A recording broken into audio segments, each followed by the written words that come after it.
You are not niggers. You are not coons. You may smoke reef and drink wine and do crazy, wicked things, but you are not a wicked person by nature. You have lent yourself to wickedness, but you are a divine creature that must now come into the knowledge and power of your own divinity. And no preacher can resurrect you into your divinity. It takes God himself to bring you into your own divine nature. So we're not dealing with prophets. We have walked out of prophet teaching. This is the time and the presence of God. So I don't talk about God will come. God is already here. And he's working in me to resurrect you to your divine nature.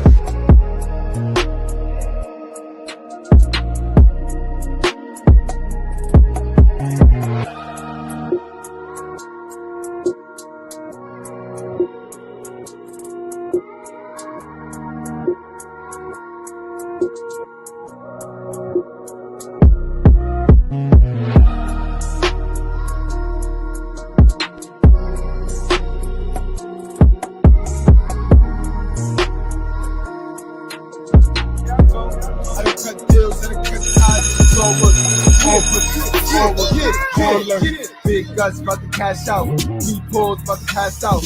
One more and I'm asked out. Street gang, I'm old school. Principles and old views. More room, I need more room. Little niggas need more food. All grew big and they so true. I'm good money, you old news. Rich blood, red jacket, we all good. We all mackin'. I got good aim. Keep cool, I got good range. I'm different. 2 chains. Fake niggas don't. Got some people to prove wrong, don't you? Some people who said, you'll never amount to anything, that you're too dumb to make it, you don't have enough connections, not enough tools, not enough drive, not enough discipline. They think they deserve it more than you do. This one's for the people who doubted you, the naysayers, the haters, the ones who care more about you losing than they care about winning themselves. You're in a race with yourself, but the progress you made is measured by how far away you get from the failing expectations everybody else has for you. Listen closely, because this one's really about what you're gonna do next. They don't want you to be happy. Why would you enjoy the luxury of happiness when they can't? Why do you think you can be happy when they can't? Why wouldn't you have to suffer just to make their misery more manageable? Nothing pisses them off more than seeing you with a smile on your face. That's why they say, kill them with your happiness. We go through life with the biggest smile on our faces. They don't want you to make money. Why do you have the audacity to think you deserve more money than them? They're at least as smart, if not smarter, than you are, right? So why do things keep moving forward for you when they have the same potential? They know money is powerful, and they don't want you to get it. But as most of you know, money might not be able to buy happiness, but poverty doesn't buy you anything. We keep building our fortunes, our security, our comfort. We use money as a tool. They don't want you to drive the car of your dreams. Why do you get to drive the car of your dreams when they have to take the bus? Why do you get to feel the excitement of getting the things you want and not affecting your bottom line? You don't get to drive a Ferrari thinking the same way as people riding the bus. We set goals. We build fortunes. We purchase assets that at one point allows us to purchase the car we've always wanted. They don't want you to travel the world. Why do you get to enjoy the beauty of the world? Why are you having all of these experiences when they only get a week's vacation? And even then, it's to a boring place and it probably rains. They're so frustrated seeing you enjoy your life. They create scenarios. They spill over with hate and discomfort. Travel builds a different type of wealth. They hate seeing you wealthy. We chase summer around the world. We meet people. We live stories. We make memories. We're wealthy beyond money. They don't want you to have any kind of fame. Ugh. Why would anyone give you the spotlight when they deserve it just as much? Why would people cheer when you walk onto the stage? Why are people looking up to you? Why would you get any type of recognition for your actions? Seeing you in the press on the cover of magazines just confirms that you're made of something different than they are. Pay attention to the people who don't clap when you win. We give the world reasons to clap. They want others to think poorly of you. Why do you have a good reputation? Why does your name stand for something? Why do people know it in the first place? They gossip behind your back. Your name is on their tongue, spilling venom to anyone around them. They try to bring you down with words. They try to ruin your image. When people can't do anything about it, all they're left to do is talk. We blast through with bigger wins, with undeniable achievements, success that shines so bright they can never throw shade at it. They don't want you to have an incredible spouse. Why do you get to live like that? Why do you have someone who supports you, who's hot, who's amazing, who's strong and making you even stronger? They're miserable. Their life is in shambles. Either way, they're all alone or in an unfulfilling relationship that's hanging by a thread. People envy in others what they're missing in themselves. We celebrate our relationships. We put our partner on a pedestal for the world to see just how amazing they are. We are relationship goals. They don't want your business to succeed. Why do you get to be the boss when they have to work for a boss? Why do you sign the checks when they live paycheck to paycheck? They never wanted you to start the business in the first place. They told you you're not good enough, smart enough, that you're gonna fail, and they wish you did fail. What they don't know is that it's not the business that's succeeding, it's who's making the business succeed. We grow the business and we start another one, just because we can. They don't want you to sleep well at night. They want you to twist and turn and be consumed by life in the same way they are. Why would you be happy with your life? Why do you deserve a clean conscience? Their worries are keeping them up at night. The bills, the stress, the lack of security. The only way they're able to find comfort is by looking at others who are going through the same thing.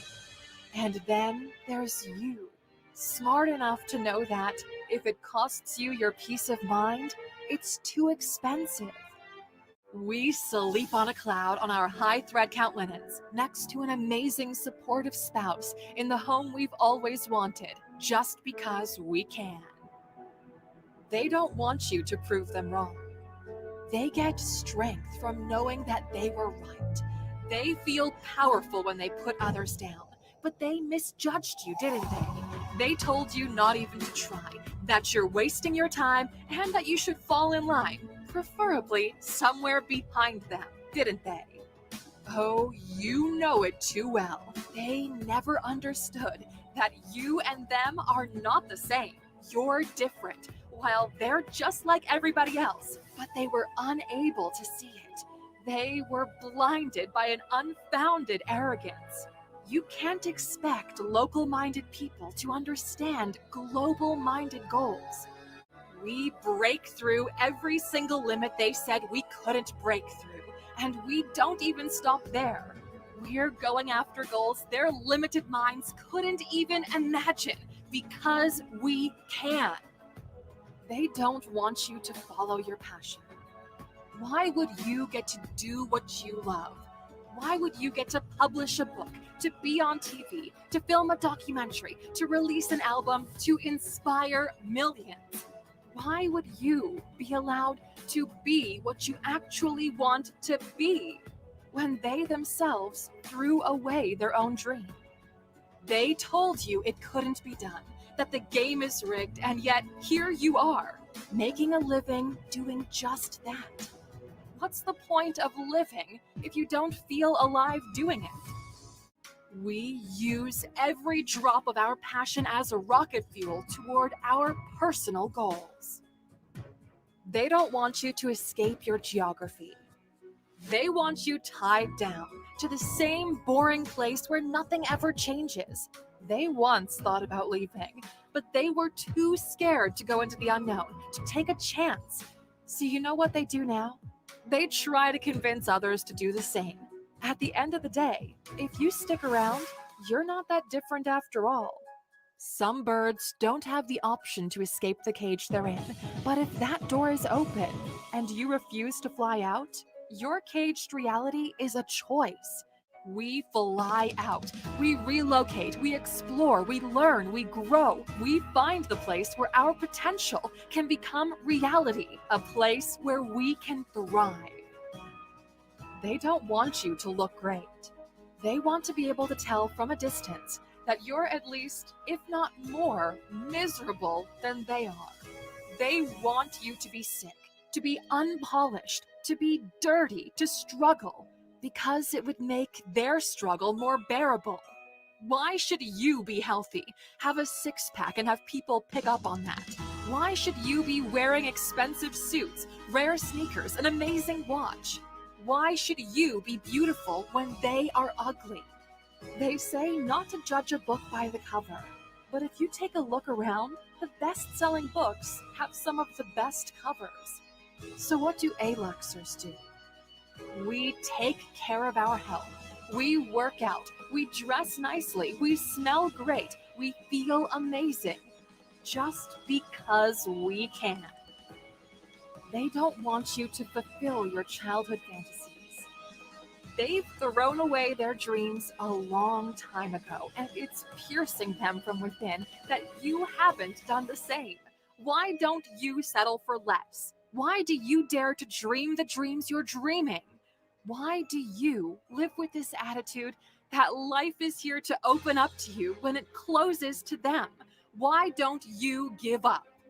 They're begging life to make you give up, but you're not gonna, are you? Your dreams, your goals are within one's reach. They have wishes. They hope a magic genie will pop up and grant them to them. Instead, you've been planning this for years. Ever since you can remember, you've been putting one foot in front of the other while they've been sitting on the sidelines yelling that you should stop.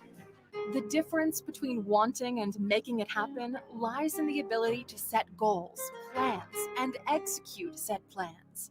We don't leave life to chance. We invest in ourselves. We plan, we strategize. We use every tool at our disposal to make our dreams a reality. They don't want you to do better than them. They've been watching you since the start. Some of them have shared that starting line with you. But as time moved on, so did you. They were slow to move. They said no when you said yes. They were scared when you took a risk. They played it safe when you didn't. If there's one final lesson to be taken from this, it's that everybody wants you to do well, but not better than them. We challenge ourselves. We find people way in the distance and follow them, getting closer every day while the rest of the world falls behind. You know these people. You've met them. You've heard them. And hopefully you've proved at least some of them wrong. Who are you going to prove wrong next? How are you going to win more than ever before? Put it down in writing in the comments for the world to see that you're seriously going after it, and we'll applaud your efforts. Replay this video every month until you prove every person that's doubted you wrong. Replay this video to remind yourself that you've got your own path, your own goals, your own reality to craft. Until the day you do, go get it, A-Luxers. You win when you no longer hear them. You win when their words no longer stick around in your mind. You win when your life is so amazing you feel bad for everyone else who quit along the way. You win when you look in the mirror and you're proud of yourself. You win when you're so happy with whom you've become that there's no hatred left in your heart toward anyone else. Go win, and win bigger than anyone ever expected you to win. Do it for yourself. Write the word win in the comments so we know you've made it this far. Now let's go, guys. Now if that was some motivation for your ass, man, I don't know what was, guys. We need to celebrate tonight, guys. So I'm gonna let y'all intake that. Salute to my chat. Salute to the Goodbreads, man. We in here tonight, y'all. We in here tonight, guys. Don't forget to park me if y'all feel like I'm getting too beside myself. Cause y'all niggas be gassing me. Y'all niggas be winding me up and then just sending me out there, letting me go. You know what I mean? So y'all niggas, y'all better don't, y'all know to park me when you know what I mean? Don't play. You know what I mean? But yo, total team effort, yo. Total team effort. It's the truth with proof. Guys, yo, put some area codes in the chat right now so I could take some attendance, guys. Put your barrels, put your cities. Y'all know how we do over here. For the rest of you guys that's new over here, I have the link to that inspirational, motivational video. The link to that is in the chat, so you guys could use that how you need to use that. You know what I mean? That's the good bread anthem right there. If it was up to me, I'd listen to that every morning while you getting your shit together on low, nice and low with it. You know what I mean? And just boom, because we all have haters, bro, and we need haters. If you don't, you better go get you some. You feel me? Go get you some, bro. It only makes you better. You know what I mean? For my wrestling fans, y'all know what time it is. Y'all see what's going on right now. Got Vince out of there. So we got AEW maxing out. We got WWE going ham. You see how competition leads to a good product. So now we win. We win in the end. We win in the end. Know what I mean? All right, we got 354 in the crib. We got 354 in the class. 305 in the class. 718, salute to the 718. 718 in here. We got 503, City of the Roses. 973, Tio. My nigga Tio. This good, bro. This nigga Tio everywhere tonight, yo. This nigga got he got like 5 different area codes in the motherfucking chat, yo. This nigga on a plane, yo. This nigga on a plane, B. I love this man, B. Yo, Tio, make sure you making all the newcomers into the class feel welcome, you know what I mean? Because salute to my introverts.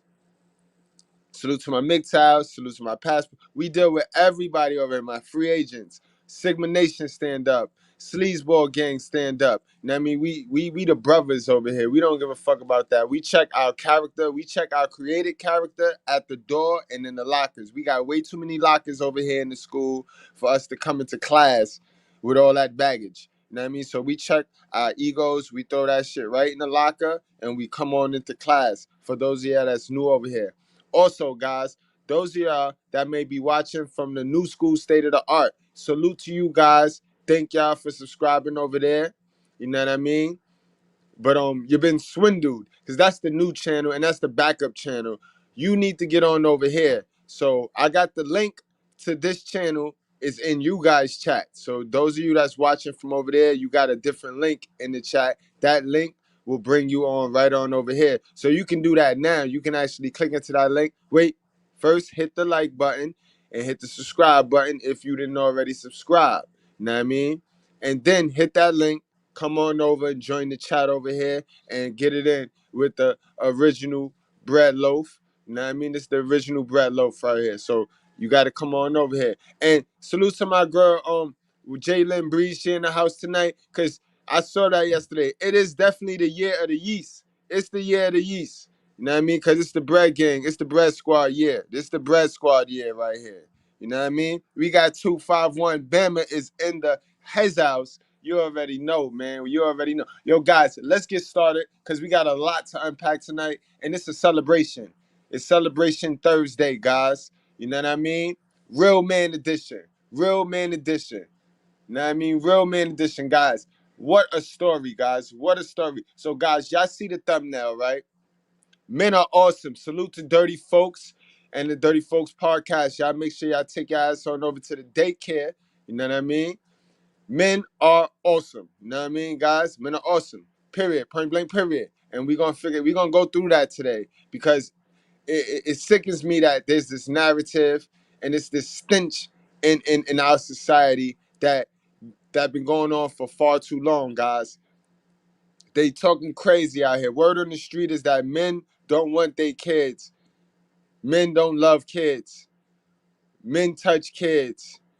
It's all negative, you know what I mean, guys? So we gonna unpack that bullshit. We gonna find out what that is. And like the intro, it's all motivational tonight. It's all inspirational tonight because men are awesome, you know what I mean? And I need y'all to know that. No matter what you've been going through, no matter what life been thrown at you, it's okay. You a man, guys. It's supposed to be tough. You know what I mean? It's supposed to be tough. If it's not tough, you don't want it. It ain't right. So, you know what I mean? We not crying tonight. We celebrating and we learning. We absorbing. We seeing that as long as you keep a hardened heart, you ain't good for the pack. You ain't no good for the generation, for the kids. You know what I mean? A lot of us, we break our neck trying to make the woman feel away when we lose sight of we lose sight. We get caught up in the same delusion she in. Cause she don't give a fuck about that kid. And now if you trying to get hurt, you can't hurt a dummy. You cannot hurt a dummy. How the fuck can you hurt a dummy? You can't. So we got to stop playing those games with them, yo. You know what I mean? We got to keep the kid in our foresight. We got to keep the kid in our foresight, guys. All right?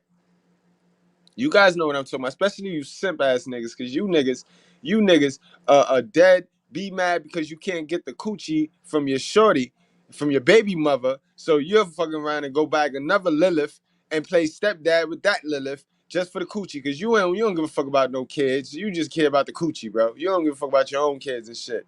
You know what I mean? So definitely you guys, those of you guys that just like the entertainment, you might want to get the fuck out of here tonight, because ain't nothing but real man shit going on in here tonight, guys. But again, you know what I mean? Y'all see the thumbnail. I got a story. We got a story. Let me pull a story up because I had to go digging because I tried to get a video, guys. I tried to get a little news article, like, you know, the news reporter, a woman saying this story or something, or like even a man anchor saying this story. I couldn't find this story to save my ass. To save my ass, guys. To save my ass, I couldn't find this story right here. And keep in mind, guys, that I posted this on my YouTube community tab. And again, salute to my brother A Spade. He kind of got the ball rolling with it, going viral. I posted it. A Spade shared it. And before you know it, this post took off, guys. And it went to over, I want to say right now it's probably at like 2,000 likes and shit, because it's real shit, bro. It's real shit. You know what I mean? And it's sad that men got an outpour like that, an outcry like that over this one post, because that's the reality and that's the norm. You know what I mean? That's the actual norm, the actual fact right there. Look at this, guys. And his name is Raymond Nelson, guys. Raymond Nelson. A lot of you guys been asking me, how can you donate to him? I want you guys to do your research now. You got his name. His name is Raymond Nelson. So you type it up and you find out. Know what I mean? Hopefully, when I read through this article, he'll have something where you can donate. All right, but guys, look at this shit. Teacher creates gentlemen's club to teach life lessons to young men with no dad at the home, guys. At the home, guys. Look at this. And he got them in ties and, you know what I mean? What a hell of a story, guys. How can you not fuck with the story like this?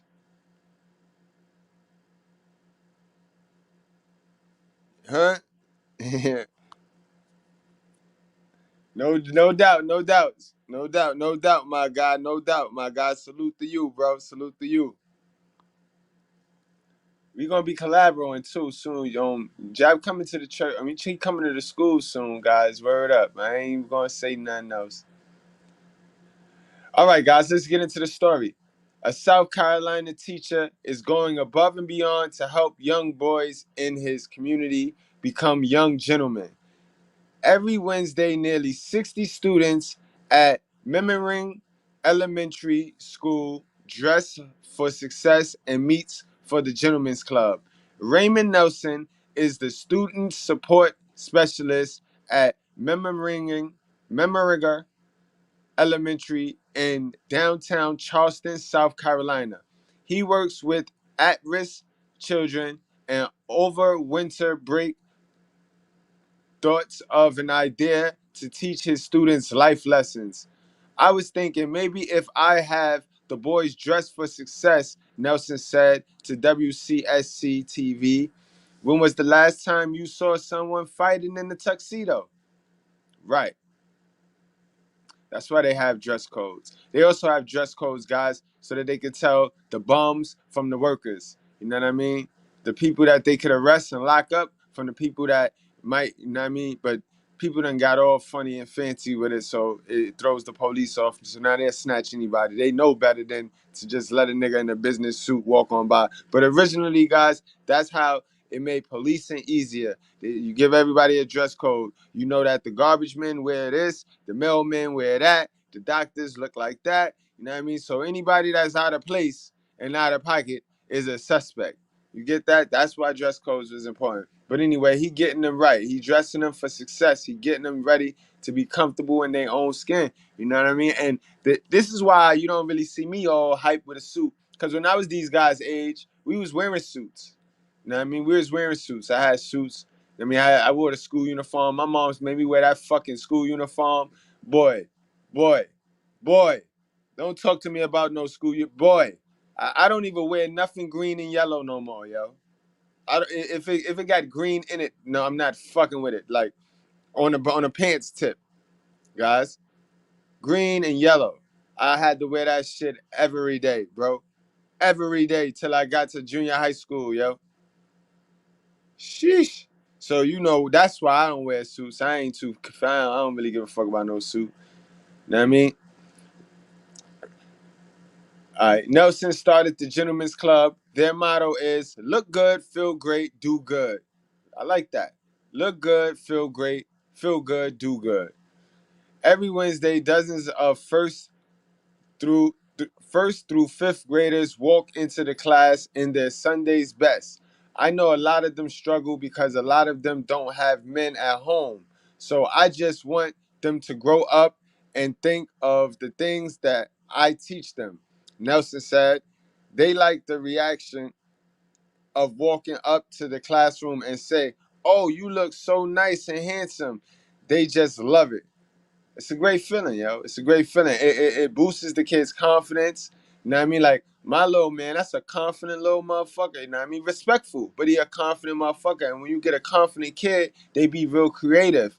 You know what I mean? And you need them to be real creative when they're young because that's when they can take the most risks.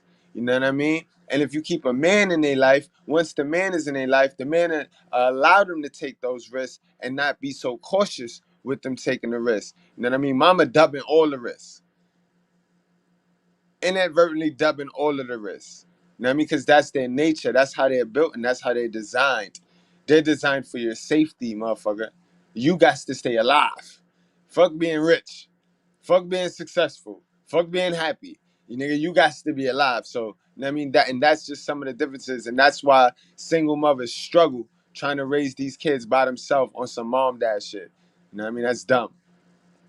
You know what I mean? It's dumb and it's unattractive because you just better get your ass in the gym. You know what I mean? Because a lot of y'all stuck because nobody trying to deal with y'all. Y'all done got too big. Like I said, black don't crack, but it expand. Right, where you at? They like the reaction of, right, word. Look at them. Niggas is chilling, bro. Boy, chilling. They see their mama holding these cups and shit, so they know they very familiar with these cups though. They see their hell of a mother with these shits in the house. Go wash me at a cup, boy. Yeah, So they very familiar with the cups. Nelson even keeps a stash of donated jackets, vests, and ties at school for kids who don't have their own. A lot of my students perform well when they know someone cares about them, Nelson said. A lot of kids perform better when you run down on one of these kids, man. Nobody cares, nobody love me, but nobody show me love. Like I talk to a lot of them, a lot of the ones that terrorize the neighborhood, scare. I run down on them. You know what I mean? Not run down on them, but you know, I walk by them and they'll be like, "What up, Gus? What up, Mr.Goodbread?" And I like, "Yo, man," and I holler at them. And when you start to talk and you get them a chance to speak to you, because nobody listening to them. Ain't nobody listening to them, bro. And they ain't going to their mother, bro.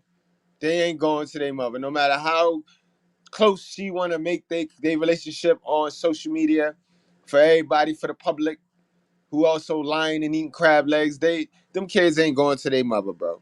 They ain't going to their mother. Nah, they ain't going. You know what I mean?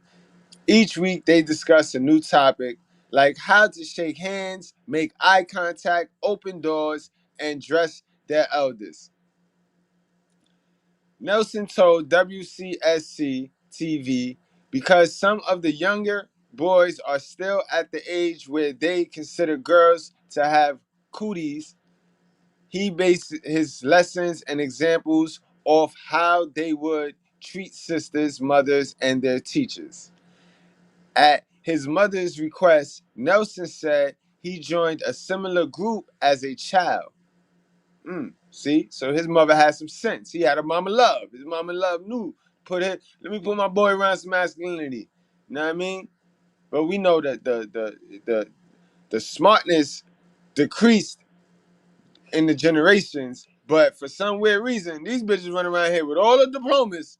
But we know that the education and the common sense then went down and then decreased. We know that.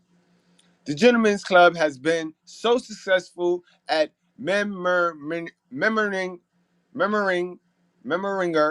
that Charleston County School District officials say they want other local schools to begin gentlemen's program in their school. Hell of a story, guys. Hell of a story, guys. And it's not shocking to me. You know what I mean? This story was not shocking to me, guys, because in real life, guys, I know some dudes that really do this. Like, salute to my brother, the Bell 5000. The 5000, he just had a little no fly zone, you know what I mean? You know, stop the violence, you know what I mean? Put the guns down, you know what I mean? You know what I mean? We already know that the guns is in the hell of a mother's crib, you know what I mean? Because these little boys ain't running around with their own crib out here. You know what I mean? They ain't got a stash of guns in their own little crib. Ain't none of these little niggas got their own crib. These little niggas bring that gun right back in the mom and dude's crib. You know what I mean? So that's where the shooting problem lies at. It's in them single mother, hell of a mother cribs, bro. That's where all the poles and the swimmies is at. So let's stop playing. You know what I mean? These little niggas don't got no crib. But y'all, can you believe this? Guys, this is my guy, the Bell, right here, bro. Salute to the Bell 5000, bro. Word up. You know what I mean? And for our next video, guys, some of you guys might have seen this on the channel. I posted it on the channel. But I know a lot of men that hold it down, you know what I mean? I hold it down for the kids, for the generation. You know what I mean? I myself, you know what I mean, hold it down for a group of young men. For a group of young men, you know what I mean? Let me pull that up real quick and show you what dads do and what men do when they're given a chance. Because that's all it is. They don't give us a chance in this society. They don't give us a chance at all. You know what I mean?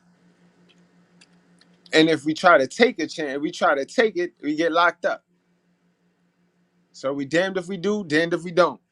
Guys, we damned if we do, damned if we don't. So hold on, guys. Let's stick around. You know what I mean? Let me throw this on for y'all. Keep it flowing, keep it flowing.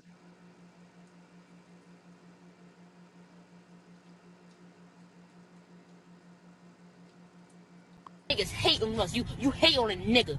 I don't understand why you hate on me, nigga. We don't understand. Show love, nigga. It don't show nothing. It don't cost nothing to show a nigga love. All we doing is getting money. Show a nigga some love, nigga. Wabbly dabbly. Niggas out here don't love me, nigga. They don't love.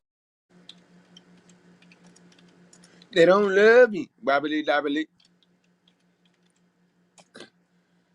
And salute to my guy Jacob for the $3 super chat. I ain't forget that. I didn't want to cut the intro off, but thank you, my brother. You already know. You already know. Salute to you, man. Salute to you. And yo, guys, I know a lot of guys is asking me why I don't do the Patreon and shit. I really don't want to do the Patreon or the YouTube membership because I want all my peoples, bro. I want all my folks. I want to retain all my folks. And you know, I do, you know, I'm emotionally intelligent, so I know, guys, like when you start doing these membership shits and these Patreons and shit, you start to lose some of your best students, you know what I mean? Because when you don't when niggas don't have that for that month, when niggas don't have that bread for that month, niggas feel like they doing you a disservice, so niggas will fuck around and stop watching the content. You know what I mean? Because they don't have the money. So I don't want to put nobody in that predicament, you know what I mean? So I'd rather just stay free. I'm totally free. I just need you to get your ass in these doors, get your ass a seat, and sit down and let's get it. And let's chill, vent if you need to, holler if you need to, ask questions. I'm going to be like this all the way throughout, you know what I mean? Like I told you, who don't like money? You know what I mean? If y'all donate, I appreciate it. I know what that mean. I mean, y'all, a nigga need to get paid for the dope content. I know what that mean, and I appreciate y'all. But yeah, that's why I don't do the membership or the Patreon. I ain't in no rush to do that, guys. You know what I mean? I'll be right here, maxed out right here like this, for free, for y'all. Really, I am Abraham, man. Y'all know what time it is, man. Stop playing with me, man. All right, let's get into this video, yo, and let's continue the celebration because men are awesome. Men are awesome, yo. Men are fucking awesome, yo. So let's get on into this next video right here, guys. When men are given the chance to be in the kid's life, because the women are scream. Men don't want to be in their kids' life. Men don't want to be controlled by you. Guys, y'all saw the video where we was talking about the banking and shit like that and the credit and shit, where the motherfucking bank and the bureau said the niggas that pay their bill on time are deadbeats. You know what I mean? So you mean to tell me niggas that don't want to be shackled and slaves to debt, so they pay it on time, are called deadbeats. So that's very similar to me to how these dads, how they label us dads, deadbeats, because we don't want to be shackled and chained to this bitch. So because we don't want to be shackled and chained to this bitch, we got to be labeled a deadbeat. That shit ain't got nothing to do with the child. Why do we got to be controlled by you? That shit go against my religion. That shit is against my religion. You know what I mean? Like, come on now. Come on now. In God we trust, right? That shit against my religion to stay with her and we not getting along. Like, fuck all that. You know what I mean? So that then I'm a deadbeat. Half the niggas they call it deadbeat pay child support. So we know who the deadbeats are, guys. We know who the deadbeats are. But I'm going to save that for a whole nother live when we do deadbeat dad versus deadbeat mom. Who going to win? You know what I mean? She's still going to lose. It's sad, yo. It's a sad situation. These bitches going to lose until they get some therapy and change the laws of their mind and start intaking the truth and the facts. Because they just in la-la land. They want it to be what they want it to be. And they have to stop doing that. They're going to have to stop doing that, bro. That's that shit that make them feel like they better than God. Oh, yo, Zilla, that's because I did some dickhead shit, Zill. I was trying to record something to the StreamYard that I needed to catch and store, and I went to this link, this setup, and I ended up pressing go on this shit, thinking I'm recording the other shit. Man, so I had to delete this shit, then go back and start a whole nother one. But welcome to class, my guy. One of the day one A1 sandboxers over here at the School of Common Sense, my guy Zill. Know what I mean? Shadorak Roberts, what's up? Dirty folks, what's going on, man? These hoes are horrible, man. I'm gonna try to say it like how Dirty would say it. They horrible, man. They horrible, man. They need toddler training and slavery for their own protection, and that's a whole fact, bro. That's a whole fact. But let's get on into this so you guys can see how little kids they need both. They need the moms, cause especially little boys they want their moms, but they need their dad, bro. They need their dad. You know what I mean? To so that they could be well balanced. You know what I mean? And this is a no cap, no flex. I mean, what greater example to show y'all than myself? You know what I mean? Like I told y'all before, don't believe in me, but believe in yourself. I'm just here to be living proof. I'm the proof with truth. I'm the truth with proof.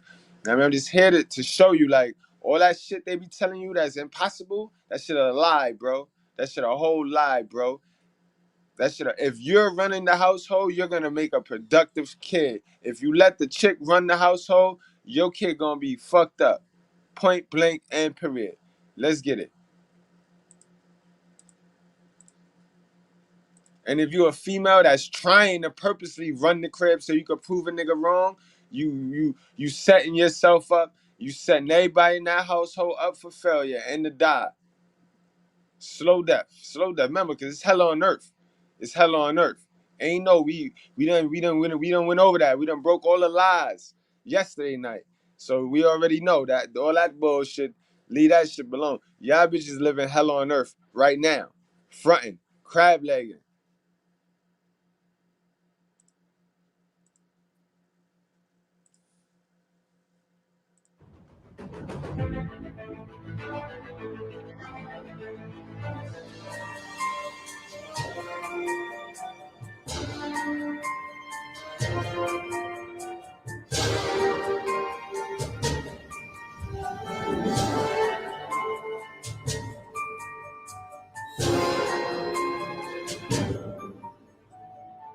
What's up, YouTube? I'm live. I'm out here with my boys, guys.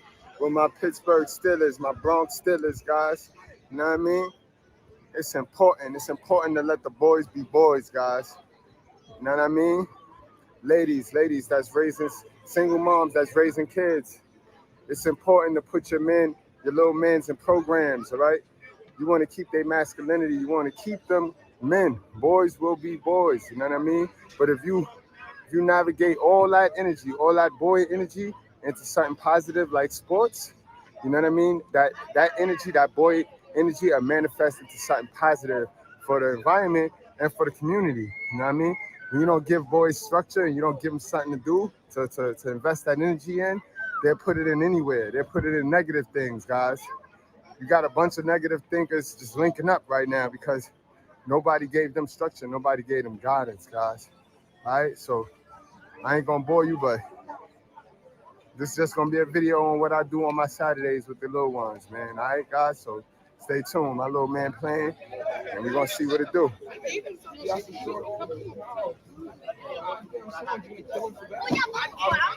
Dude, I'll get pizza later on.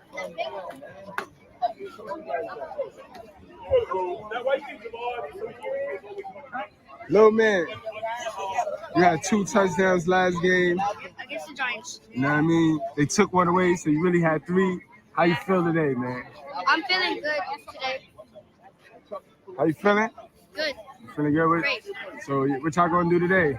I'm not sure yet. They never told us who we're going against. I think we're going against the Panthers, probably. I don't know. We went against them before. We won against them before. It was a pretty good, but bad at the same time game. Yeah. But yeah. Who would you rather play though? What team? Yeah. Ooh. Bengals, we already won against them. Guys, not to chime in, not to cut him off, but he 8 years old, guys. That's my little man right there. And do you see, like, peep game, read his body language, read his posture. Do you see how his focusedness, you see his eyes, you see he's no worries. Oh, he's confident, like, and that's because that's what he's seeing in the home, guys. Fathers matter. Fathers matter, bro. Fathers matter. And you want to be in your kid life every day, son. If it's possible. If not, then you just get your masculine energy around them.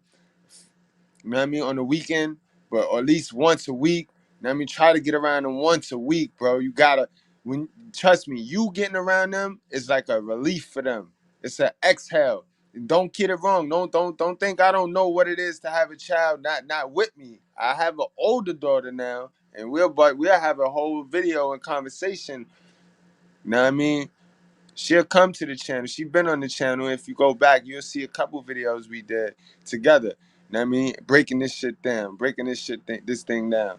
So let me keep in mind, the proof with truth, the truth with proof. Spartan Jordans, we did them, but they're too old. I think those are the Sharks. Those are the Sharks. Coney Island. They come from Brooklyn. Brooklyn Sharks. I'll go against the Sharks or probably. Now, I ain't the smartest nigga in the world, but y'all saw how skinny this little boy is, right? Just like his dad. And you see how big this little boy, you see how big this team is. Look how big, look how hefty this team is. And this little motherfucker gonna pick them. Look at this one right here in the middle, where my cursor at, guys. And this little boy right here is not motherfucking 8. And this one right here is not motherfucking 8. And this one right here might be 8, but that's a big boy 8. That's a big ass 8. You know what I mean? But in any event, he's confident and he don't give a fuck. I'll go against the Sharks or probably the Jets. The Jets? You want the Jets? You've been talking about the Jets. I want the Jets now. If the Jets don't come to my block, then get out of here. Right. But I need the Jets today. Messed up. So I'm here with my long hood friend, my guy for years, my guy Rube. You know what I mean? We with the little ones, we coach the team, we help coach the team. You know what I mean? We keep the guys together. That's his little man. It's crazy because his little man and my little man best friend. Yo, those of you that donated around this time, those jerseys that they got on, them pretty little Steelers jerseys, it's thanks to y'all guys, yo. And that's why I say salute to you guys. Pat yourself on that back. Y'all fucking with a real one. It's a total team effort, bro. Total team effort. Friends, man. Best friends, just like how we was. Same birthdays. Kind of, it's real spooky. Yeah. It's real spooky, man.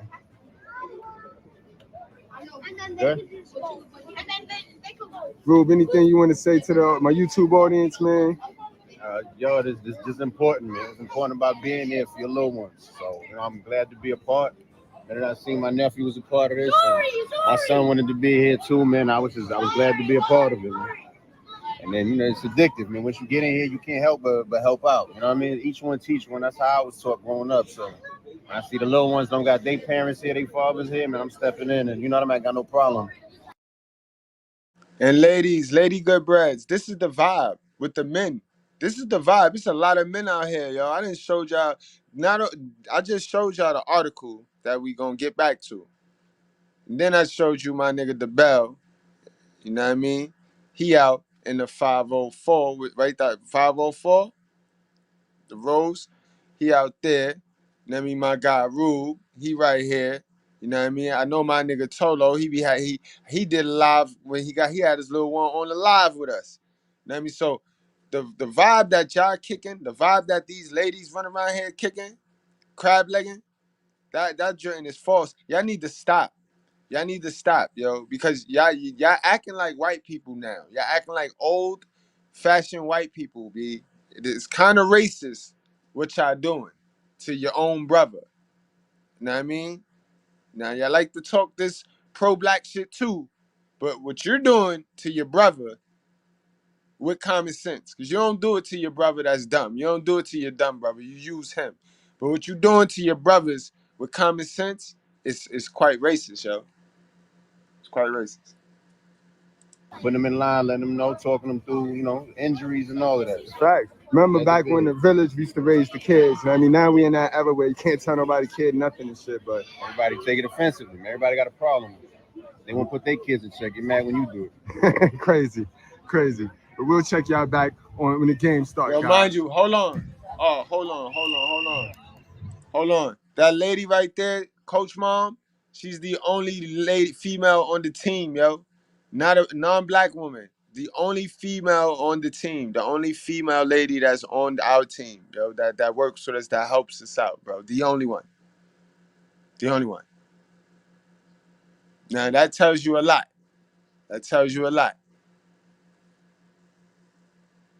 I don't even want to tell you the parents that don't come to the game, guys. I don't want to tell you the amount of parents that don't come to the game.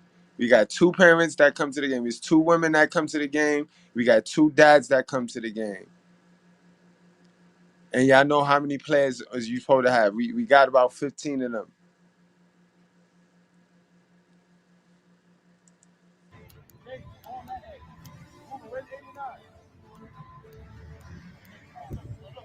gotta back up for the kid to run. Are they coming this way, Chris? Yeah.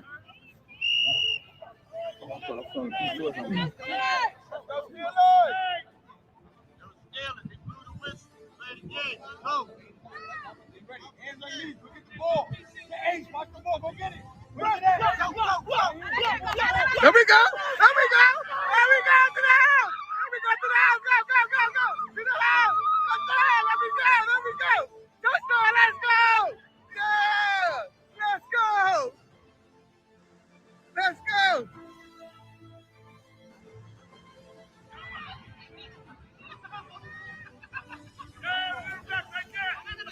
Good block! Good block! Good block, boy! Let's go!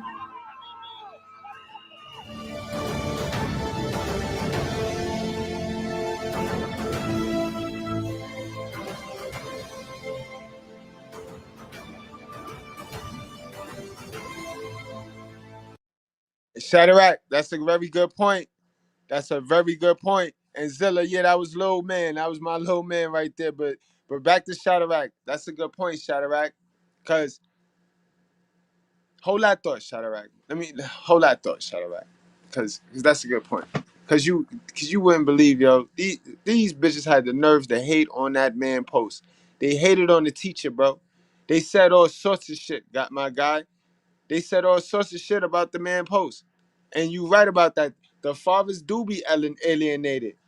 Don't go to the game. Don't go to his game. If you go to his game, I'm going to call the police. You know what I mean? Like, what kind of shit is that?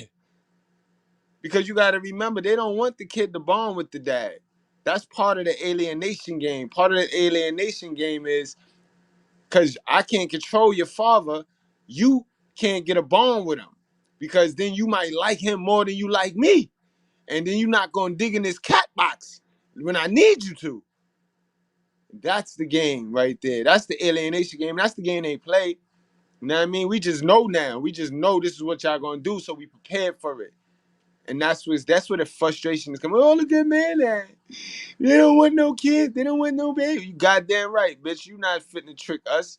We done seen this shit 70 years. You think we finna be like y'all with this, he nutted in me. He should have took it out. He should have nutted in me. Y'all been running with that dumb shit for years. We ain't finna run with the other shit. Nope. Nope. No, ma'am. Nope. We good. We good. We know what it be. It be a competition. Y'all be in full-on competition with us. And at the kid expense. This why half the little kids on the blue team, we just knocking them over. We destroyed that blue team. Because a bunch of little softies, moms running on the field talking about, tell your man to stop pushing. Fuck is you talking about? It's football, sis. This is football. Shit crazy to me, yo. Crazy to me. I ain't even gonna tell y'all how one game, the fucking moms had a fight. The fucking single mothers, and I was out there yelling. I said, yo, you cannot bring single mothers to they not allowed. They no longer allowed. One kid, they caught a face mask.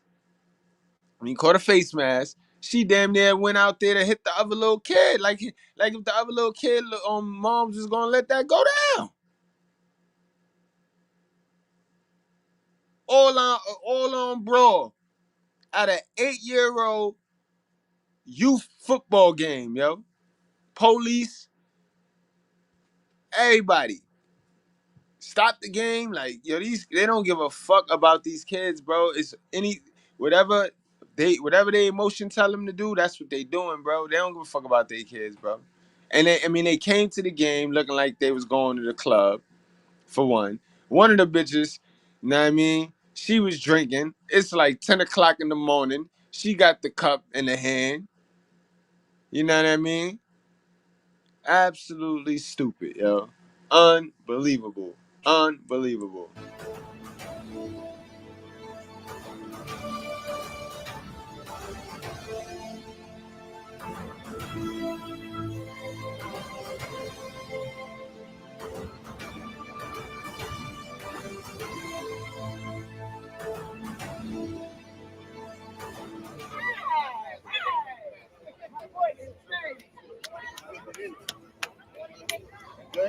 Everybody good? Everybody good? Everybody yeah. You gotta get one. Little man said, nah, I pass on the dance.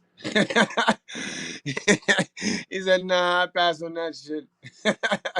Where's the Gatorade? All right, guys. But yeah, guys, back to the story, guys. These motherfucking bitches had the nerve to hate, guys. Can you believe what they said, guys? These niggas was saying all sorts of shit, yo. These bitches was saying all sorts of shit. Let me pull up the post, man. These bitches is crazy, man. I said, wow. I mean, I was trying to read through every comment and get a chance to engage with you guys. A lot of you guys subscribe, so I appreciate you guys off just that post. It drew you into the channel. I hope you're having a good time. I hope you're enjoying yourself. You know what I mean? This is what we do over here. All we do is tell the truth, and we remove the gray area. You know what I mean? That's all we do. There's no freedom in a lie. There's no freedom in a lie. You know what I mean? First you get the money, then you buy the peace, and you're going to have your happiness. In that order. In that order, sis. Bro. All right, where we at?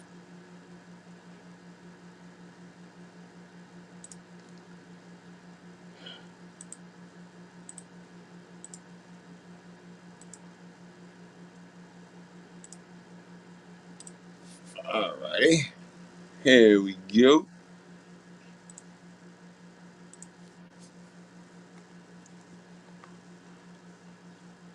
Keep in mind, guys, this comment, if you new over here, because I know my seasoned Goodbreads, they know better than to donate their money to a Mr. Goodbread show WhatsApp. Mr. Goodbread don't even be asking you for your money ever. So if you ever see somebody ask you for your money and it's coming from the Goodbread squad, then you know it's a scam, guys. So use your fucking head. Don't be dumb. Don't be giving your money to strangers, yo. All right, guys. Nope. Yeah, I know that. I don't got no WhatsApp. All right, here we go. Here we go. You know what I mean? This was crazy, guys. So we at 2,200 right now. 2,200 likes and 220 motherfucking comments. So we start with, let's just read through some.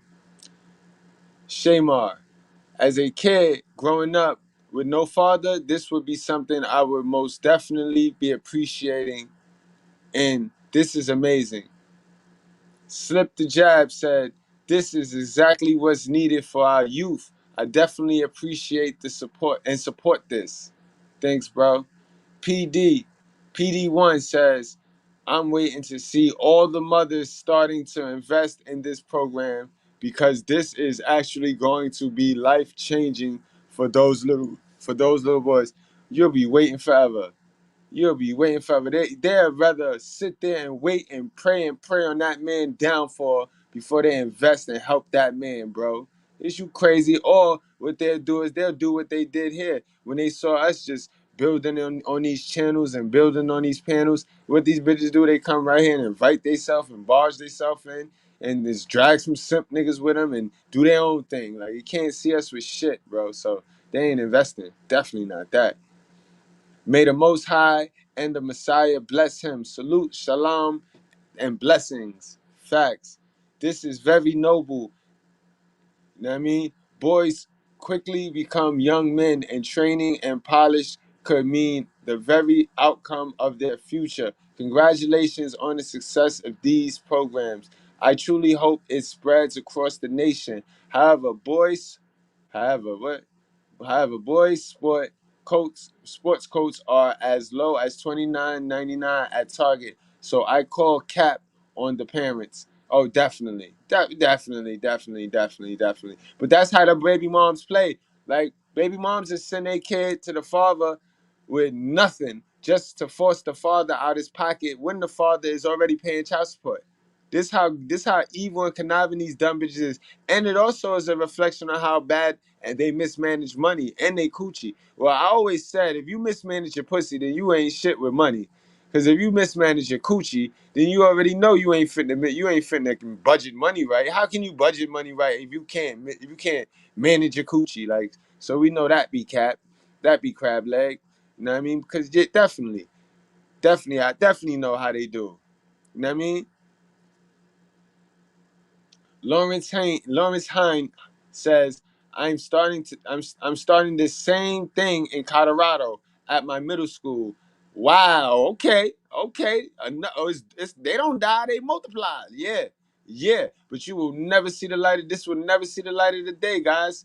Wow, we didn't know that. I'm starting another one in Colorado at my middle school. Heinz Heroes looks for it soon. Young men are on the way. Yes, young men are on the way. Young men are on the way. Know what I mean? Young men are on the way. Gen Z, salute. Mad respect for this man and these little boys. May God bless them and make difference in their community. Facts. Facts to that. Facts to that. Where is the bitch at though? Because it's this one hoe. It always gotta be one dummy, yo. Gotta be always one dummy. I'm trying to get, because we got some shit to unpack tonight, yo. We already passing the hour. Where this bitch at, man? She said something to the effect, guys, of, oh, that's cute. And you could tell the way she said it was popish, like, that's cute. I hope they not pedophiles, because we need to protect the kids. For one, we need to protect the kids from the mothers. We need to protect the kids from the mothers.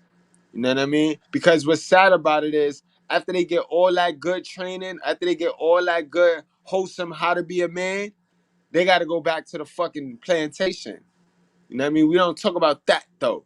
So how much of this grown man shit is they going to be able to retain when they go back to the plantation and they mother not instilling the lessons that they was taught just a little while ago? Because she don't know it. Because she a ratchet bitch. And the only reason why they accepted in that program is because she a ratchet bitch. Raggedy hoes. See what I mean, guys? Y'all gotta stop playing, yo. Y'all gotta stop nutting in the raggedy hoes, bro. Because the raggedy hoes is instant high maintenance, bro.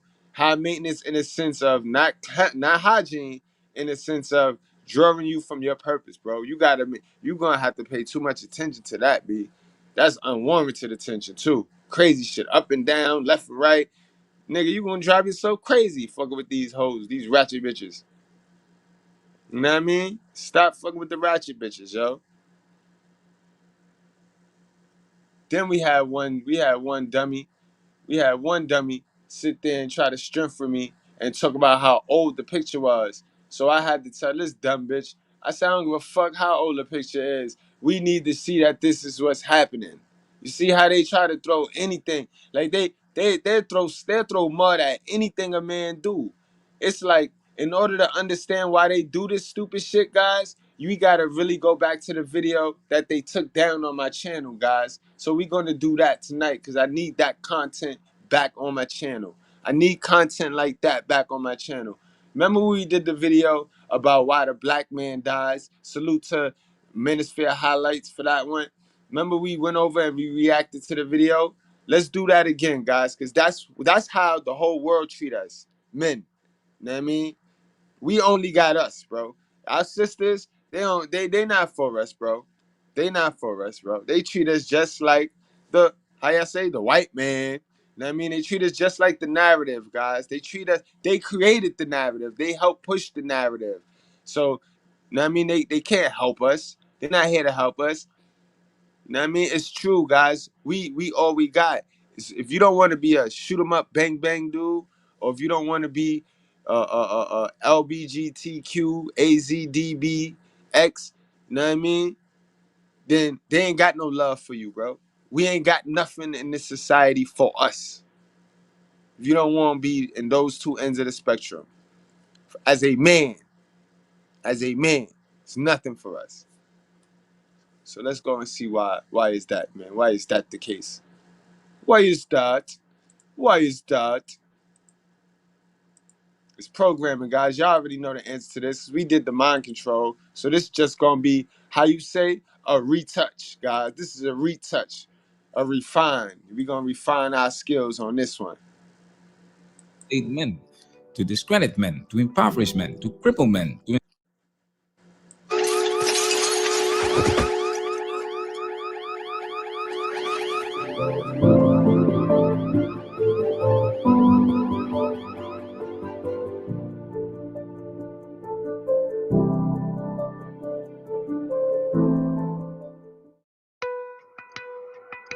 why the black man has to die first in movies. The power of images. Case study. Welcome to Manosphere Highlights Daily. We made this channel for educational purposes. Educational content for men in the manosphere and men in general. If you want to know about men's issues, if you want to know about the strategies and tactics used to emasculate men, to discredit men, to impoverish men, to cripple men, to enslave men, and at the end of the day, destroy men, it's essential that you study the black man. In this case, the African American black man and the indigenous American black man. This video contains a lot of copyrighted material, so we put the original video on Patreon. Patreon supporters, salute! Thank you for supporting our work. Now let's work. Google black man dies first or black dude dies first, and you will get about 1 billion results within a second. This trope is very well known and very noticeable in movies. Cool. Hey, snag one. Snag one? Yeah, snag one and put him in the bucket. I seen this movie. The black dude dies first. You snag it. Now, what is the significance of this recurring trope? In order to understand why the black man dies first in movies, you need to understand symbolism. Symbolism is the idea that things represent other things. What do we mean by that? What we mean is that we can look at something, let's say the color red, and conclude that it represents not the color red itself, but something beyond it. For example, See, guys, it's psychological programming, guys. It's a repetitive shit. So we see colors, and from a color, we can identify something with that color. And salute to my guy, the world class, because he broke light on this when he broke down black and how black has a negative connotation to it. You know what I mean? So this is why when somebody see or hear the word black man, automatically they're associated with something negative. You remember that video? In fact, when we first did this video, we had linked this video with the T.O. incident with him and the Karen. And she was like, you're big, you're black, and you got out the car. You know what I mean? It's just a perception. You know what I mean? It's a perception that the world has cast on us men that do not want to be, you know what I mean, the alphabet mafia, or we don't want to be shoot 'em up, bang bang. We don't want to be fake gangster. We don't want to be Tupac to our brothers. Passion or love or devotion, or maybe the opposite, infidelity. The color red can also represent blood. It can also mean stop when you approach a traffic light. It can symbolize communism. In other words, it can mean anything you want it to mean. In other words, it means everything, or it means nothing. Symbolism, the use of symbols in art, literature, movies, etc. to represent ideas.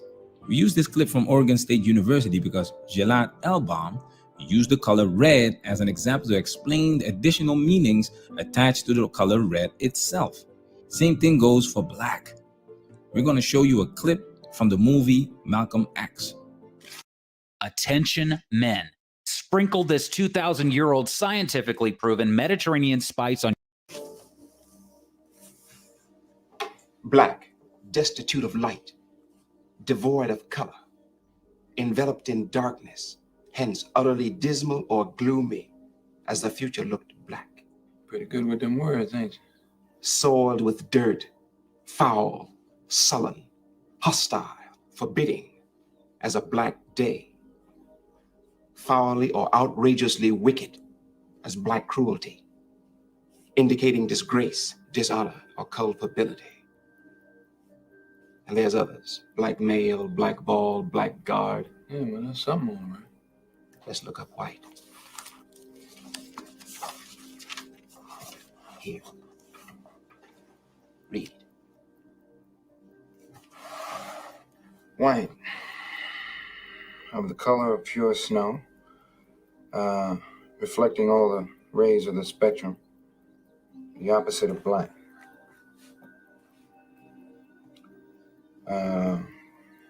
Free from spot or blemish. Innocent. Pure. Exactly, guys. This is why you gotta unhook. You have to unplug from the foolishness. We did the live last night, guys. Romans 12:2. MGTOW ain't got shit to do with these bitches. MGTOW got more to do with this, with knowing this information, so you don't fog your mind up, so you don't fog your subconscious mind. Cause what we teach, your subconscious mind is your Holy Spirit, bro. And if you keep that clear, you good bread. Huh. Ain't this something? Without evil intent, harmless, honest, square dealing, and honorable. Wait a minute, but this was written by white folks, though, right? I mean, this white folks book. It sure ain't no black man's book. There's a lot of negativity associated with black, and it's not a coincidence because this is war. This is part of psychological warfare, and this system indoctrinates people from a very young age. Tested 145 kids at 6 schools spread across 3 states. The schools had 3 different racial makeups: majority white, majority African American, and racially diverse. Why do you think that Brenda pushed Sarah?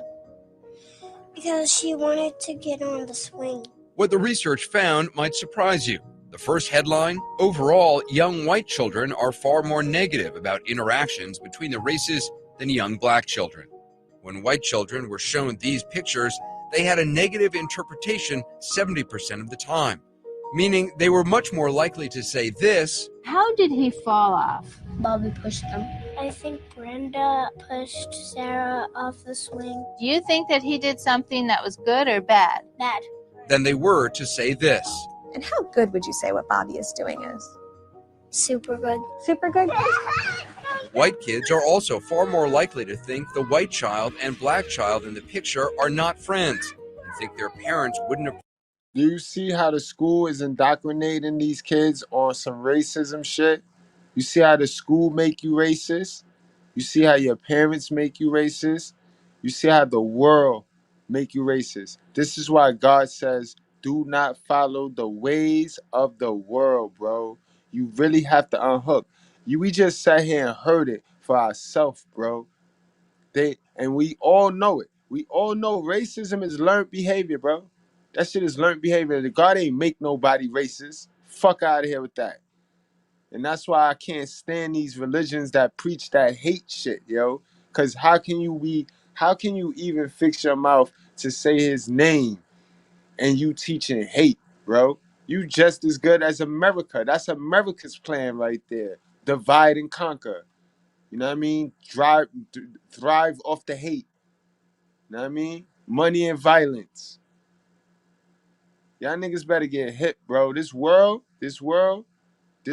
that we live in, bro, was designed and was built off of the Bible and a gun, bro. The right to bear arms and the Bible, bro. So get hit, bro. Approve of them being friends. But why? Responses like this might begin to explain. Do you think it would be as easy to ask your mom to have someone over who's the same skin color and someone over who's a different skin color? Yeah, that might be hard. What about it might be hard? Because all my people in my family are white and not most of the people that my mom knows and dad knows are black or brown. Yeah. Everything. So it might be kind of hard to ask your mom to have a friend over who's black or brown? What do you hear? I don't want to be your friend because I have white skin and you're black skin. You hear this shit? Y'all hear this shit? And you know what I mean? That little girl innocent. She already manipulated. Bro. She already manipulated to be a Karen. Okay. What is it about skin color that sometimes kids think they might not want to be friends? Because they don't like the color. They don't like. And now you know why your little cousin or your little sister did not want to touch that black Barbie doll, bro. Now you know why. The psychological stupidity behind the reason why she did not want to touch that black Barbie doll. And now you know the reason why they made them black Barbie dolls so damn ugly, B. Them shits was dumb black. Them shits was ugly. Mad black with pink lipstick and some bright ass lipstick. Oh my God. I wouldn't want to touch them shits either. But you see, that was all part of the psychological split, the divide and conquer, yo. Brown, so they want a white cut. And then 99, when you come to think about it, why all our bitches trying to look like Barbie? All our bitches trying to look like the doll that they played with. Because they would not pick the black Barbie doll up, bro. I had a few cousins, bro. My blackest cousin didn't want to fuck with a black Barbie doll. And you know how grandma is. Grandma just disrespectful. Grandma didn't even mean to be disrespectful. Grandma gonna get you the black doll because you black. She gonna get you the light-skinned doll because you light-skinned. Grandma is sarcastic without even knowing. I miss grandmas, yo. Because they'll hurt your feelings like how dad'll hurt your feelings and keep it moving. Damn it. Salute to the grandmas, yo.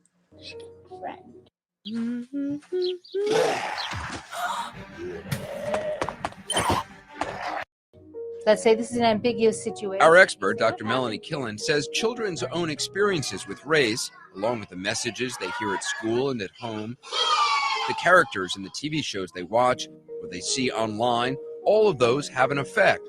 But the subtle messages adults might not even realize they're sending also have a huge effect on children. Dr. Killen calls it implicit bias. When we're in a situation in public, we're in a room, and we have an opportunity to ask two different people for help for something, and we might just, be more likely to ask the person of the same race and somebody who's an opposite race for help. All of that really has a very powerful influence very early in children's lives, much earlier than we think. But if all kids internalize what they see and hear about race, why are young black children more positive about race than young whites? Remember, 70% of young white kids saw these and thought something negative happened. When black children looked at the same pictures, only 38% saw something negative. Get them while they're young and bend their minds. Whatever we plant in our subconscious mind and nourish with repetition and emotion will one day become a reality. Your subconscious mind is 30,000 times more powerful than your conscious mind. That's why this indoctrination is everywhere. Take note, guys. I just told y'all that. I just told y'all what y'all subconscious mind is, and we already know what the Bible say about your Holy Spirit. We already know. We study that. So, keep that in mind, guys. That's just a little note. Teachable moment, guys. Teachable moment. Psychological warfare. I'll come back to war later because I want to make the transition from literature to film, because film brings literature to life. And just like literature, films can have a significant impact on gender and ethnic stereotypes, change attitudes towards certain groups of people, and lead to newly formed opinions on various issues. For example, the film Uncle Tom's. And that's a fact. Teachers today are not like teachers was before because people are not like. Remember, the morale of the people is what builds the village. So the morale back then of the people were different than the morale now. Remember, the teachers, look at the fucking therapist that just got fired. That means we got a therapist who 26-year-old. So she just slid through the cracks. Because we remember, no child left behind. So these kids got pushed through 1 through 6. No child left behind. So junior high school, no child left behind. So they just pushed us through. And they did that because they know slaves is what made the slaves so powerless. He cannot read. He could not communicate. You know what I mean? He could not learn how to learn. You get what I'm saying? You know how important that is? Learning how to learn.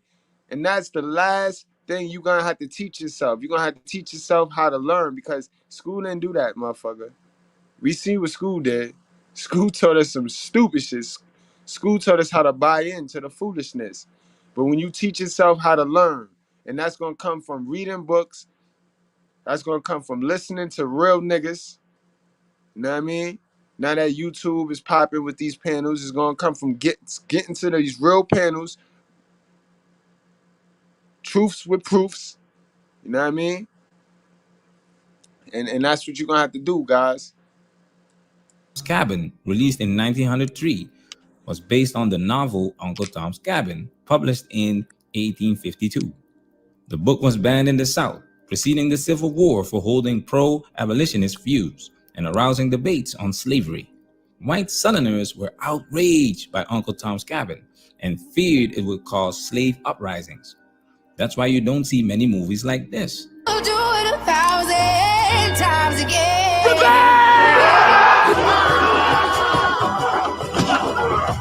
But you will see a lot of movies like this. Give us free.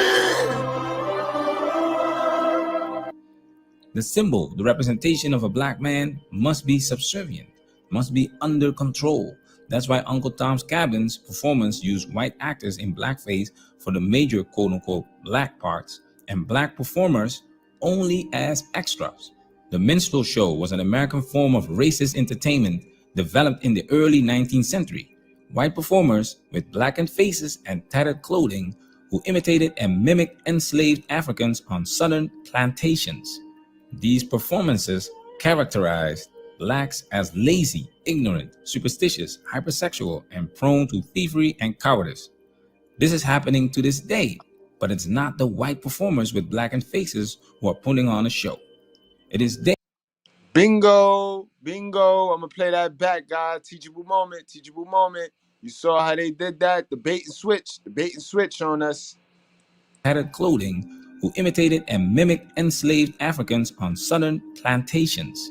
These performances characterized blacks as lazy, ignorant, superstitious, hypersexual, and prone to thievery and cowardice. This is happening to this day, but it's not the white performers with blackened faces who are putting on a show. It is they who are pulling the strings behind the scenes and promoting black people who are performing these negative stereotypes, this minstrel show. Now let's give you an example of what happens when a black man is going against the grain on the big stage. It's December 26th, 1908, and world's heavyweight champion Tommy Burns defends his title in Sydney, Australia against Jack Johnson. This is the scene at Rushcutters Bay in Sydney, Australia at 1 o'clock in the afternoon. As an electric excitement has captured the fans as they prepare to watch Burns make the 12th defense of his heavyweight championship.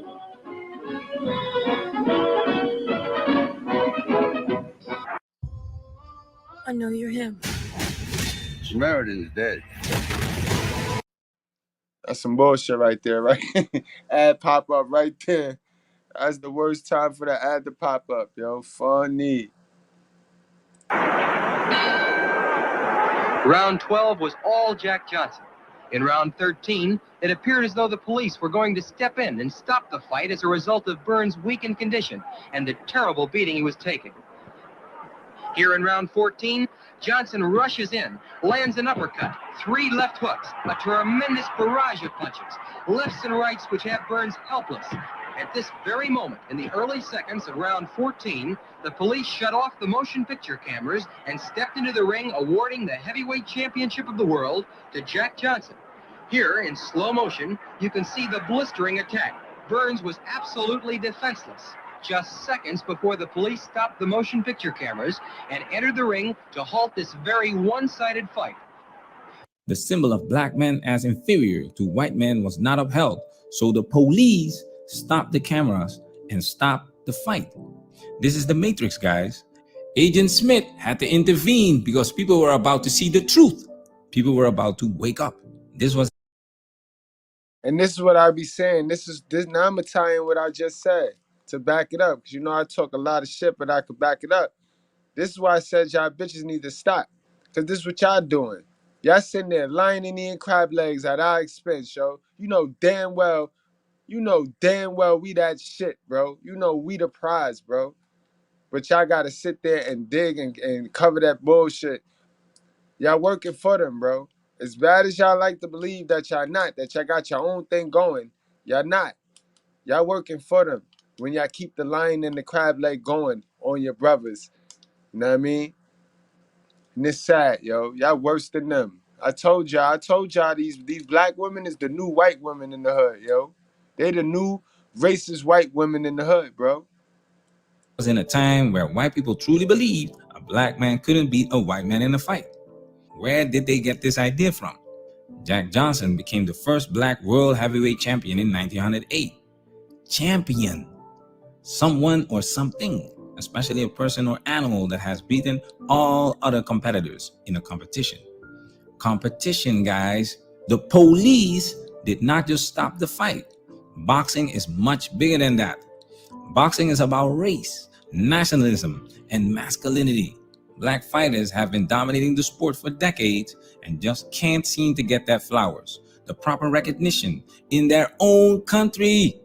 Those pound for pound lists are ridiculous.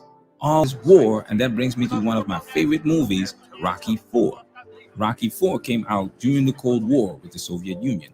Cold War means a state of extreme unfriendliness existing between countries, especially countries with opposing political systems, that expresses itself not through fighting, but through political pressure and threats.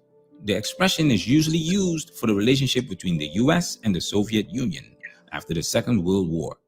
Rocky IV just hits differently if you look at it from a red pill perspective. The movie starts like this.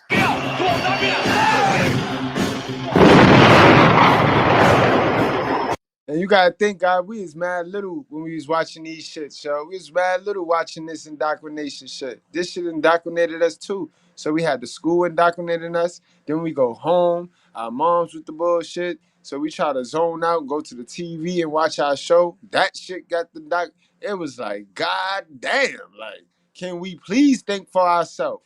When do we get a chance to think for ourselves? American glove and Soviet Union glove explode into each other. This symbolizes that this movie is not just about boxing. Symbolism. The portrayal of the Russians in this movie plays into the propaganda intended to portray the Soviet Union as evil and cheaters. They did the same thing with wrestling. Well, hold on.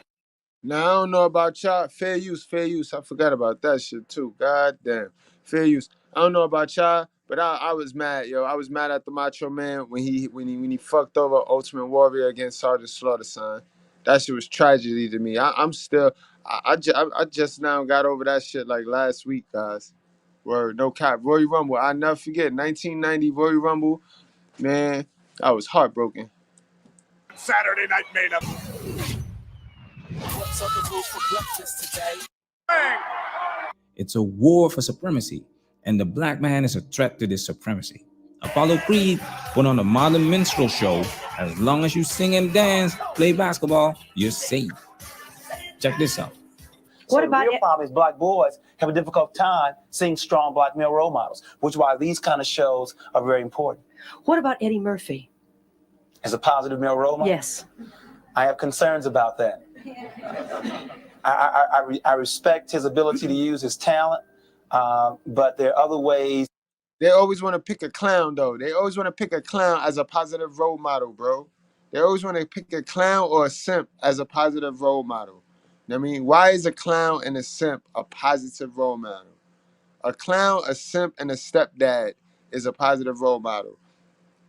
That's another reason why that what the dude's doing, what any one of us, whenever we do something for the kids and the next generation, you know what I mean? It still leave a bad taste in your mouth, guys. I know why. Because it allows these little mingy, mice, these slimy gutter rat bitches to still skate up underneath the radar. Because now all that man doing is providing a safe haven for these bitches to still go on social media and cap and eat crab legs like if they doing something, they ain't do shit. You see what I mean? Like, it's the way the society is designed for these bitches to sit pretty and do nothing, bro, and reap benefits for nothing, bro. That's why you got to make them work, bro. You got to make them work for a quarter, bro. You can't get a female can't get a quarter for me unless you work for it, bro. If you work for it, if you're a working shorty, bro. And I ain't talking about selling no coochie either, B. I don't buy coochie, yo. If you'll work for it, then you'll get it. If you're not a working shorty, then I ain't fucking with you, bitch. You just gonna entertain me, B. We gonna laugh together. We gonna laugh together, boy. Word up. I know every trick in the book too. I know every trick in the book. Images are very important. Now check this out. You scared people, Huey. The Black Panthers scared people. Anytime the black man attempts to change the slave image, he will scare white people. So the Black Panther Party, I thank you. When you said that we scared people, that means that we were creating a positive black image for ourselves. Carlton, you were... This is gold. They both mentioned the importance of image because Eddie Murphy was definitely not scaring people. You could hear the crowd laugh when his name came up because that's the first thing that comes to mind. Jokes, not serious, not a threat to the system. The same system that is responsible for the Black Panther Party for self-defense. Why do you think men are going their own way? It's a response to the system. And of course, the system is not going to applaud it. And that's exactly what they did with the Black Panther Party. Portraying them as evil and frightening because they were changing the black image into the opposite of that minstrel show. Black Panthers were not stupid. They were well educated, organized, intimidating. They weren't just marching, and that's why you had to take them seriously. Apollo Creed was definitely not scaring people. He was clowning the whole time. Even Rocky was kind of embarrassed because of... Look at my guy. Got the black guy looking like the clown as always. Got the black guy looking like the clown as always. that modern minstrel act. And that's why Apollo Creed died as a joke for the world to see. Not just lose the fight, he had to be destroyed. That's why the police stopped the cameras from rolling before the world could see that champion fall by the hands of Jack Johnson, because they were protecting their image, the image of white supremacy. Now, Clubber Lang was scary, intimidating. What's your prediction for the fight then? Prediction? Yes, prediction. Pain. He humiliated Rocky, but at the end of the day, Rocky beat him in humiliating fashion. Yo, T.O., we got to clip that, T.O. What's your prediction for the stream? Pain. Yo, we going to get a lot of clips from Rocky 4, yo. Because nigga died, he died, yo. They so bad. They so bad. Ain't so bad. Ain't nothing. You must be crazy or something. I'm crazy than you. That's so stupid. And that's the essential part of the story. Eddie Murphy explains the psychological effect of these Rocky movies. People get drunk, go to club and stuff. I had a fight with an Italian dude. Right after around time, Rocky came out. Italian, white people, period. It's all psychological, guys. Remember, you know how some shit grow on you? Oh, that shit grew on me. That's psychology, because they repetitive.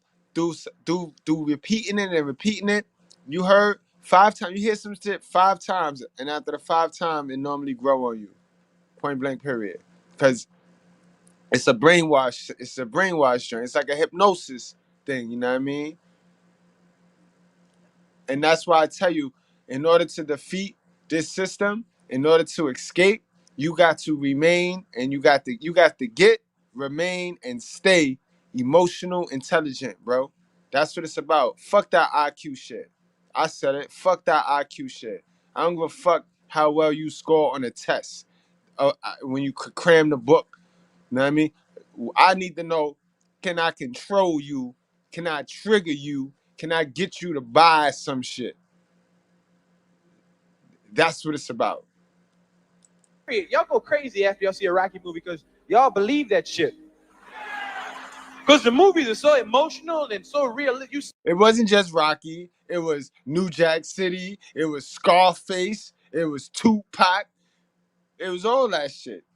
Minister Society. All that shit. Superfly for the pimp niggas. Sit there and go like, hey, this is real. After they see Rocky, they come out the theater charged. They be like, all right, Rocco! All right, Sloyd!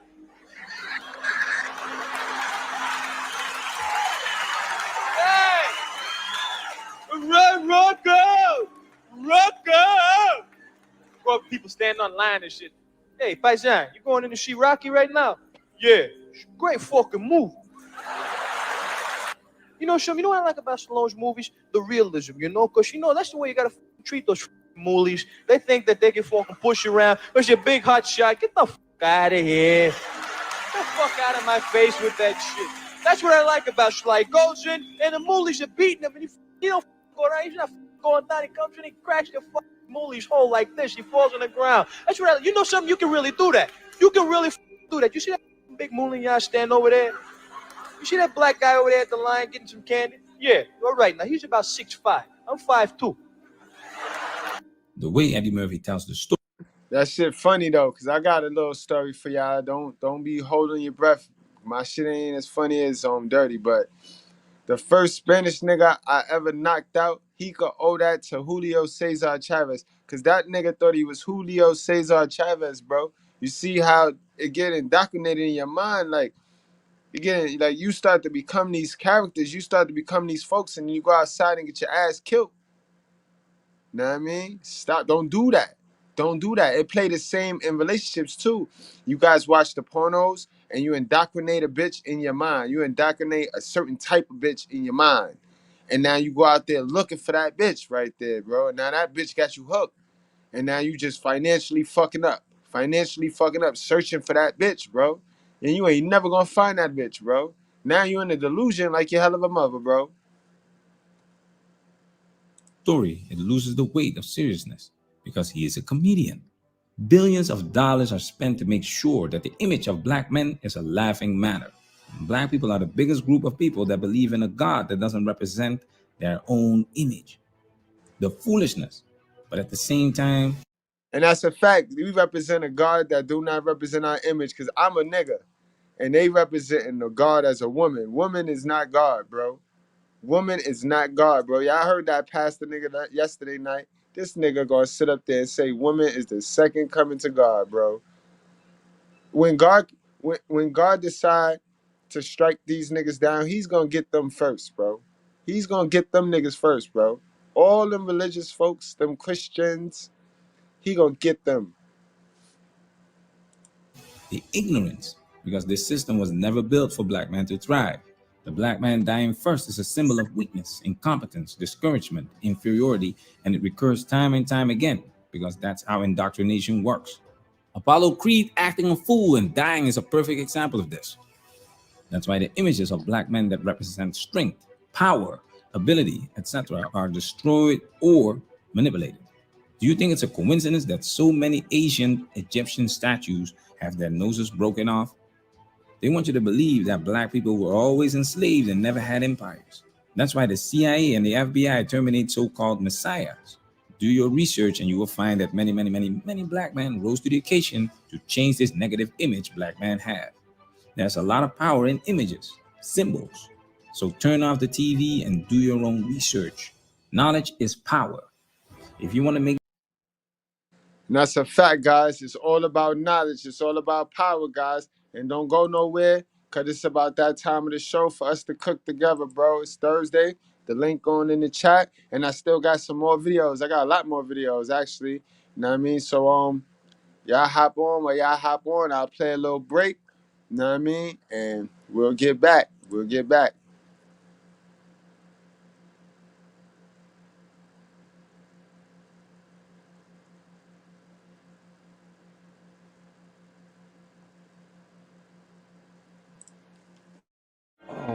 I see a devil already popping up in here. Ooh. Brother, if you knew what Allah showed me of you, you would go right away and change.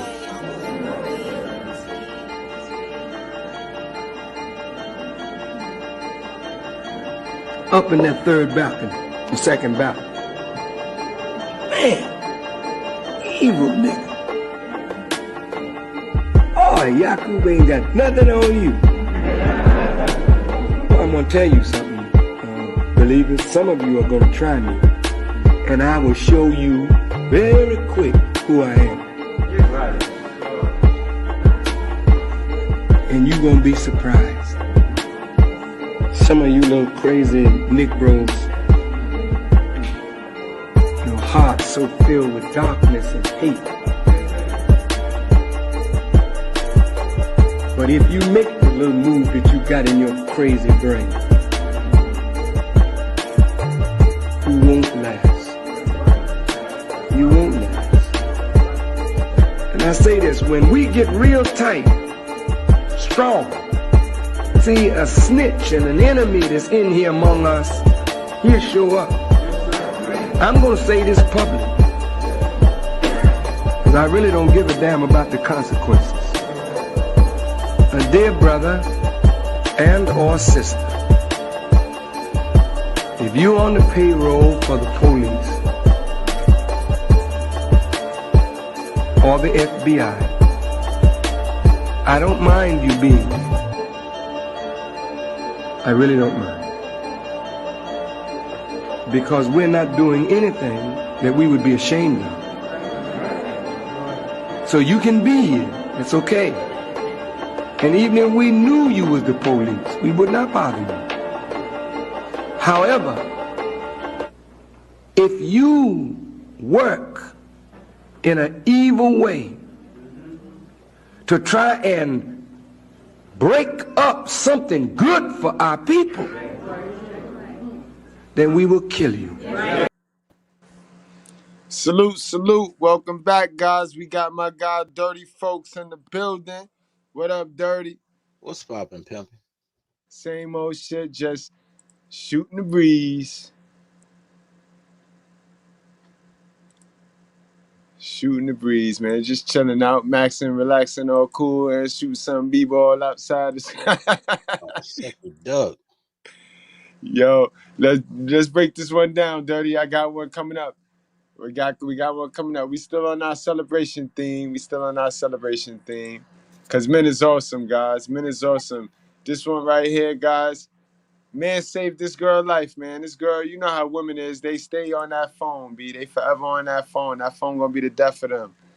But we're about to watch how awesome men is right now, guys. Watch the man and watch the lady and watch the car.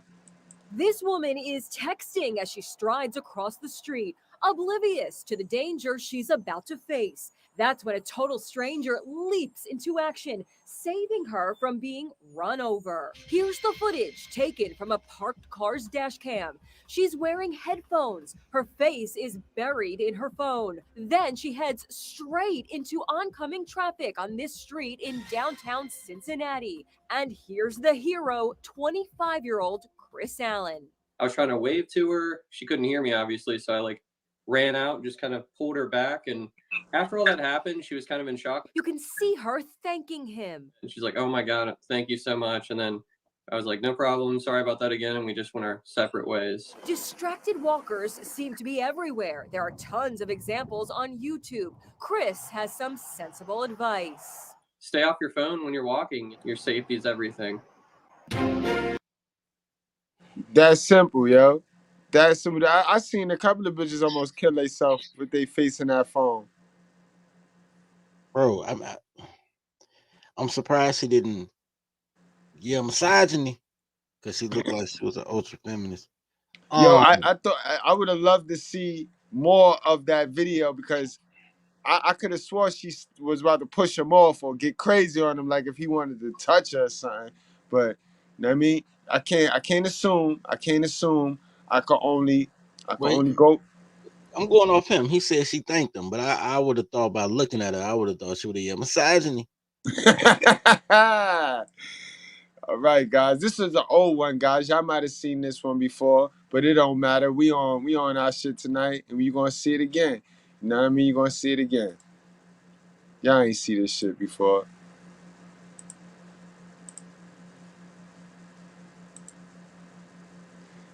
Dad saves his kid from a car crash. You know what I mean? It's a whole lot of dads saving tonight. Dad saved his... Well, surveillance cameras capturing the moment a dad saved his 4-year-old son as a car crashed into a donut shop. We're now hearing from the father and son. Fox's Nicole Fierro has the story from Aurora, Colorado. Yo, that's a dad that said he does something consistently with his child, yo. You see what I mean? They meet there and they chill there every week. You know what I mean? I'm taking notes. I listen. Like, I'm a good listener, so you know what I mean? Let's hear that back, just in case y'all missed that.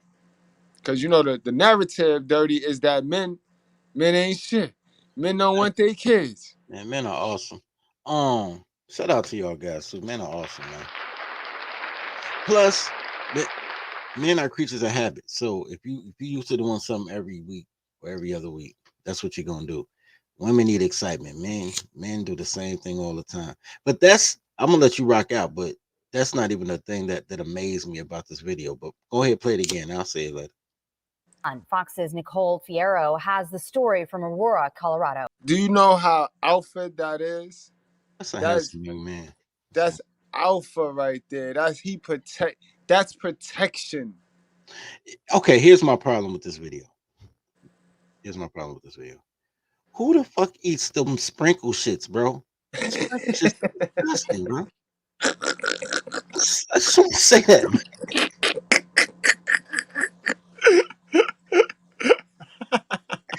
Fucking hard ass shit. You could have got a sugar donut or a glaze. Man, the custard in the middle. Why fucking sprinkles? But eclair, you could have got an eclair. You gotta get eclair. They probably sell ice cream if they sell donuts. Man, got some ice cream. That's some real life superhero shit for sure. Definitely for sure. Moms wouldn't have did it. Moms would have done it, but moms would have got hit by the car because they have no reaction skills. She'd have died with the baby though. Oh, baby. She'd have died. Well, that was Nicole Fierro reporting for us tonight. By the way, the shop owner is offering that little boy a free donut every Saturday for the rest of his life because of what happened. And that's good. Yo, that's dope. Yo, and salute to my guy, like you said, KDH. That's a fact. That's another hero, another black hero, an awesome, amazing dad. Shout outs to Shad Gaspard, who died saving his son from the beach. Yep, I remember that. Men are awesome, man. Men are awesome. And keeping with the trend. Let's go. I did this video a while back.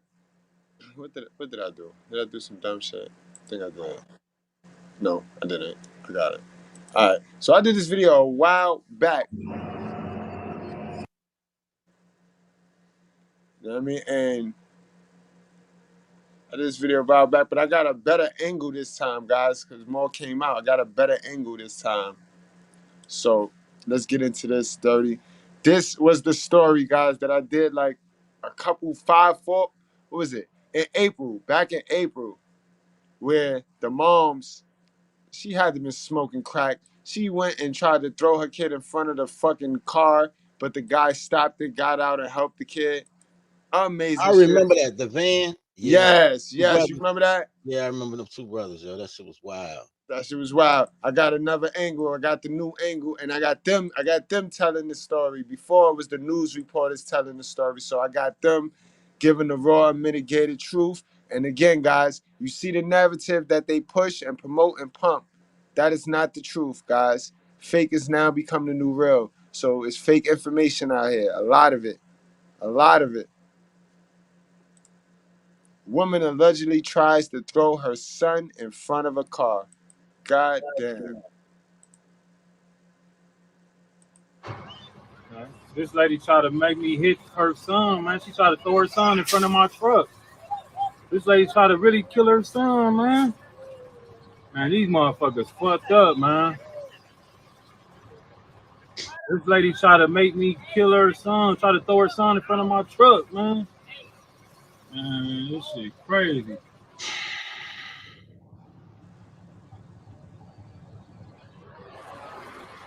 Shit crazy.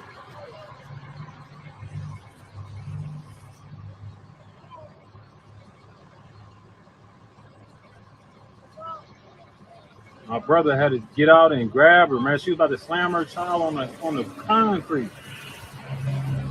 This lady fucked up, man. Y'all, what up? Welcome to The Real Spill, man. We got a story out of Cleveland, Ohio, man, on East 55th Street, okay, where a woman tried to throw her 4-year-old in front of a truck, okay? Now, thank God the truck stopped immediately before hitting the child, and apparently the truck's passenger, which was the driver's brother, jumped out to try to save the child from his own mother. And it's crazy to me because there's another person in this video that I believe to be her son, oldest son, who was actually wrestling with the mom, trying to get her to stop trying to kill her child. Now, So look, that's what we did not understand in that first video, because they never made it clear who was the other guy. So the whole time we was thinking those are the two guys that got out the car. But it was the one guy got out of the car. He's the one with the baby, and the other little guy, the other teenage guy, is her son, who she's dragging like she want to throw him in front of a car. Shit crazy out here in this world with these women, yo, because they get the cap and crab leg. Like I said. Now, even if she was to send them to the boys' club, you know what I mean? That don't help her. How does that help that bitch mind? Okay, first of all, fuck that bitch. Second of all, bro, she would send them to the boys' club. She'll send them anywhere except with their biological fathers. She's my inspiration, bro. I love what she is. You don't have to love who she is. It's a horrible act. But I love what she is because I make my life plans around Keisha's. You know what I'm saying? This bitch different from a Keisha to me though. This bitch is a mental patient. This bitch is this bitch a head case, man. Bro, let me tell you something. They all try to get you killed. They professional fight promoters. This is a death match though. Bro, they all death matches. This bitch come tell you to they get their daddy killed. I only date killers, but I want you to fight my boyfriend, daddy. Look, they all fight promoters, and it's always life or death when you fucking with these Keishas, bro. That's a fact, though. Anywhere but their father. Anywhere but with their father. She started to yank the child violently, and she put him up in the air ready to slam the child to the ground. And that's when the passenger of the truck decided to get out and help. And thank God that the man did, because this child could be dead right now. Now, I don't know what's going on with this lady, but it seems like to me she has a mental problem that needs to be addressed. Now, she also tried to drag the other child out into the street and get him hit by a car. Now, I'm hoping that CPS gets a hold of this lady and get this child away from her if she still has him. Now, I'm not sure what the passenger of the truck did with the little boy. Of course, he consoled him. He picked him up. He tried to make sure that he was okay. But I don't know if he gave the child back to the mom or not. Now, I'm sure they might have called the cops, and who knows what the cops might have done, okay? Now, it's a blessing that she did not take the other boy and throw him in front of a car, okay? Because she definitely tried to, and this lady looks pretty strong, man. Looks like she could have been pretty built up to where she could have tossed this kid into the middle. Now, why even have a fucking baby, yo? This be the shit. This be the my body, my choice. I brought you into this world. I could take you out shit. Yo, these bitches need to go to jail, bro.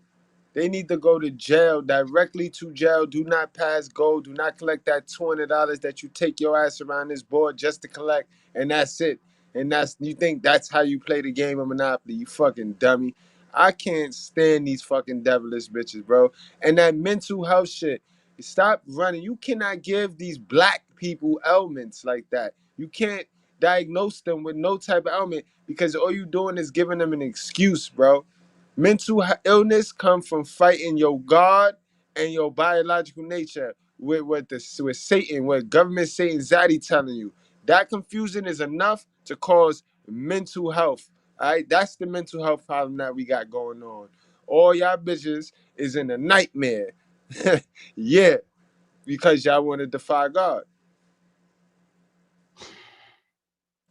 Of the street also, all right? Definitely need more mental help going on in the hood. We need more people addressing mental health, okay? We need more mental health clinics.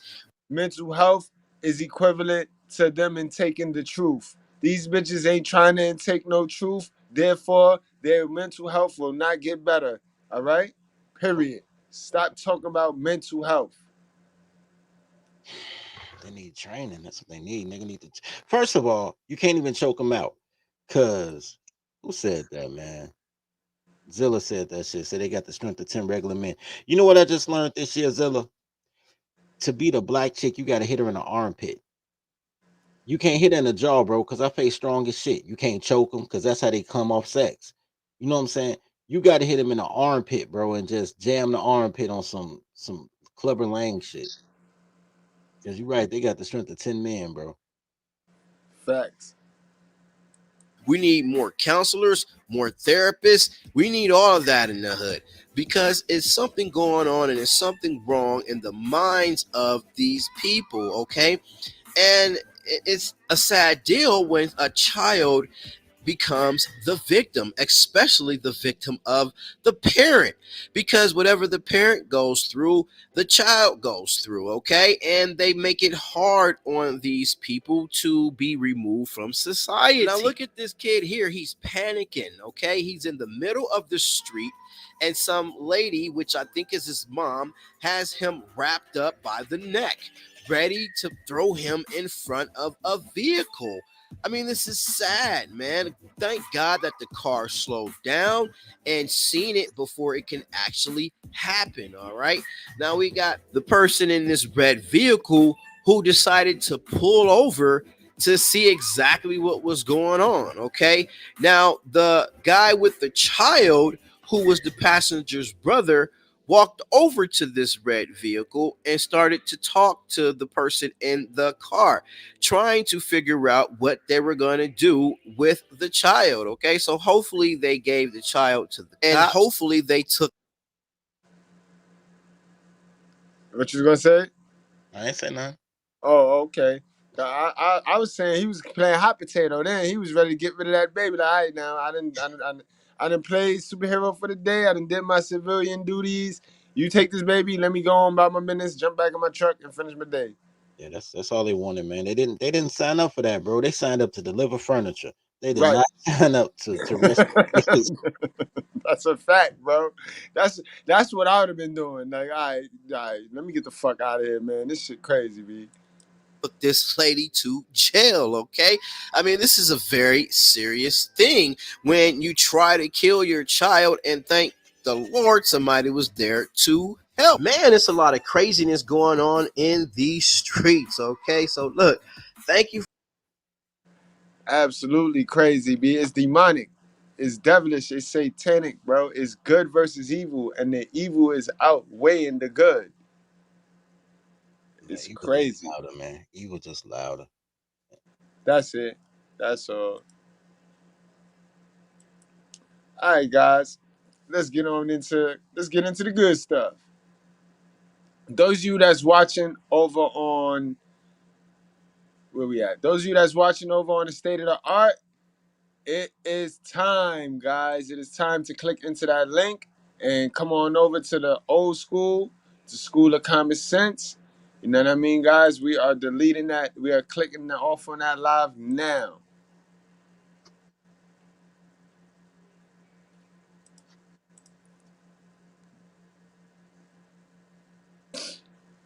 All right. So now we exclusive. I had to having it all. We exclusive now. So y'all gonna have to come on in. And as they come on in over here from the other channel, y'all make them feel like guests, man. Don't be bullies, y'all. Don't be bullies.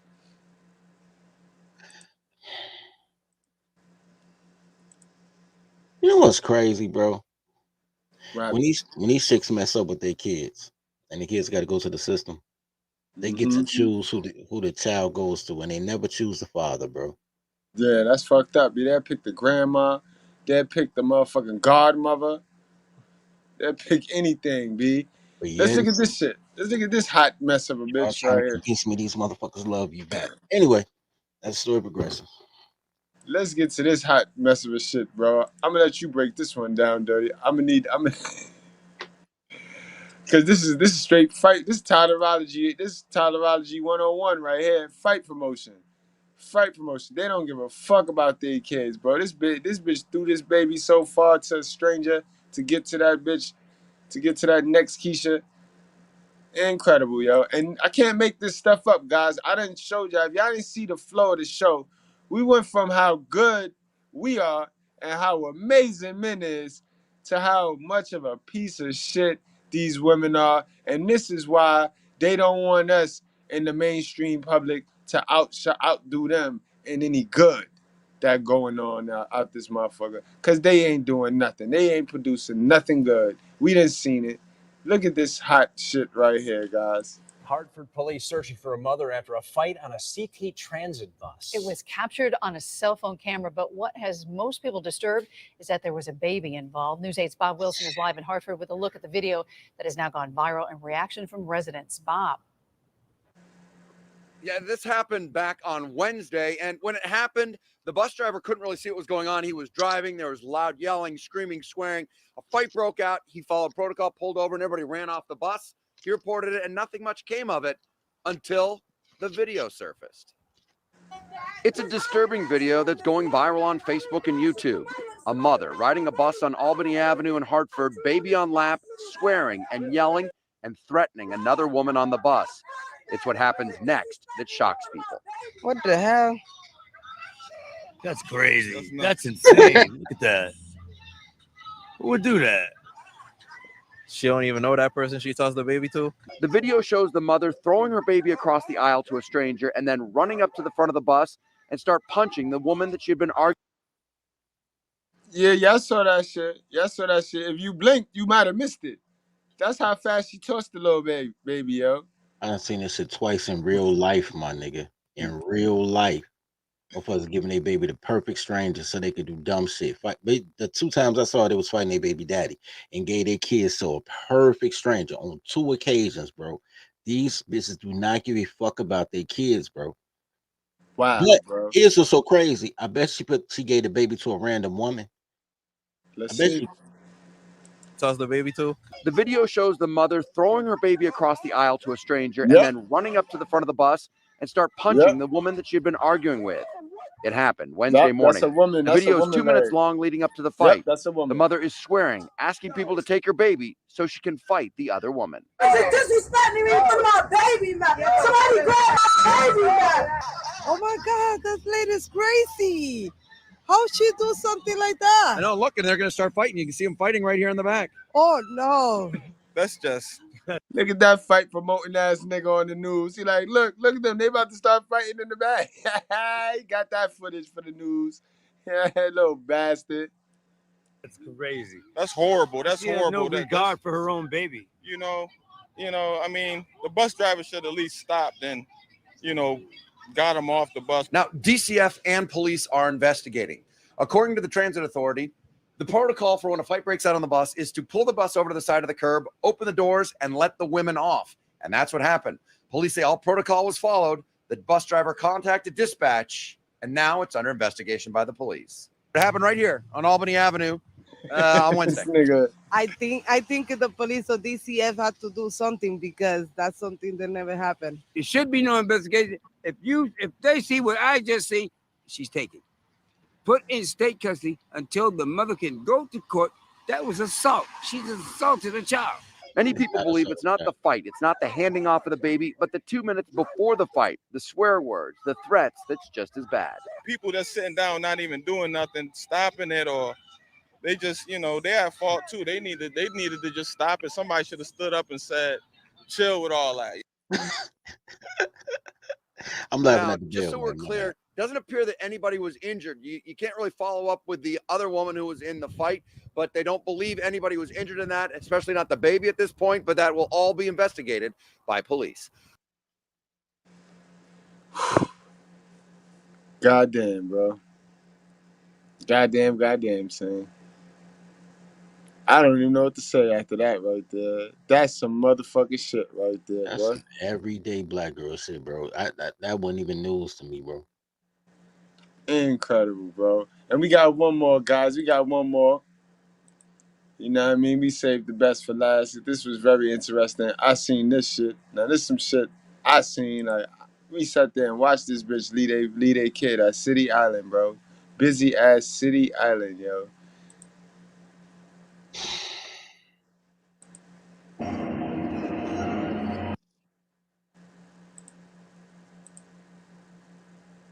Who says he talked to this mom outside the store and he also saw her walk out. For a mother. Developing news from Riverside where police are searching for a mother they say abandoned her 2-year-old daughter at a supermarket. And CBS 2 Inland Empire reporter Crystal Cruz has the latest on the search for that mother. Crystal. Hi, you guys. We spoke to an employee who says he talked to this mom inside the store, and he also saw her walk out, cross the street without her own child. I saw this lady and her daughter was running around, and I looked at her, I was like, oh, your daughter's running crazy. He said, yep, she's always doing that. Colby D. Matson was on the clock Sunday night at Food for Less in Riverside and noticed this mother and daughter in the store and says mom gave off a depressed aura. And what happened next? A downright stunner. It's sad, it's heartbreaking, because like I don't see how any human could abandon their child. That's like a human being, you know? Police say the mother, seen on security video, checked out at the cash register and then left without her toddler, who Colby says didn't have a clue. Just playing around. She didn't know better because she was really little. She was just fooling around, and everybody in the store was kind of just like looking, why is the child running around alone? Like, where's her mother? Investigators say a good Samaritan noticed the girl alone and brought her back to mom, but was told, quote, oh, just leave her. Shoppers just stunned by this story. I wouldn't even leave my teenager here. No, not at all. You're not able to take care of the child yourself. There's better options than leaving it here. The child is now with Child Protective Services, and Riverside police are looking for her mother in her 20s or 30s with long brown hair and tattoos.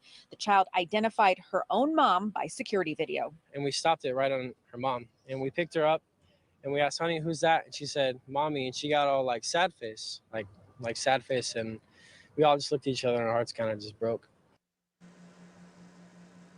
And when found, this mother could face felony child abandonment charges. I'm Crystal Cruz in Riverside. Incredible, man. Incredible, man. Dirty, you got anything you want to say about that one right there, man? Nothing ceases to amaze you at this point, right? Hell of a mother, bro. Hell of a mother. I got nothing. All right. Well, we're going to get on into the main event and our final piece. You know what I mean? Right is right, wrong is wrong. Fathers, step up, broke or rich. Moms, stand the fuck down, bro. Stand the fuck down. Supposed to be bringing. So he was like, man, stop tripping. Where my son at, man? So she was like, where the money you supposed to have?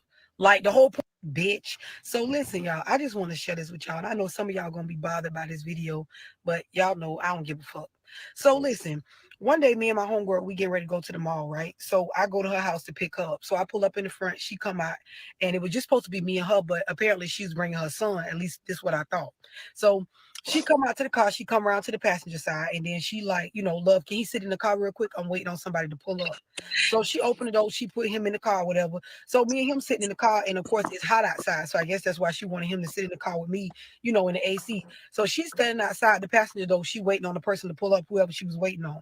So I turn on, you know, videos on my phone so the little boy can look at the videos. So me and him just sitting in the car chilling. I'm listening to the radio. He watching videos. So a car pull up and then they let the window down. And of course I realized, you know, it's her baby daddy. So immediately the baby daddy like, you know, where my son at? So she like, where the money you supposed to be bringing? So he was like, man, stop tripping. Where my son at, man? So she was like, where the money you supposed to have? Like the whole point of you coming over here is to bring me the money you supposed to been gave me for him. You so quick to pull up over here to see him, but every time I ask you about money to help out with raising him, you don't got it or you slow to give it. So the dude like, man, I ain't on all that shit. Where my son at? So, you know, immediately I'm looking like, oh shit. So in like less than like 2 seconds, they get in an all out back and forth name calling. Like the shit sound like you would think it was a drug deal. She like, where the money at? He like, where my son at? He like, man, where the fuck my son at, man? I ain't giving you shit till I get to see my son. So they're going back and forth like this shit is like some regular shit. Like ain't nobody acting shocked that this going on. So I could tell this some shit that they do, you know, all the fucking time. And me and her cool, but I don't be in her personal business like that to know that this is, you know, what the fuck she have going on with her son. So her and the dude going back and forth for at least like 2 minutes straight. Where the fuck my son at? Is he at your mama house, man? I go around there and get him. Where the fuck my son at? So it get to a point where the nigga say to her, what this is, love car, you and her finna go somewhere? Where my son at, man? Just you can go with her, tell me where my son at, and I slide and go get him. So she like, I ain't telling you shit till you give me the motherfucking money you supposed to give me. So they start name calling again. They going back and forth and shit. So I realized, the nigga realized this my car. So I think he think like I'm a part of the shit, the way she like waiting outside the car. So the little boy kind of like realized what the hell going on. So he looked up from the videos and he realized his daddy car, pulled up right on the side of mine. So he looked at me and he like, oh, my daddy. So I'm like, well, your mama said to sit right here until she get done talking, and then she'll let you, talk to your daddy. So he started crying. So now, I'm like, oh, hell no. So I let the window down. So when I let the window down, immediately the little boy pop his head out the window. He like, daddy. So he opened the door and get out his daddy, get out the car. The daddy pick up the little boy. So now she is extremely pissed. So she stopped arguing with him and started cussing me the fuck out. Bitch, why the fuck you let the window down, man? God damn. I told you to just let him sit in here real quick. This ain't even your motherfucking business. Like when I tell y'all she motherfucking snapping on me, she's snapping. So, I know that she like aggravated and agitated with him, and that's where all that's coming from. So, I ain't feeding into it. I'm telling her, girl, I'll talk to you when he pull off, because I ain't with all that arguing back and forth. So, she done like forgot about arguing with him, and she like extremely mad at me. So I done did my whole little close my eyes and count to 10 shit. Like, well, I'm not gonna just snap. Like I'm telling her, listen, just deal with what you gotta deal with him, and when he pull off, me and you will talk. So the dude, like, he like, man, what up, love, man? What you helping her hide my son? So now I'm like, both of these motherfuckers got the wrong shit going on. So I'm fucking looking at him and looking at her like, y'all got to be out y'all rabbit ass mind to even fuck with me with this shit. I'm looking at her like she got to be crazy because she know me. She know goddamn well I ain't condoning in no fuck shit like this. So he asking questions. She still cussing and shit at me. So listen, y'all, when I tell y'all I blacked the fuck out, I blacked out and cussed them both the fuck out. And not like on no name calling shit, but on some, y'all ought to be ashamed of y'all motherfucking self. So the daddy take the son and put the son in the back seat. So she snapping on him like, give me my motherfucking son. Like, you ain't taking him nowhere. You don't get no money to help take care of him. So I just was like, both of y'all shut the fuck up. Both of y'all acting ignorant as fuck. First of all, you bitch, you done brought this little boy out and put him in my motherfucking car, got me helping hide him from his fucking daddy. Like I'm a part of this fuckery. And you know that's not how the fuck I get down. You should have told me that's what the fuck you had going on, and I would have left and came back and got your ass after this shit was over with. And then to your fucking baby daddy, like you fucking pulling up. If you know you got money that you supposed to be giving her, just give her the fucking money so you can see your son. What the fuck do y'all got going on? And let me explain something to both of y'all. Him not helping you financially has nothing to do with him seeing his son. If the motherfucker ain't giving you money like he's supposed to help take care of your child, that's what the fuck child support for. Put that motherfucker on child support and stop standing out here arguing with him like this a motherfucking low-key drug deal or some shit. Where the money at? Where my son at? Both of y'all ignorant as fuck. And bro, if you got the money to give her, why the fuck is you stolen? Who cares if she trying to control the money situation? Give her the motherfucking money so you can see your goddamn son. Y'all got to stop that motherfucking fuckery. That's what the fuck's wrong with our motherfucking culture right now. You bitches so fucking divided. Y'all out here arguing and name calling like y'all motherfucking enemies and got a mutual child that you got to motherfucking raise. They created child support for a reason. If a motherfucker sitting around, whether they got the money or they don't got the money, and they not fucking helping take care of their child financially, then yes, put their ass on child support. But it ain't your job to go around every day policing their motherfucking asses on bringing you some motherfucking money. Put them on child support and leave it the fuck alone. But on the contrary, him seeing his child has nothing to do with the money that he give you. Unless somebody is putting their child in physical, mental, or emotional danger, you don't have a right to keep their fucking kid from them. And let me tell both of y'all bitch asses something from a kid standpoint. When I was growing up, I remember plenty of motherfucking times when my mama asked my daddy for money and he didn't motherfucking have it. My daddy would tell her ass he don't got it and still tell her I'll be there on Saturday to pick my goddamn kids up. He never fucking left out of our lives. She never fucking tried to stop him from being in our motherfucking lives all behind no money. Your ass get put on child support if you don't do what you're supposed to do financially by your kids. But that do not give the other parent the motherfucking rights to stop you from seeing your child. If he ain't putting his kid in motherfucking danger, why is you out here hiding this little boy from him? That shit don't make no motherfucking sense. That's the first black man that's ever supposed to show him love. And you hindering that shit behind what? A couple $100? It's not that fucking serious. Get that man his motherfucking son. And if you got money to give her, give it to her. It ain't her job to financially take care of the kid by her motherfucking self. All because you mad about her attitude or how much she asks you for money. If you know the little boy needs some shit, give it to her. Y'all need to stop acting that fucking ignorant, man. And then go to involve me in this shit and then try to cuss me out because I let the wonder down. Bitch, you out your motherfucking mind. I wish a bitch would have ever tried to hide me from my motherfucking daddy. Is you crazy? That's the first black man ever showed me love. And he ain't never left. Whether he had a bunch of money or no motherfucking money at all, he ain't never went no motherfucking well. To this day, my daddy do every fucking thing for me. When I was younger, he came.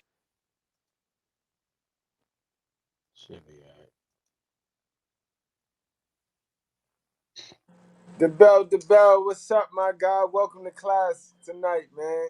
What's up with it, champ? Man, I'm chilling, man. We closing on up now, man. We had a good old show tonight, man. It was calm tonight, calm Thursday, yo. Damn, y'all about to close the show? I'm all out of content unless anybody want to join the link and we make a show out of it. You know what I mean? I know everybody got kind of used to us being rocking out till 2-3 in the morning and shit. Yeah, man, it's still early over here, fam. Oh man, he ain't fucking with you, man. That's right, man. I can't fool with you, man. Fuck out of here, Hey, but I look in your messenger. I got a happy story. Oh, hold on. All right, let me pull out A happy ending, man. I'm pretty sure y'all done seen this one. Oh, this nigga's a fool, man. This nigga's a fool, man. But you know, you seen the heroes, right? You seen the heroes, the Captain Save'ems that rescued the bitches and the kids, right?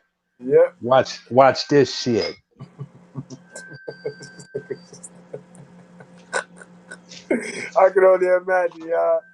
Y'all can only imagine. I ain't get to see this one. This is one of them old can't tell me nothing. You know, one of them old can't tell me nothing black bitches. That's everyone, ain't it? That's pretty much. They only come in black and Karen. You know what I'm saying? 69th Street Station where that accident happened, Dana. And the woman we spoke with says that no one from CTA nor the city has contacted her family. And she says after watching this video that was leaked this week, she is wondering why a security guard and 2 other male passengers standing just feet from her sister did nothing to help her. I knew what the last Pause.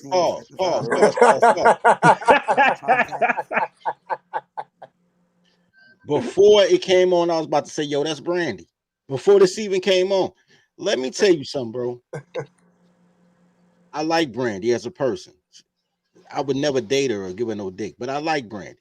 She cool, right? Nigga, her generational curse happened all in one generation, nigga.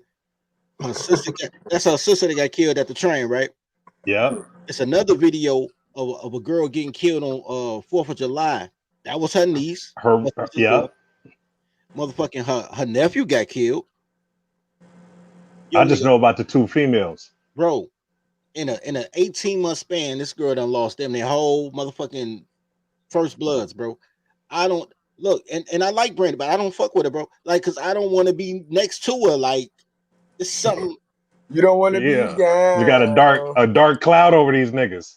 He said he don't want to be down with what she going through.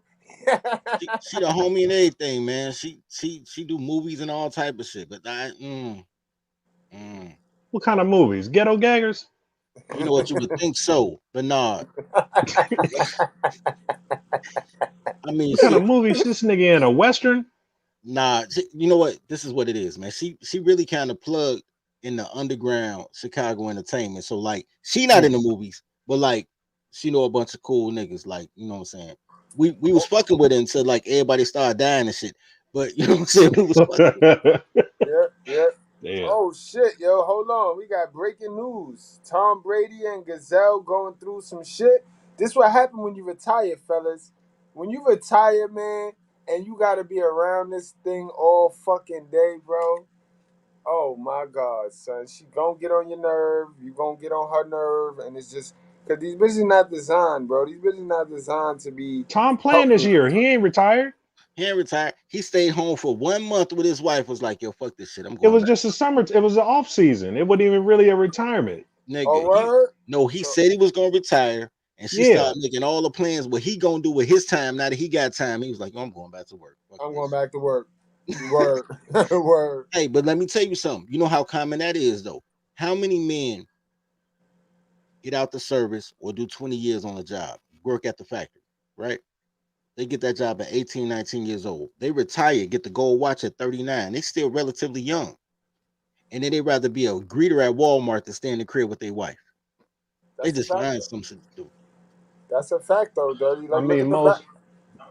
Look at the basketball players. Look at the football players. As soon as they retire, it's clips. It's clips. Yep, I was about to say that, man, because they spending more time at home, and while they on the road, that's when the wives is doing they fuck shit. Same thing with over the road truck drivers. Same scenario. Same shit with COVID. COVID blew it up. You Oh, couldn't hell get yeah. months He at inside. home. Well, she at home. She can't fuck her work boo. She got to make arrangements now. And he can't go. He can't leave that crib because his wife looking at him like, where you going? You gonna bring me back Corona? Hey, but on this right here, look, it's everybody's fault except for her sister. What she did, a grown ass mama. Hold on, let's finish this. Hold on. I ain't see this shit yet. Bro, this happened a few years back, man. Whole family did. I need to call Brandy just to make sure she all right, nigga. See what Okay, call her while we watching this. Dirty Phone. Nah, man, I ain't Fuck.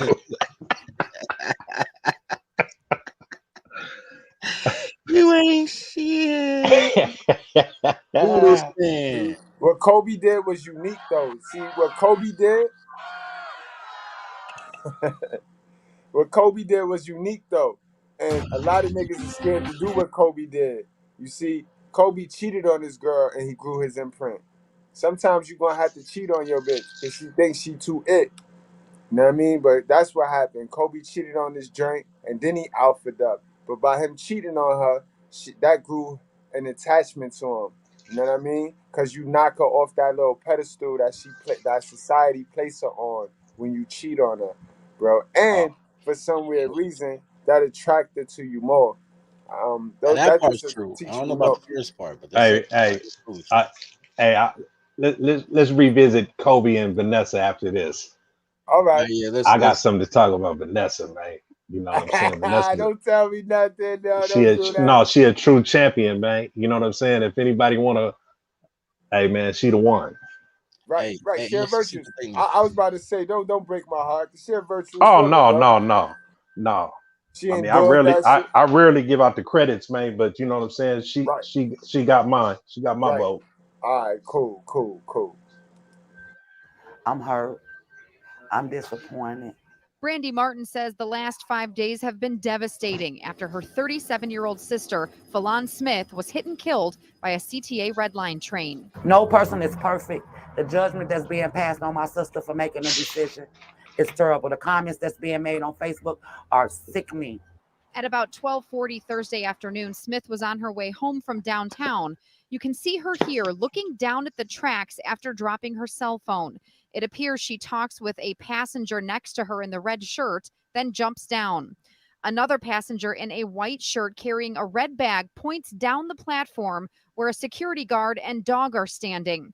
Smith starts moving quickly towards the train. Her sister says there was a ladder there she was trying to reach, but she didn't make it in time. I've seen people get on icy lake.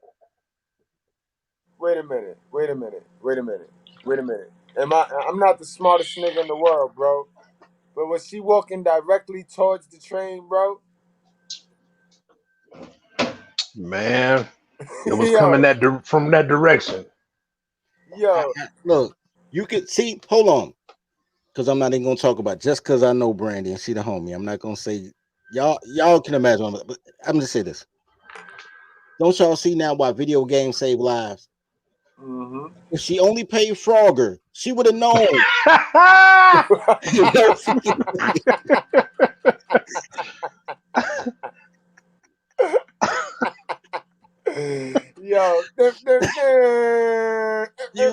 have known. Ain't no way she gonna make it to that ladder, bro. So I'm clipping that. I'm sending that to you. Upload that as a short. That shit going viral. Bro. That shit, this nigga dirty and stupid.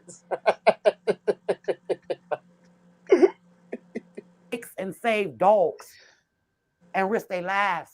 Since Thursday, Smith's family says this leaked video wasn't even the worst of it. She says other people on the platform took pictures of her sister's severed body on the tracks and posted them online. And a human life, you have no love. You didn't lend a hand to pull her up, but you lend a hand to record her. Shame on you. Shame on you. The woman killed was a mother of 3, an author, and soon to be an insurance agent. CTA says that it is investigating who leaked this video and will pursue disciplinary action against that employee.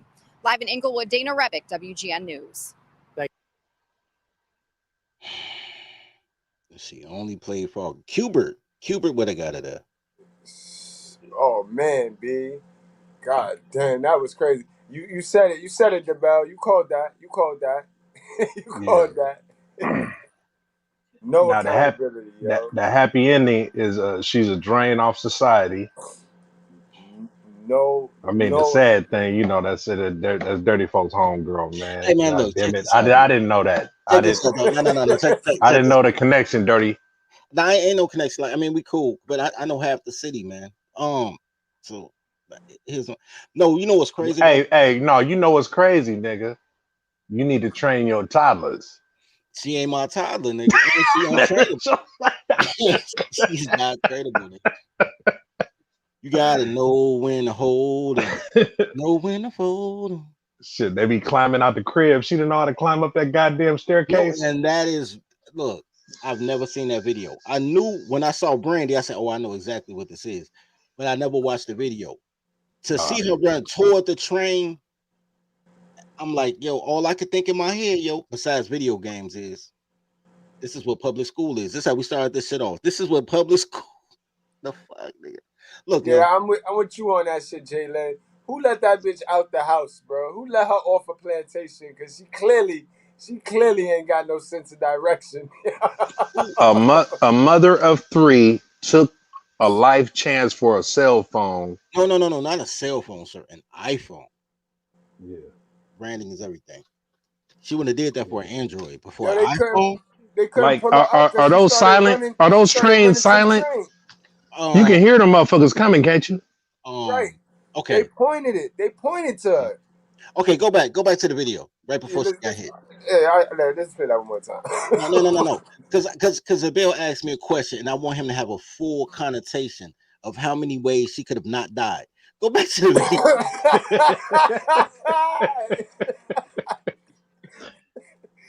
video. Yo, T.O. What kind of stream we having tonight? No insurance, bro. Go fund me, baby. You know what it is. Pain.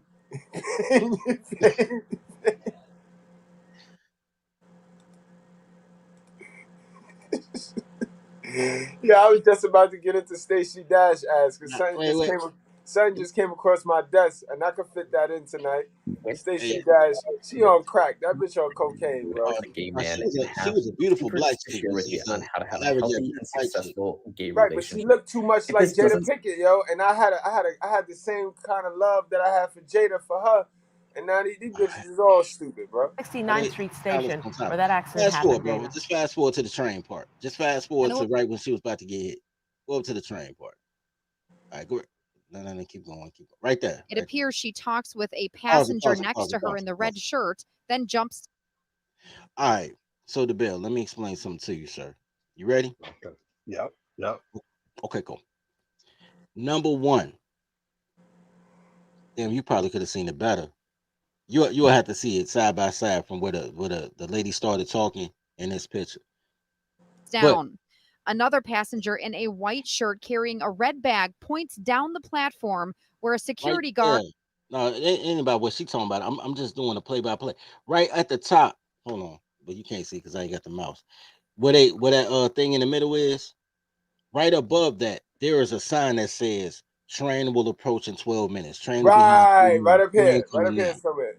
Right. So she literally saw the shit said train coming now. That's number one, right? Before her phone dropped, she could have looked up and it said train coming now because she right under that motherfucker, right?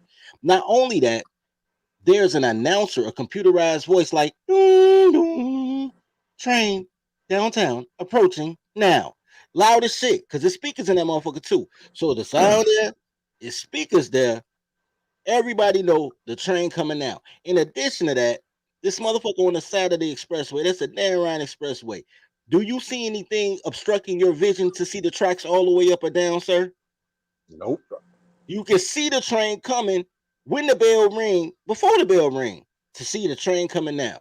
So you got your eyes, then you got your eyes, then you got your ears, then the train loud as shit too, then you got your ears, right? The announcement, the train, you see the train, and you see the sign. And somehow that's not even the part that's blowing my mind. The part that's blowing my mind is she hopped a hot ass over there. A man is right there offering to help her up, and she said, "Fuck that shit. I don't need no man," and ran to the train.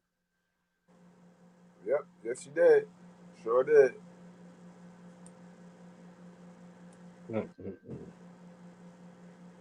And ain't no telling what the man in the red was telling her. Probably tell her, "Get your fat ass up here, shorty," because this motherfucker finna get back train. Yeah.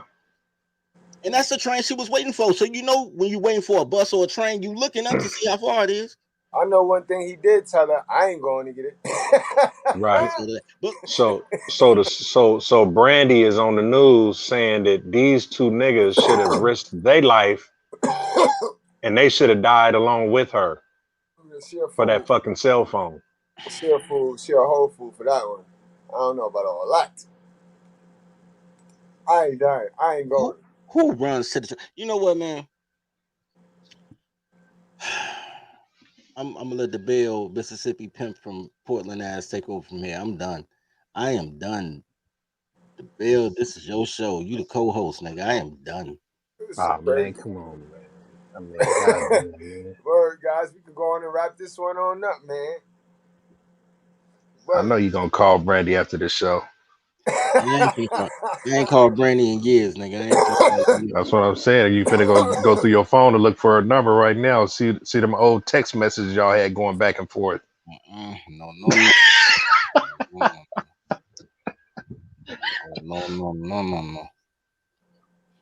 They all. I mean, they all party girls. Where they used to be. You know how girls used to be party girls. Now they got the look of a motherfucker that spent their whole teens and 20s sniffing lines, smoking weed. Oh and yeah, shit. she looked partied out, man. Yeah, and I try to change your life, and now you drink wine and you believe in God. You know, all that bullshit. Right. But yeah, man, shit, man, I ain't gonna hold y'all up, man. Shit. See, I blame Zone. You had it's Zone fault, bro. He the only good man, and he wasn't there to save her, man. Oh man, Zone been making jazz and shit in the studio. Yeah, Zone and World Class, they battling each other and shit on the low. They've been battling each other. What they making music? Yeah, they in the battle. They engulfed in the battle and shit, yo. Yeah, man. I know that nigga, man. He be performing outside that Scottsdale Mall, man. Hold on, man. Wait, before you shut down though, I'm finna give him a link. Hold on.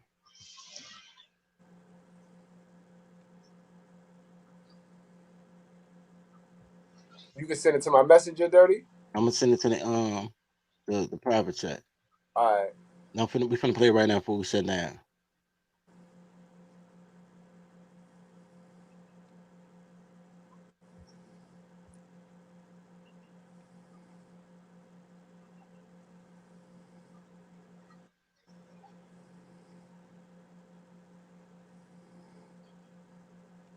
Zone, what you be doing? Singing or rapping?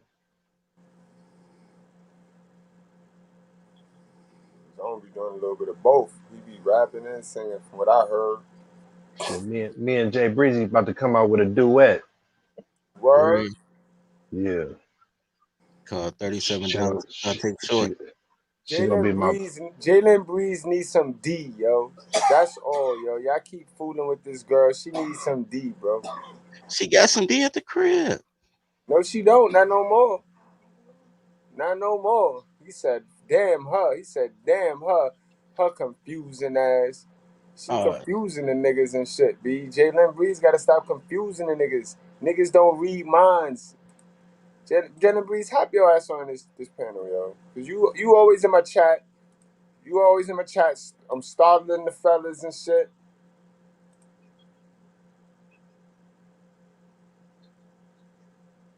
You sent it yet, Dirty? Nah, I'm I can't remember what year it was.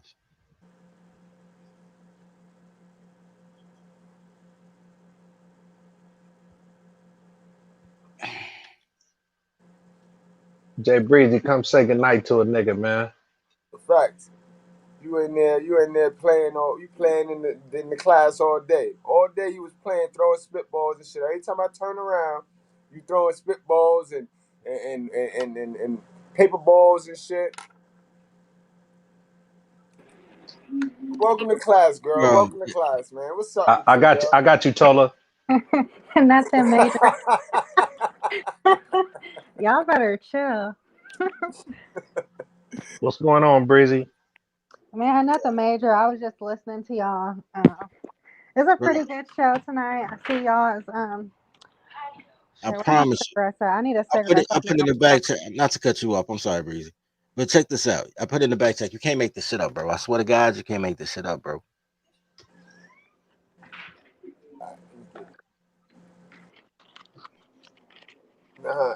Shit.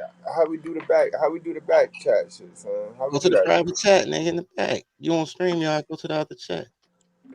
Oh, I see it. Right there. Oh, got it. Oh yeah, he don't check the private chat at all. Yeah, I told you I don't fuck with it. I don't fuck with it. Oh, what the fuck is this? Who is this? Oh, this shorty. This shorty you just showed us. Yeah. This is a whole different situation, though. Oh, this is the murder. This is about the murder. Yo, this nigga dirty is dirty, bro. You wrong. I thought you wrong for that. Yo, niece of woman killed by CTA train was fatally shot over. Where's that shot? Was fatally shot over 4th of July weekend. People have gotten so used to dealing with pain. They go out word of the night. T.O. Pain. Nigga. She been trying to be on TV for 20 years. Been on TV 3 times because her people keep dying with the dumbest. Hey, bro, how did this one happen? Was she in a car or something, or what did she get killed at? It's right here. So listen to it. The Big Lots Labor Day sale is here. You've worked hard this year. Now it's time to save big on lots of bargains and treasures. Save up to 20. But pause that. Go down. Niece of woman killed by C. Because I saw it on the news. So scroll down and see if it's a video for it. Oh. I didn't look to see if it was a video for it. Nah, it's not gonna be a video. It's gonna be that automated joint right there. Because they normally put that when it's not a video. Okay, that makes sense. But who is Brandy? Is she like people know her? Only dirty folks. She got like a hood reputation. She got like clout. She running dirty folks crew. Word. That's my backward. You know what though? We ran in circles. She used to hang out with some girls who actually got some shows on some channel. Fucking one of them girl channels, Lifetime or Bravo. Was she claiming something? I don't know. She wasn't claiming no gang. But she used to be with a clique, and then she got mad at the other girl she was working with and said she was gonna do her own thing, and the other girl took off, and now she on cable. And Brandy just asked her for GoFundMe. She cool. She all right. Yeah, that's what happens when you leave your crew. They always do better. Yeah, because it be them. Hey, Shadrach, don't play with me, man. No, sir. I know you're joking, but it's true when they joking. That ain't even funny, boy. No. Hell to the no. Let's see this article. Yeah, no. What you said now, girl? No, I cut you off. You're talking about the article. Niece of woman killed by CTA train was fatally shot over 4th of July weekend. People have gotten so used to dealing with pain. In the days following her sister's heavily publicized death at a CTA red line stop, Brandy Martin was in a fog of grief as she fielded dozens of calls from friends, family, and the media. She began preparing for the funeral while speaking with police and the CTA. She tried to stave off a social media avalanche of mocking cruelty amid leaked video of the moments before her sister was hit by a train after she went onto the tracks to retrieve her dropped phone on June 27 at the 69th Street station. Finally, after 7 days of not eating or sleeping, Martin got into bed, turned the volume low on her phone and tried to sleep. That's when she missed nearly 3 dozen calls. She would soon learn that barely a week after her sister was killed, her daughter was now dead.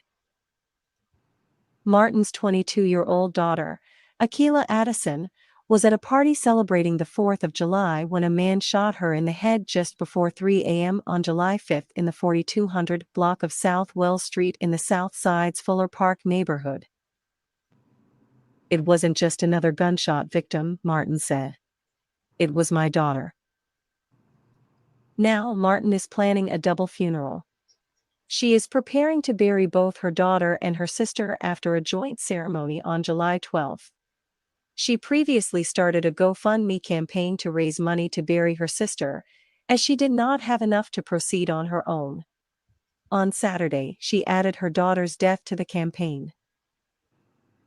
The two were among the closest in the world to her, Martin said.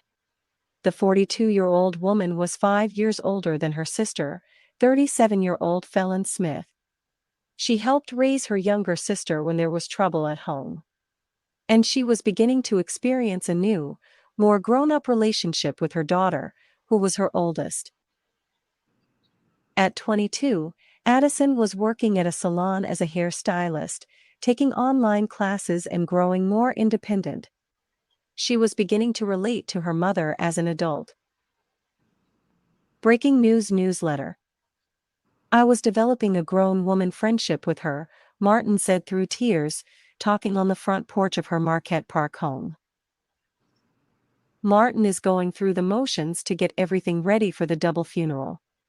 She hopes for justice for her daughter, and for changes to protocol and training at the CTA after leaked video showed that a security guard appeared to move slowly, and not to make an effort to pull Smith back up to the platform. But she knows very few families who lose loved ones to gun violence ever see an arrest in the case. The CTA has said officials are reviewing the incident, but she doesn't know what may come of that. She is mostly numb, compartmentalizing the pain so she can get through the day.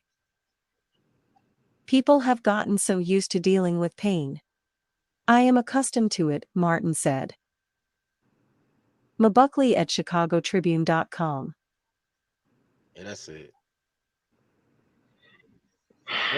Bro, I'm telling you, bro, like, I don't fuck with Brandy, bro. Like, I got my own problem. Like Brandy was responsible for these people's deaths. That ain't what I said.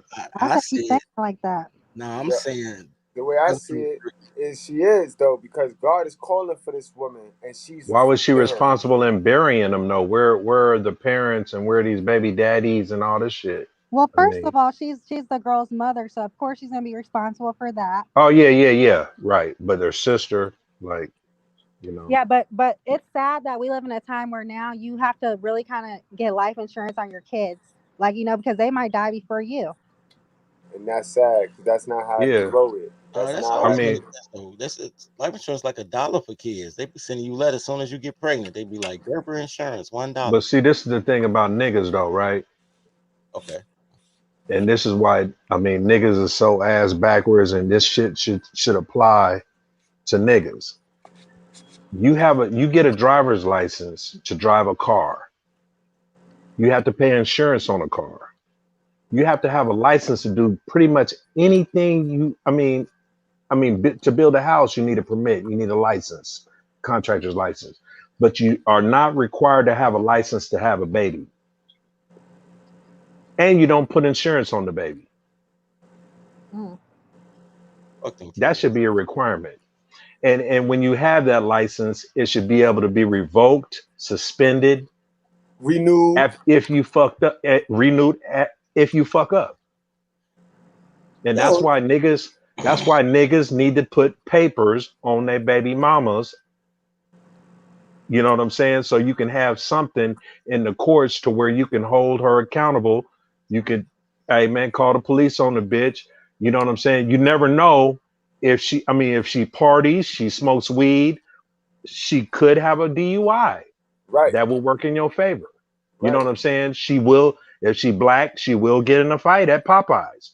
And end up naked in the middle of the street. Everybody absolutely. You know what I'm saying? And the friends she around, the friends she have your kids around, if they toxic and is in a neglectful anything can environment, happen. Anything could happen around niggas. Well, I mean, basically, you saying that you need SR22 insurance to have children, and you should. That really doesn't make sense because I mean, a license itself the cost is free to have a license. Not all. No, it's not. You got to pay a fee. What do you mean? There are really no ramifications for having a license. Why do they require you to get a license to be married? Why they require you a license to drive, a license to hunt, a license for everything, to fish, anything? Because they want money, but other than that, it matters not. But you said it was free. See, it ain't free though, Jalen. It's money. Okay, yeah, that was a contradiction. I guess I just don't agree with it, and I just don't. Why wouldn't you agree with that? Don't you think people will be more responsible for something that they gonna be held accountable for? Yes, but these are, I mean, okay. I'm thinking of ways for parents to have more accountability to their children. Yeah, you know what I'm saying? To be more responsible. So the children won't suffer. But the same people that would make that point that you need a license to have children are people who buy guns on the black market that never had anything registered. They're just carrying for free. That's not true. You talking about criminals? Yes, or citizens. There are citizens, and both citizens and criminals have guns that are not registered. Well, the people that have guns that's registered are more responsible for their guns. It's people that got dirty guns is the ones that gonna do crime. You know, the gun can be traced to the citizen. I mean, you know what I mean? I don't understand what you're saying. And honestly, Jalen, statistics is showing that so many niggas is running around here with cases. The women is getting the guns now. The women is getting the guns for those guys that you're talking about. Sorry, what was that? I got sidetracked. Hold on. What did you say? No. I said statistics is showing that the guys is not getting their hands on the guns. The girls are actually giving those guys that you're talking about, the 8% dude, you know, the community dick niggas, because those are the only niggas that's buying guns off the black market. Because legit niggas, we want paperwork for ours, because we want the insurance. Something happened to our shit, we want our shit back. Know what I mean? Yeah. Yeah, niggas with felonies are getting their square girlfriends to buy the guns for them. Yeah. Okay. I can smoke a pack of that.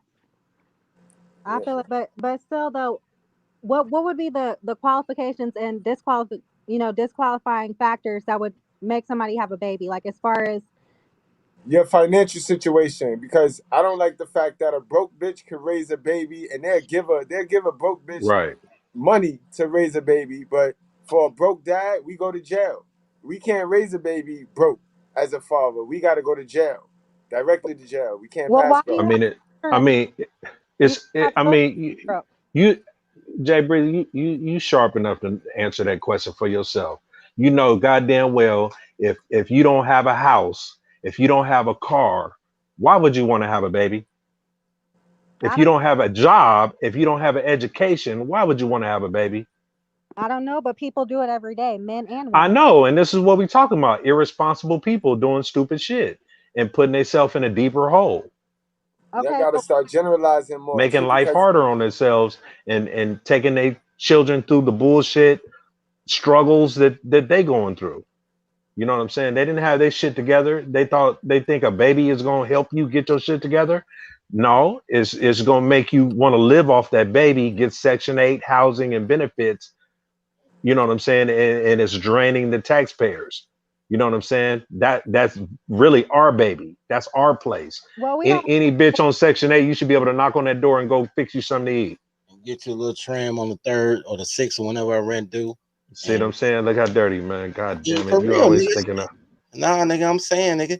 When I was working for security, I damn sure was doing that shit. I was knocking on Yeah, doors nigga. and all that shit. Hold on. Check out the bill. Let me tell you something.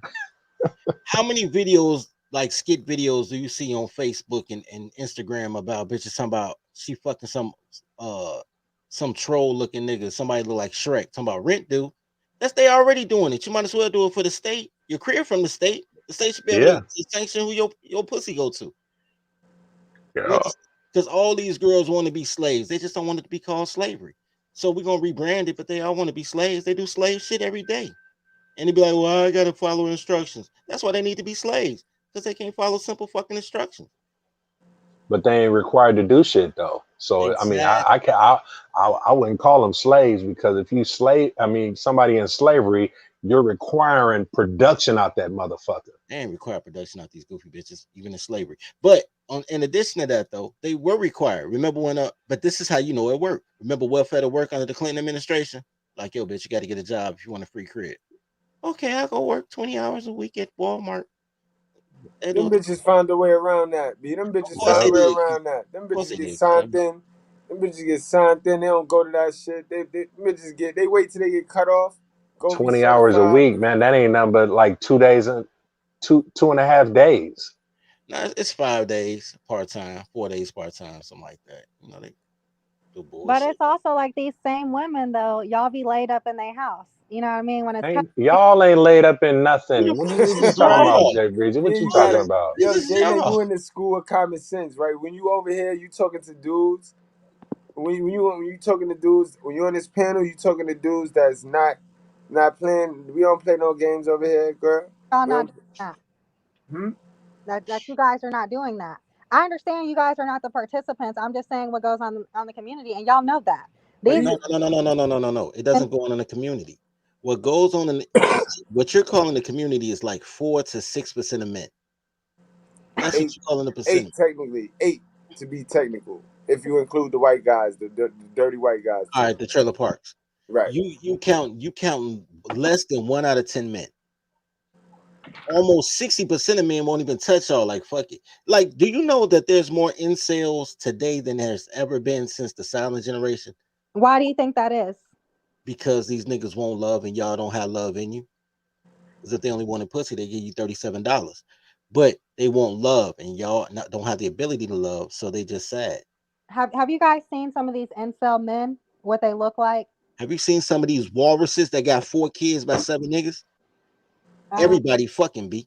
Because you know what I've heard before? I don't know this to be true, but somebody once said that all I don't know a word for it, but pretty much all pussy is the same. So of course But it's not. Girls these women are gonna be looking like anything. Who said that? Girls. A lot of people say that. I hear this from men all the time. They be like, "Oh, I can get whatever. I can get this from anywhere." If pussy all you offer, then they can get pussy anywhere. But that's not really how that works.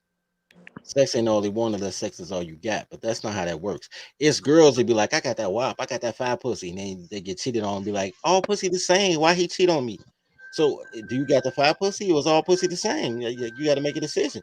Well, first of all, I don't really like the term WAP because if it's wet all the time, you have like some sort of infection. Okay, hey Jay Breezy, why do you think people put so much emphasis on vagina? Because it's just a cardinal feeling. People like sensation, and it's a good feeling. You know what I mean? So that's why. You have vagina before? What? I was just about to ask that because she said that shit like. Then hold on, let me answer it just like she said. I mean, like as a woman, right? As a woman, to hear dudes talk about pussy so much and like motivated for pussy so much, how does that make you feel as a woman that you have what men want. How does that make you feel? Does it make you feel empowered? No, it makes it so that I have bargaining power. It's not that I'm in power. It's that Right. the chips are in my See, face. this is what I be saying to these niggas, right? They try to put so much emphasis on pussy that's all they're doing is getting a feeling out of it. They're not getting anything out of it but some pleasure, right? Right. You feel me? But in return, they make a woman feel like she's empowered because you got that bargaining chip. But the thing is that pussy is nothing without a dick. It's really not. And see, the thing is, what niggas need to do is check their dick and use that as bargaining chip, because you can't have one without the other. You was born with one without the other. But here's the crazy part. Dick What? is You way what? better. I said you was born with one without the other. We ain't hermaphrodites. But this So is what? No, check this out. I got a better analogy. Dick is better than pussy, and I could prove it. Because every girl, if she can't have real dick, she'll buy a fake dick. Every girl got a fake dick in her top drawer. Every nigga ain't got a fucking So pussy. why do you talk about pussy so much if you feel that way? Who talk about pussy so much? You talk about sex a lot. No, I don't. I talk about terrorist bitches. I'd say you don't listen to them with clothes on. When do you hear me talk about sex?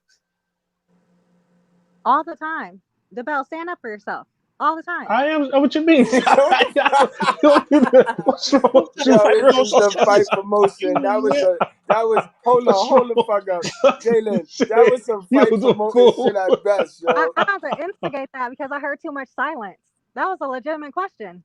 Do I talk about toddlers a lot? Yes. Do I talk about sex a lot? No. Sex. No, you don't hear me talk about sex. But back to what I was saying though. That's why men need to stop talking about pussy so much, right? Because when you have the female, pussy comes along with the female. So niggas need to concentrate on getting the bitch first. You know what I'm saying? Because when you trying to separate the female from her pussy, now that's when you're digging in your pockets paying for it. Yep. You turn into a trick and you turn into a pervert. And you know why? Because you guys always offer it. You know what I mean? So we have the you're giving bitches too much power. And they can't handle all this power. They get overwhelmed by this power. You know what I'm saying? It's like they're the ones that's in control. That's why I try to ask Jay Breezy, how do you feel when dudes, talk about sex all the time? You know what I'm saying? It's like, I don't know, man. I mean, because when you getting something all the time, it ain't no need to really talk about it. Yo, but the way I see coochie though, guys, to backtrack real quick, is coochie always been the socket. You know what I mean? Coochie always been the socket. Like, it's the socket. It's there. It's in the wall. But the D is always the appliance. Like, bro, I gotta plug in, and this shit don't work until I plug in. But I could always go to another socket though. You know what I mean? I could always go to another socket and plug in, and my shit'll power up. Like, woo. You know what I mean? So D's always gonna be better than P. You know what I mean? Not necessarily. Not necessarily. Like, I feel like, and don't ask me any questions about this, because I read earlier and I've also heard a comment, somebody saying, how do you know what pussy feels like? Because I have one, you know what I mean? But I'm just saying that it takes a hold on you, you know what I mean? We have the power to, like, grip and slip. So it is what it is, man. Nah, but Breeze, though, Jay Breezy, go ahead. If you take the horniest female and you take the horniest male, who gonna give in first? The male. You lying. No, the male. Let me. You lying. You lying. Hold on, Jay Breeze. Hold on, Jay. You just earned your first. You just earned your first. Yep, you just earned your first crab leg right there.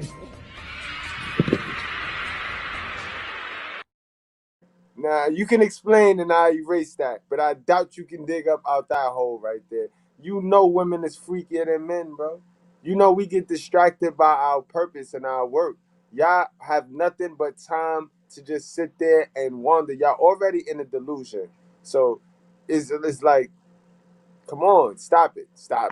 Y'all think about it way more than we do too. We think about it when we see it. Y'all don't gotta see dick, and y'all think about it. Let me tell you this. This is me personally, so I can't speak for everybody. But Okay. even if I'm attracted to somebody, if they always offer it to me, or that's the first thing they talk about, like when we start talking or whatever the case, I don't fucking want it. I always want the D when somebody doesn't want me for some reason. I'd be like, oh, this nigga don't like me. Let me get him. You know what I mean? Teachable moment, fellas. I hope y'all wrote that down. No comment. But check this out. Here's the thing with that, guys. When have y'all ever bought some pocket pussy from a sex party? Because girls have sex parties like Tupperware party. So when have you ever said, yo, me and my niggas finna go out and my boyfriend and give us a brochure of fake coochies, and we gonna select the best fake coochie. We gonna go to fake coochie E-class. We gonna get them in, man. Get them and go to slip and slide coochie courses. We gonna get them and maximize dick weight so we can, as a team too, like as a group, and we gonna work our dick muscle out and talk about coochie. That shit don't happen. Girls will buy a fake dick, a fake tongue, get them all type of shit, water hose, shower head, whatever. Got them and they sit on the washing machine, all type of shit. Guys just want pussy when they can get pussy. Girls want dick, whether dick available or not. Well, it's always available. What are you talking about? Yeah, it's quality over quantity though, sis. Man, That's where y'all be fucking females up. got way more options than men do. But that just No, means they y'all got don't. Females have way less penalty than men. Females do not have more options. Hold on, all I mean is y'all got more needles to stick through. Y'all got more needles to dig through because you know what I mean. Y'all got more haystacks to dig through to get to that needle because that's all them options mean. Them options ain't quality options, and that's where No, a lot of our they females ain't fuck up. quality options. I mean, a lot of females don't make quality choices. I mean, a lot of niggas don't either. But what I'm saying, as far as the options, like say if Jay Breezy and Dirty Folks was stranded on the side of the highway, who you think gonna get picked up first? I'll fuck a crab leg before I fuck you. That wasn't even a question.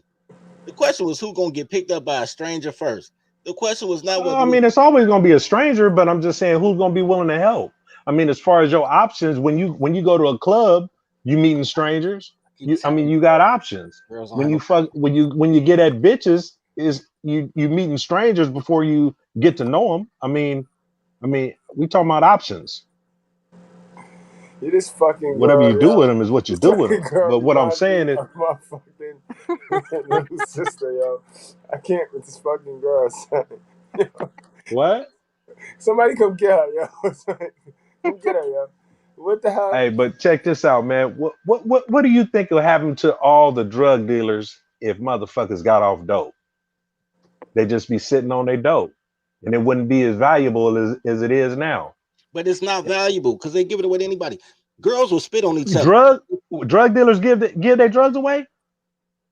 Drug dealers don't get their drugs away, but girls get pussy away all the time. I'm talking about drug dealers. If people got off drugs, dope fiends, how valuable would the drugs be? It wouldn't be valuable at all. This shit would be nothing. Exactly. So if niggas stop putting so much emphasis on pussy, it wouldn't be as valuable. So now females would have to come up with something else to bring to the table besides some pussy. And that's a fact. Niggas need to start demanding more out of females than just some pussy. Pussy comes along with the female. Stop putting emphasis on the cooch. I agree with that. That's why niggas are in a dumb state of mind right now, to where they just thinking about, one thing, and these bitches is taking advantage of them every day, and then you get mad because these females know they leverage on you because you're a dope fiend for the pussy. But okay, so there are dope fiends for the pussy. But and then niggas is killing for it. Niggas is simping for it. They paying for it. They doing all kind of shit for it. They hating on each other for it, falling out with each other for it. I mean, females, they recognize the power they got between their legs, and they seeing niggas do stupid shit every day, and they just coming on the scene and causing all kind of confusion and fuckery and all I kind agree of that stupid professional shit. fight promoters. I give And you if that. niggas ain't got no self-discipline about themselves, it's going to continue. At the end of the day, do you Black know that men not having standards is why black women get pregnant, because every girl got a pussy. If you say they have to bring more to the table, women do bring more to the table. Women just don't come in black. Pussy come in black. Women Niggas don't require it. because They don't demand it. The niggas don't know how to vet bitches. I don't take anything away from what you're saying. I just don't think it's as big as a epidemic as you making it. it would have to be Really? an epidemic because Yeah, like and I'll tell you you why. said, I'll tell you why. You mean to tell? Hold on, wait. All these new millionaire bitches is getting paid like a motherfucker off the internet without even having to touch a man. Exactly. You don't think? No. They What get it- paid off the thirst. They get paid off the thirst. So hold on, man. So if they had a dick, you think they'd be getting paid as much? That's not what you said at first. We dealing with Man, the I'm original talking about. you check this out. What niggas pay money for is what niggas pay money for. If niggas pay money for free pictures, God bless them. Porn is free, niggas still pay membership fees for it. That's fine. Niggas gonna spend their money on the shit that they enjoy, and that's fine. If she can catch enough niggas to give $4.99 a month for her to make a ticket, God bless her soul for being able to twerk the best. What I am saying is that originally we was talking about sex. The limit ain't there. It's not It's all relative. It's not relative. Me paying. Yes, it is. Go ahead, man. Me paying for something I obtain is totally different than me paying for the thought and the imagination or something. There's like, for instance, I don't click like on girls' pictures. You know what I'm saying? I used to have homegirls, and I just come. What you paying for? You ain't owning it. You're just using it and renting it for a second, and then. So imagine me. I mean, you ain't getting ownership out of it. Imagine me. I need to rent a car. I go out of town. I need to rent a car. They tell me it's $325 for the car for the weekend. Okay, cool. That car gonna get you somewhere. The pussy ain't. And the pussy gets you to a nut. But check this out. The car $325 a weekend. No, just listen. The car $325 a weekend. I could Uber, be cheaper, but I want a car. Car $325 a weekend, and I pay that. Okay, that's fine. It ain't my car. I'm just borrowing it for a couple of days. Now imagine me going out of town paying $325 for the brochure picture of the car, and then I still catch the bus where I gotta go. It got me fucked up. But if the car dealership can sell a nigga a brochure for $325 about the car he could have drove, then God bless him. It's a fool born every day. But you know who girls don't want to fuck? Them fools that'll pay $325 for a brochure. So even when you say dick is more available than pussy, which isn't true because there's more women than men, so it's more pussy than dicks. But even if that's the case, these chicks still gonna fuck the same 4 niggas. If you this bitch is on the internet, ain't even getting touched, and they getting paid. That's because niggas is dumb. That's not because. Man, I've been saying this the whole time, bro. They do that because they're paying for exclusive content. It's the exclusiveness. I had a man that I was with. This nigga used to piss me off because I would go on his Cash App. I would go on like Zelle and shit like that. He would be sending money to women like for doing shit, but it was because it was personalized. He liked that shit. He didn't watch all the porn on the internet. And the reason why you got mad at he was paying them instead of you. No, no. I don't get mad about shit like that. That's your money. You can do with it whatever you want. But I got mad at the time because I was younger, right? And I didn't have any gas money. This nigga that gave all this money to these bitches. I'm like, bitch, I need $20. And he didn't give it to you. You got mad. And the thing is, you said you pay all these other bitches. How come you don't pay me? I didn't need to. Okay. Why am I sitting up here lacking gas money and you paying bitches that you can't even touch? Right. You're right. I was mad about that, but my whole thing, at least you agree before dirty folks. We got to struggle and go down these goddamn rental car roads and all kind of shit. Wait a minute. Dirty folks gave an unrealistic example, anyways. Because why would you pay $325 for a brochure and $325 for the car? What you would do is pay $10.99 for a subscription. Why would I pay $4.99 for a picture when I can fuck you for 2 tacos for $4.50? Because it's the exclusive. Like I don't give a. It's nothing more exclusive than fucking you for $4.50. Man, listen. If you don't got the money, I I just felt you was about to say something, so I just stopped you so you could breathe, regroup, Jalen, and then because you was about to do it. I'm gonna give a Jalen an example. You was about to do it. I'm gonna give a Jalen an example. I slid down to Memphis one time. I'm hanging out with the homegirl, and goddamn it, she was like, "Man, I need some money. I got to do something real quick." I'm like, I was like, "All right." So she go in her room, pull out her laptop, and put the earplugs in and start masturbating. I'm like, "What you doing?" She hit mute. She was like, "Yo, these niggas be paying me to masturbate on you know what I'm saying, on the laptop." I was like, "Word?" I was like, "Well, ask them how much they'll pay to watch you suck a dick then." You know what I'm saying? Because okay, you gave that story, but did you get any pussy? She over there masturbating in front of you, ain't get no motherfucking pussy. Shut up. Who didn't Get get the no fuck pussy? out of here. Who didn't get no pussy? You ain't Wow. get no cutty last night, boy. Shut up. You know, back in the days though, the old men simps, they used to simp out on the jack, so they couldn't even see no coochie. They would just Yeah, the call me 900 now, numbers. call me. Yeah. He said, "Call me now." Yeah, call me now. Yeah, I remember the first time I ever saw Robin Bird, the Robin Bird show, bro. That shit killed me. That shit fucked me up, bro. Word. Y'all remember that shit? Public Right, access, Robin Bird. The old, she was an old pimp lady though, B. She used to have a little public access channel. She was the first piece of porn material that I ever seen. I got exposed, Joe. Y'all know nothing about that. Public access. Harlem stand up. Yeah, that's Harlem. We have public access, but that's some New York shit. We had cooking shows and a bunch of Muslims talking about sell bean pads. We ain't have what you talking about. Tell us, finish your story. I want to know about this. Oh no, that was it. That's the end of that shit. That was the end of that shit. I clicked from that bitch and went right back to the Spice Network. You know, the little cable box, the cable box with the button in the back. You had to click, every channel, lit. But word. King God was good. What's going on, King God? King God in the house. My God, Sauce. My nigga Sauce, but he was hot last night. I heard. What you did to Sauce, Jalen? Matter of fact, I want y'all to settle that right now. Yo, Sauce, if you got time, bro, I know you in Cali time, so you do. Y'all niggas, because the bell done got me. He got me, yo. He got me. See what I mean? This that shit, y'all. This that shit. I be that peer pressure shit, son. Yeah, West Coast, baby. Everybody's doing it. Yo, this that bullshit. But hold on, Jay Breeze. Don't go nowhere. Don't run, because I need to settle this shit right now, bro. You know, I'm Abraham, and we gonna fix this shit, yo. Cause we all in the righteous fear. And we can't have this shit, Jalen. I can't have you disturbing the peace and shit.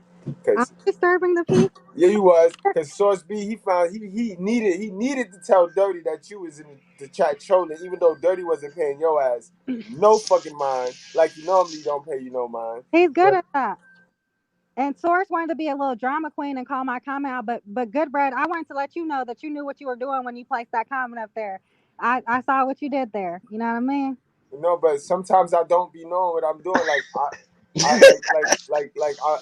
know I don't be in a private chat, and I'm just trying to click everybody. Like right now, somebody probably think I'm being funny to them. You know what I mean? Because I'm skipping over. I'm not skipping purposely. I'm just trying to catch everybody. You know what I mean? You know how I do, man.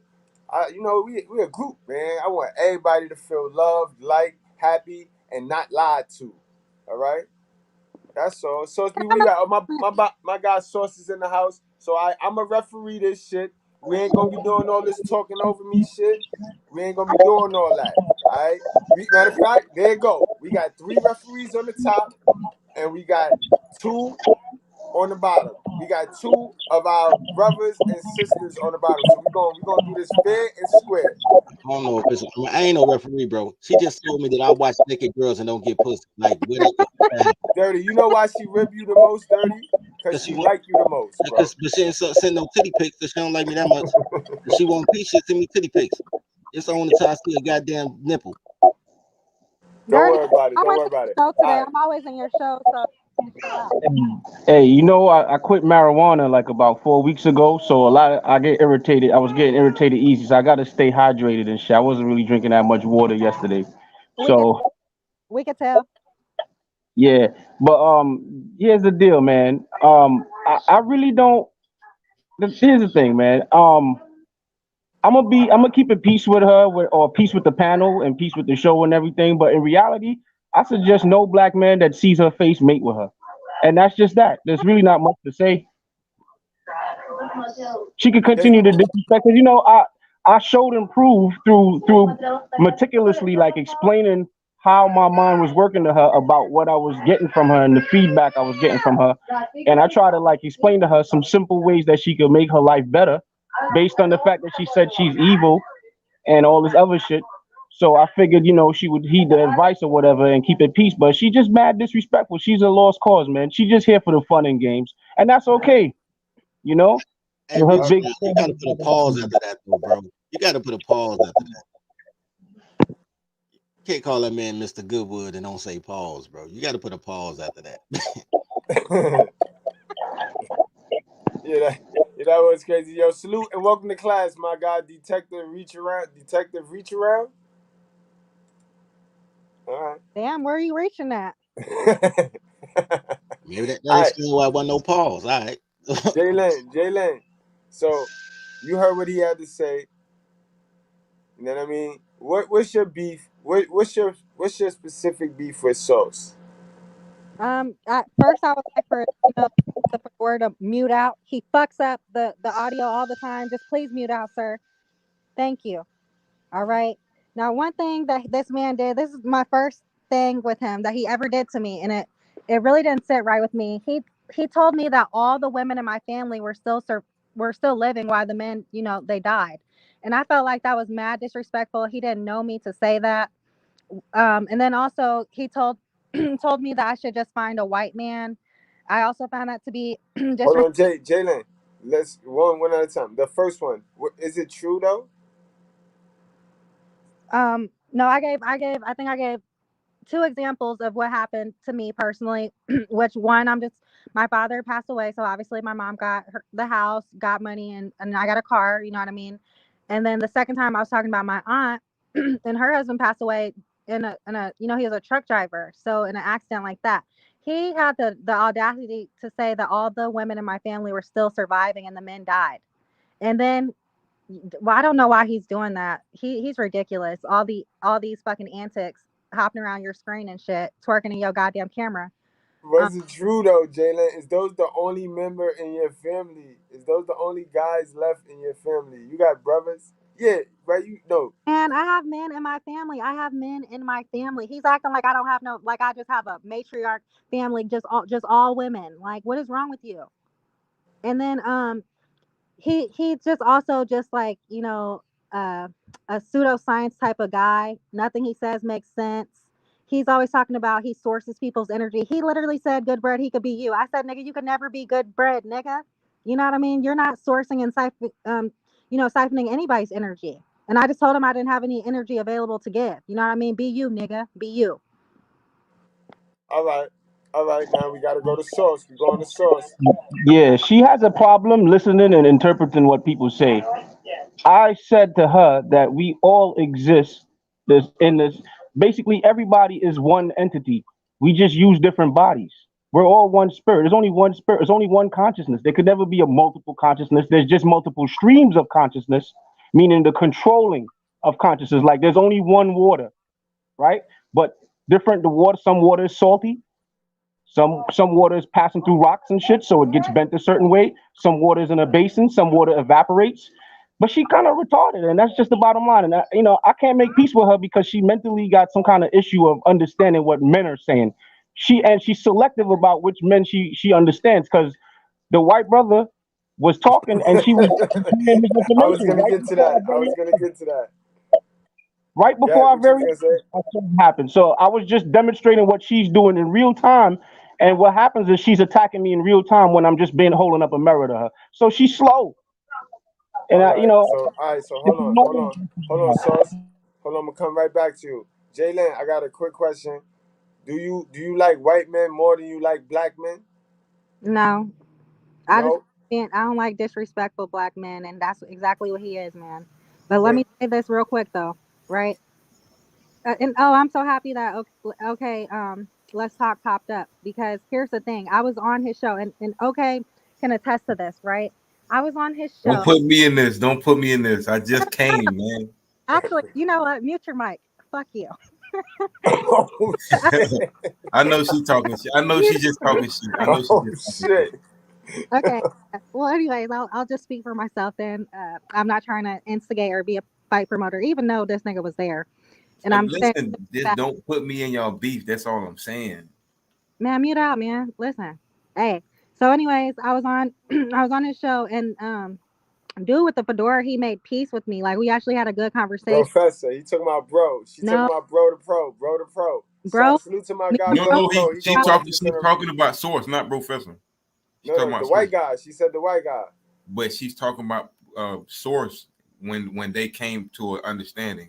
Okay. Yeah. We came to an understanding. So that's all I was going to say in reference to you. I wasn't including you in any of my drama. I have too much of it to include anybody. I was just letting you know, man, we already made peace. And he came on this show, on your show, Goodbread, and he called out my comment. That's what it bothered me, because I'm like, nigga, we was just cool. You just a fake ass nigga, just all around the board.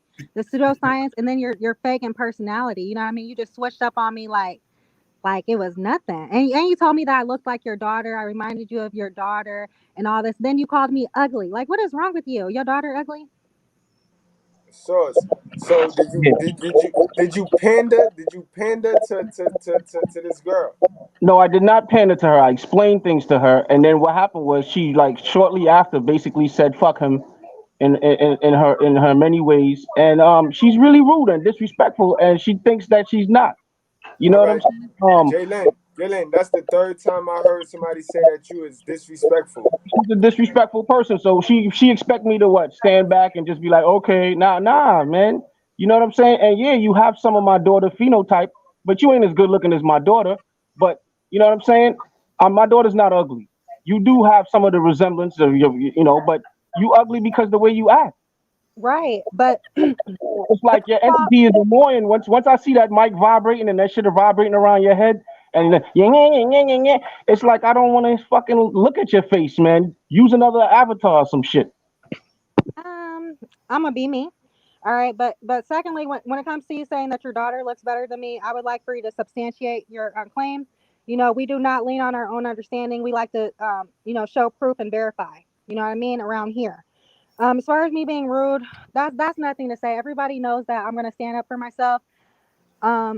Disrespectful, I can. That's a code word. You know, I can be disrespectful. I know that. You be making up arguments in your head when people just be trying to tell you something. You got a problem. You're not all there, yo. But how can we fix this, guys? How can we fix this?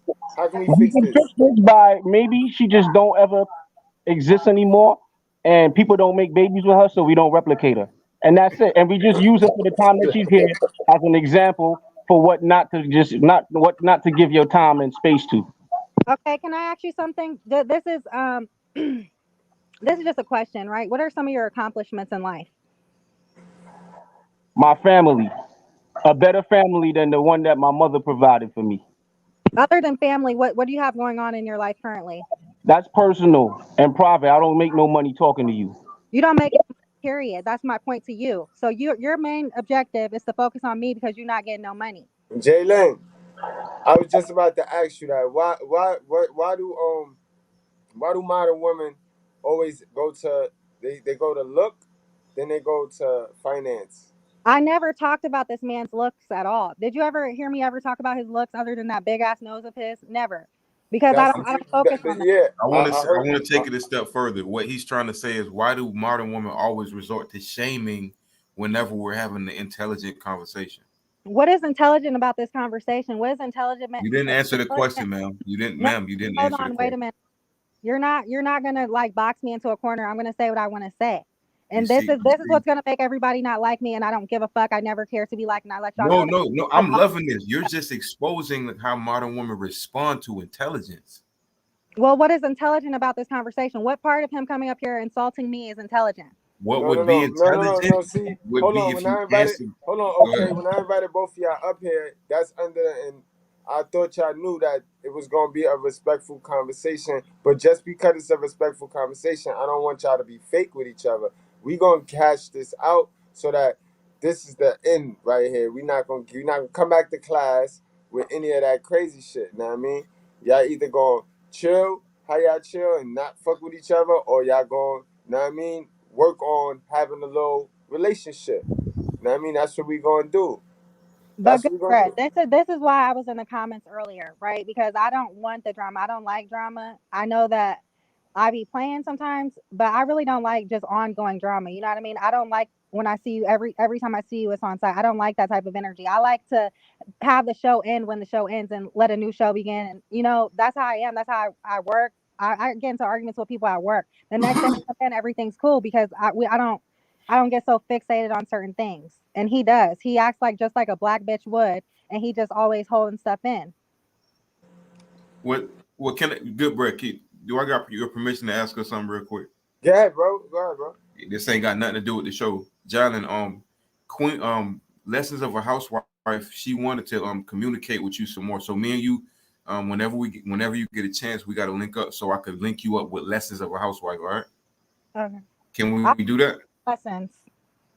Can we do And that? that's the thing. See, I get along with women. That's what I'm saying. If I can get along with women, why can't I get along with men? It's just like on these platforms, it seems like when you go into men's spaces, all the men get offended. They're like, "Oh, there's a bitch here. Fuck her. Get her off the people. Fuck Let her." me help you out. Let me help you out. I can answer that for you. That's number one. This is perfect for you. No, I'm gonna help you out. I'm gonna help you out. Like Zilla, yeah, like No. I'm gonna help you out. I'm gonna help you out. This is community service. I'm gonna send you a invoice. This community service. You don't realize that you're a habitual line stepper. When I tell y'all every day on my show, girls do something twice a day, you will kill another man for. You don't realize you're a habitual line stepper. And not only that, you don't know when to fall back and just be like, yo, my bad. And let niggas just let that shit go. You triple down on it like, I ain't no punk. You know who always act like they ain't no punk? Punks. A punk? You need to, you know what? You don't need to go to whoever fuck show they was talking about. You need to talk to Savannah. Savannah is cool. Savannah be in all the men spaces, all the men places. She just shut up and look cute. Everybody likes Savannah. We don't know shit about Savannah. For real. But goddamn it, everybody likes Savannah. Cause she Why plays. Savannah never came on my panel then? This is I don't school know, of man. common sense. It's because you're black, bro. Here's the one thing I must say, right? Regarding the young lady that I had, Jalen. She tends to put out information in her anger, and then when you use that information to explain something to her, she thinks you're attacking her with the information that she just put out. I didn't need to know that your mother, your dad died, and your aunt, and you got all this property and stuff, but you was flexing. So because you was flexing, right? I was able to use that information to make a point, but you didn't even care about the point. You just cared that you felt some way about me, and you have an issue submitting to just intelligent black men. And I was trying to explain to you in the other show that it's genetics that causes that, because you have been having sex with somebody because you shared that information with us, right? You've been in a long-term relationship, and I'm explaining something because I have a bunch of daughters and I study stuff. So you have sex with a person a lot of years and didn't have a baby. So your body is irritated. And a lot of us resemble that person. And that's what your issue is. So I was trying to explain to you, you might have to try to date outside of your genetic mix. I'm just giving you science shit, but you just don't care about that. You just want to argue and be righteous. And that's the problem with you. And that's why every space you go in where there are men talking, you're always going to irritate them, because it's like talking to a child. I mean, I don't have this type of sentiment towards none of my kids when I'm talking to them. All right. And they carry themselves well. But you, for some reason, is like I'm in a classroom and I'm a substitute teacher, and these kids are like just running their mouth because they know that there's no consequence that I can actually dish out. And that's just the problem with you. You got to relax and just absorb and be like a sponge, and you would actually get in places better. Maybe try some of that mushrooms and go in a dark room and meditate or something. But you keep thinking I'm attacking you. Sometimes it turns into a joke because You know, one of the first things I heard you say is, I don't want to be the butt of the joke. Like, you declared that just outright, as if niggas just come here to joke on you. With no regard for what the show was, the topic of the show. The first thing I heard you say in the show was, I don't want to be the butt of the joke. And then you persisted to continue to just say things that is just, you know, out of pocket. And you dealing with men. All we do is check each other all day. That's how we exist. That's our language is checking each other. So when you come in there and think you're not finna get checked and shit like that, you know, nobody here is fucking you. None of us is intimate with you. So we gonna check you. It's just nature.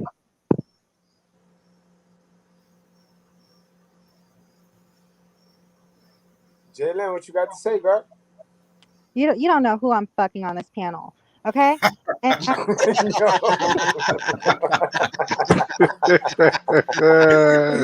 Yo, DeBell, you mad quiet, DeBell. What the fuck going on, DeBell? I mean, shit, man. I'm letting them go. Shit, I'm letting them do their 1-2s, man. Shit, I was sitting up here shocked as shit. I'll be trying comedy on the side. So maybe I think you might be a comedian and you don't know your gift yet. Yeah, Yo, DeBell, yo, DeBell, Yeah. son. I don't even know, cause I could account for Dirty. She hate Dirty guts, so she ain't give Dirty nothing yet. You know what I mean? It ain't me. This nigga OKL though. This nigga is It ain't criminal. me. It ain't me. He kind of It got ain't that. me. He kind of moved like the world class too. So It you ain't know what I me. mean? It's It between ain't the me. world class and this nigga DeBell. I mean, it's between the nigga OKL and DeBell, B. Because I know she got it out for my man Sauce and Dirty. She ain't like got nothing Dirty to though. she She like wanna Dirty. she wanna fucking She she just just not wanna too win. I sure if mean, Dirty shit, gonna open his me and Jay mouth. Breezy cool, man. She I don't mean, know you if know. Dirty gonna tell everybody. Dirty might tell Tyler, so she not sure. She gonna watch a couple more. She gonna go to the daycare and pay attention a little bit more to see if Dirty be joking or if he really gonna tell all of us when he Listen, can. if I met her in person, she'll fuck me. okay, I didn't want to say, but no, but to speak on what you were talking about earlier, It won't even be hard. this hold on, bro. Don't act like I'm just easy out here, just Anyways, I just want to say this, man. In reference to what you just said, you're right about some of it. Like, I do easily get offended and stuff like that, but you guys also have to understand there's like a fine line that I'm walking on, because sometimes I am trolling, but when I share real information with you guys, like things that are happening in my real life and I'm being serious about it, I have an emotional reaction to that. Just like when you were talking about my family, like literally that hurt me because that's my family. You know what I mean? So even though I'm joking, I'm trolling with y'all and shit, like certain things, when I'm being honest with you guys, that hurts my feelings. So yes, I'm emotional and I get mad. Like I'm, you know what But I I mean? didn't make a joke. I just explained to you the spirituality behind why the fact there's only a bunch of head of households that happen to be female and men are dead. You remember, men are stronger than women. So if men are stronger than women and they're dying faster, then that means there's a psychological imbalance between the way men in your family and your genetic construct operate with the females in your family.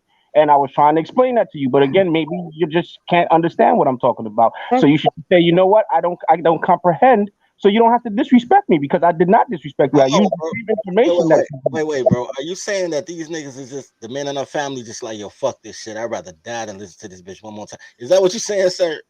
Are you saying they just tapping out like exactly what I'm saying. That could be summary. That's a summary of what I'm saying, but it's not exactly that. It's just, even if a car hit them, you know, some of this is the spirituality, as above, so below. So when you have men just going out of existence in a family, and you just have matriarchs being left with houses and property and things like that, that means that they are a black hole. They are the equivalent to a black hole, and they're just extracting energy from these men rather than having a fair exchange. So that's why the men die before the women do. Rather than, you ever seen real old people, they literally die a day after each other, back to back. That was a fair mutual exchange. But when you have the woman living 40 and 30 years after the man who done got her the house and everything, that means she extracted his energy. Whatever the behavior, that's mine. hold on, this nigga just did a whole word salad just to be like, yeah, nigga, they died on purpose. It was like, fuck this shit. That's all That boy good. That boy good though. That boy good. Fuck this shit. Hey, Mr. Goodbread and OK. Yep. Didn't I call this shit out last night? You did. You did. You did. Yeah. I ain't gonna lie, you called I'm that shit out. Perfect. gonna do you guys a favor, right? And I'm just gonna be in the comments on your guys' show for 2 weeks. I'm not even gonna be on your fucking show. I'm gonna let the men be men and interact with each other. Here's And the thing. Finally. No. Here's the thing. Let me help you out, Jay. Yo, T.O., that's you for real, T.O.? What? This nigga got an avatar. Let me explain something to you, Jay. I'm gonna help you out because there still ain't no peace. I get some titty pics, and then we can have peace. But I don't accept the apology till the apology is sincere. But here's some good advice, some wholesome advice. At this point, 2 weeks ain't gonna make no difference. What you need to do is ride it out until people realize, until people ignore you. That's what you need to do. You need to come on people panels every goddamn day and just be for Jalen, just for if I catch this bitch at the mall, I'm gonna beat her ass. Every day until people just start ignoring you and be like, oh, fuck it, that's just her. Because if you leave and we forget how much you annoy us, then we're going to remember again, like, I'm going to kill this bitch. So you might as well come every day like the fucking little sister that everybody want to choke and just do that. Just do that to the umpteenth ability. Because you don't have the ability to play fair. So you might as well just be annoying all the time. Just all the time. Just keep it going. That's just one to grow on. Yeah, that's a fact. So all right, well at least I got you guys talking and not trying to kill each other, and that's what I'm here to do. I am Abraham. I am Abraham, yo. I am Abraham. All right. This I am nigga is Abraham. hell, man. Hold on. You the worst summer camp counselor ever. I love you, good bread, but you the worst summer camp. Yeah, cause I'm gonna let y'all beat the shit out of each other, and then I'm gonna pick it. I'm gonna pick y'all up. I'm gonna dust y'all off, and I'm gonna make sure y'all don't tell the supervisor that I let y'all fight. That's all. You know what I mean? But I'm glad that y'all, you know what I mean? Y'all patched that up, Jalen. You don't feel like a little breath of fresh air, like a little relief? no, I'm mad as fuck right now. I really am. And I'm just sitting here. I'm quiet because I'm fucking shitty. Like y'all got me fucked up. All of you niggas got me fucked up. And I'm really gonna show my motherfucking Yo, colors. I just gave you back your energy today. You the problem is you mad that I'm not mad today.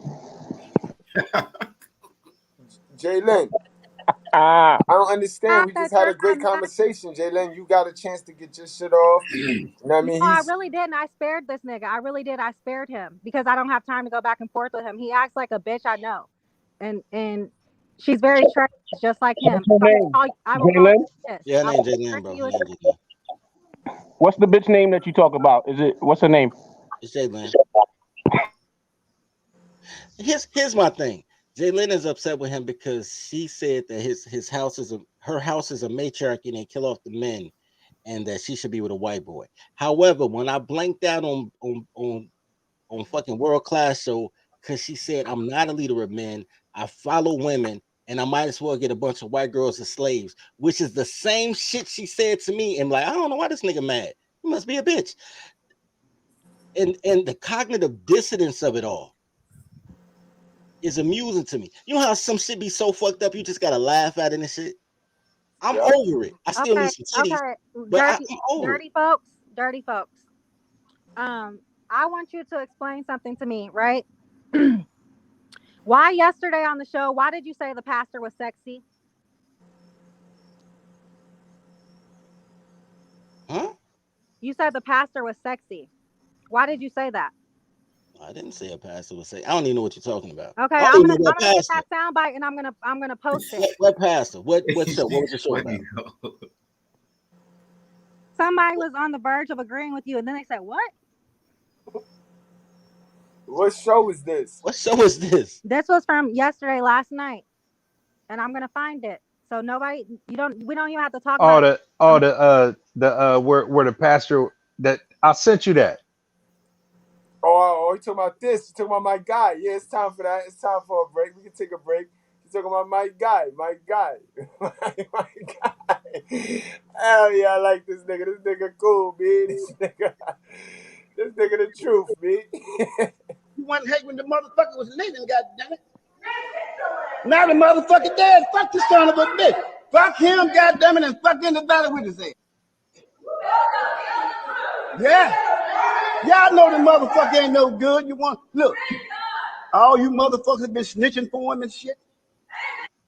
Now you standing up in here, goddamn it, talking about preach it, preacher, preach it, preacher. Fuck that nigga. Fuck that. I'm gonna shoot your ass too, motherfucker. Keep on. You gonna get shot too, nigga. You gonna get shot.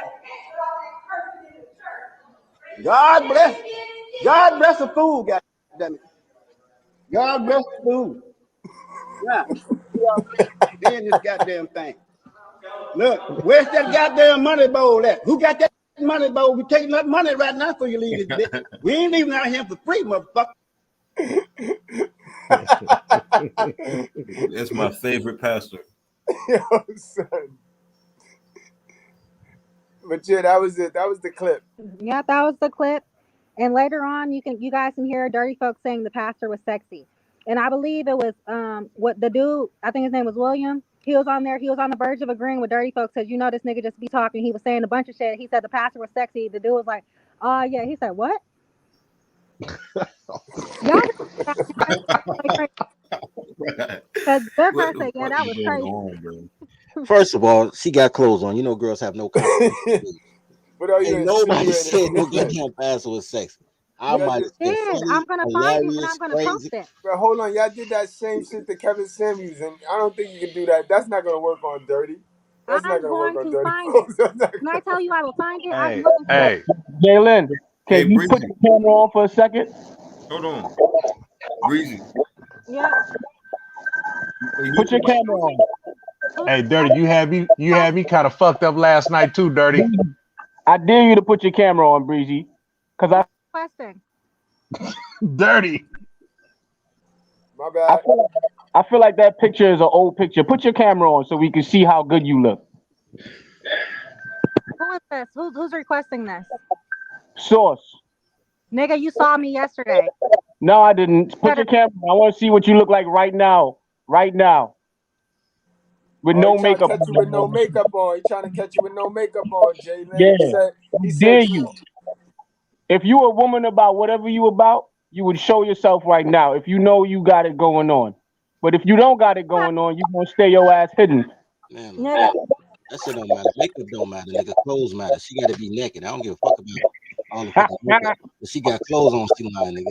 Anyway, yo, I heard that shit. The Bell talking about something so good to hear Dirty on the podcast when he ain't drunk talking in circles. I heard your motherfucking ass, nigga. I remember that shit was funny though. Hey. Yo, the funniest Hey, clip from yesterday though. I like fucking with Dirty, man. Hey, but check this out, Dirty. What 4-year-old you gonna take to the circus, nigga? That was a hypothetical, nigga. Oh, okay. I said that was a hypothetical though. I was making an example. Ain't nobody calling the motherfucking pastor sexy, but I did say something about a 4-year-old. I was talking about how much that shit costs. Like, don't have me. Hey, don't have me tap into some of my Chicago niggas over there, man. And ask about dirty folks, man. Look, I know what this nigga doing on the playgrounds. Hey, bro, I pee on girls like kills, but I don't take them young. Oh, I don't take them young like kills. I had to draw my line, nigga. I had to draw my line. God damn. Oh, this one right here. This back in the day, I don't get out like that, boo. Oh, I got a man. I have a motherfucker walking around with one sock on, butt ass naked. Goddamn it! You don't know what that mean, don't you? No, what that mean? You got no clothes on, one sock on, broke to the motherfucker, fucking with me. That's your stepdad. Mm-hmm. You know how he married me, don't you? No. What's the fell story? asleep with the dick in my mouth. I got out. Woke up next morning. He said, "Would you marry me?" I said, "Yes." Y'all fall asleep with dick in y'all mouth. Ain't got married yet. Y'all motherfucking ass niggas don't even want y'all motherfucking ass. Y'all some sorry motherfuckers. That's why. I'm sorry. I got a man. First You got a man. I got a man. Girl, please. Did y'all call men's? Mm-hmm. I got a man. What you? Mm-hmm. He love this. Mm-hmm. Y'all the fuck do. I got a question, man. Is tonight the night of women with burly voices? Is that what this is? Every chick back nah, we this was a celebration. We started off celebrating how awesome men are, And we just went on down the road, and we got to the women, and the women just not as awesome as us. They're just not. And the proof is in the pudding. The proof is in this live. Because this live, what was this live, my G? Tell her, what did this live represent? Pain. Well, shit. Hey, man, if you want to ease the pain, Jay Breezy, when you coming to Portland? When you fly me out? I'm telling you, man, I'm serious. I can get these niggas off your back. Them niggas don't have to get off my back any motherfucking ways. I'm not tolerating anything less. Oh no, huh? No. That's what she want, niggas. Hold on, sir. Who told me to cam up, sir? Can you please take your head off? Yeah, cam up. No, I would like for you to take your hat off because every time you come out here, you got a motherfucking thumb on your head. Why you want me to take my hat off so you can see my forehead? I got a big forehead. I got hair that's not done. Very interesting. I don't give a fuck about that type of shit. I got a good looking face. I got a nice body, a long dick, a bunch of cute baby mothers. Look at my children. You see that? That's one of the examples right there. Oh my God, she's so beautiful. But I'm telling you now, when you have your kids around. Listen, lady, and I do financially well for myself. All right. I don't give a fuck about fame and fortune the way you do. So you know what I'm saying? I have a superpower. You know what I'm saying? It's called not giving a fuck about stupid shit. You shouldn't be talking like that around your kids. What? You shouldn't be talking about stuff like that around your kids. Do What are better. you talking about? That's a male child. He got to learn how to be vicious and gentle and delicate at the same time. So he get all of that from me. You see what I'm saying? You could have a family too if you just relax and follow instructions. The good Lord is trying to tell you something, but you don't like to listen. God is trying to tell me something. Now, you know what? I believe if you go to Portland, you go meet that brother, y'all might have some good sex, but eventually you're going to irritate him. So, take my advice. I'm telling you, most of us remind you of your brother, and you don't respect your brothers like that. You know what I'm saying? You don't respect the person that's been having sex with you for a long time. So you might try to, date outside of your ethnicity, if not your race. If you don't believe in non-melanated men, try some other melanated men. You know they got Samoans, they got dark-skinned Asian, they got Indian men. Try one of those. Have somebody that's outside of the realm of your familiarity, so you could respect them and submit. Because you're not gonna submit to nobody that talk like you, walk like you. If a nigga seen weed before, you ain't gonna respect him. Let me say this, because you have a lot of input on my life, right? You don't even know the person. You have a lot of output on my life. You have a lot. You don't know if they're black. You don't know if the person I'm dating is white. Like, you really just don't know. Did you ever ask me that? Dating a black man or not? Sir, did you ever ask me that? The person who put you in jail, is he black or not? Yes or No, no? he's not black. He's not black, by the way, y'all. Look, shocker, he's not even fucking black. I know you. What is he? Hold on, I thought you said he was Haitian. He's Haitian, but he's saying that I shouldn't date black people that remind me of my brothers. I'm not worth your McDonald's money. I'm not worth your red light. Anyway, I'm gonna stop doing anything about you. I just think I ain't worth your St. John, Nick. Yo, I had to break the ice with that though, right there. That shit was hilarious. That was hilarious. And I'm offended, bro, because I remember the chances I took to get that Movado watch when it first came out for that shit to be in Sam's Club. Now I'm pissed. Remember that shit though? Remember that shit? Niggas had us dumbing out for Rolexes and Movados, bro. Hey, Breezy, you still mad at everybody? Yeah, ain't nothing changed. I tried to joke. My bad. I didn't know you were gonna say something good, Brad. I try to tell a joke and shit. I try to crack a joke and shit, and you still upset? Come on, Breeze. I don't know what's wrong with me. Like, first of all, y'all have to realize I just got out of jail. And then when I get out of jail, I got niggas. Wait. That's a much better story. Relax. Hold on. No. All right, listen. Yo, Breeze, you here at the school. Hold on, I got this. Nigga what happened. He has this thing about doing shows on me. I didn't even go there.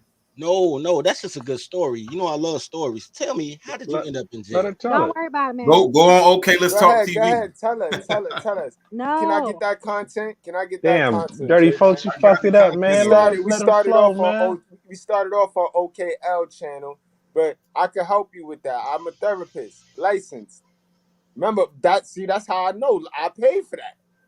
Hey, listen, this is what I was gonna say. Do you remember when I had said I'm proud of you yesterday, Breezy? Yes.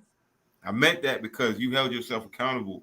And I like Breezy, I don't look at her like she's a coward because she would have been left in male space. Something in her want to do right. That's one thing I can say. Something in her wants to do right. What is laughable about that? What is laughable? Because they thinking about putting something in you. No, I'm not. That's not what I'm about thinking at all. It just sounds like they want to repent. They want to repent. Let me tell y'all. And here's the thing. This is why I don't, man. Even I'm not even trying to argue. I'm really not. But even you, Source Being, yesterday, you gave me advice on that situation as well, right? And then you come on this panel showing your motherfucking black ass, like you wasn't offering good advice.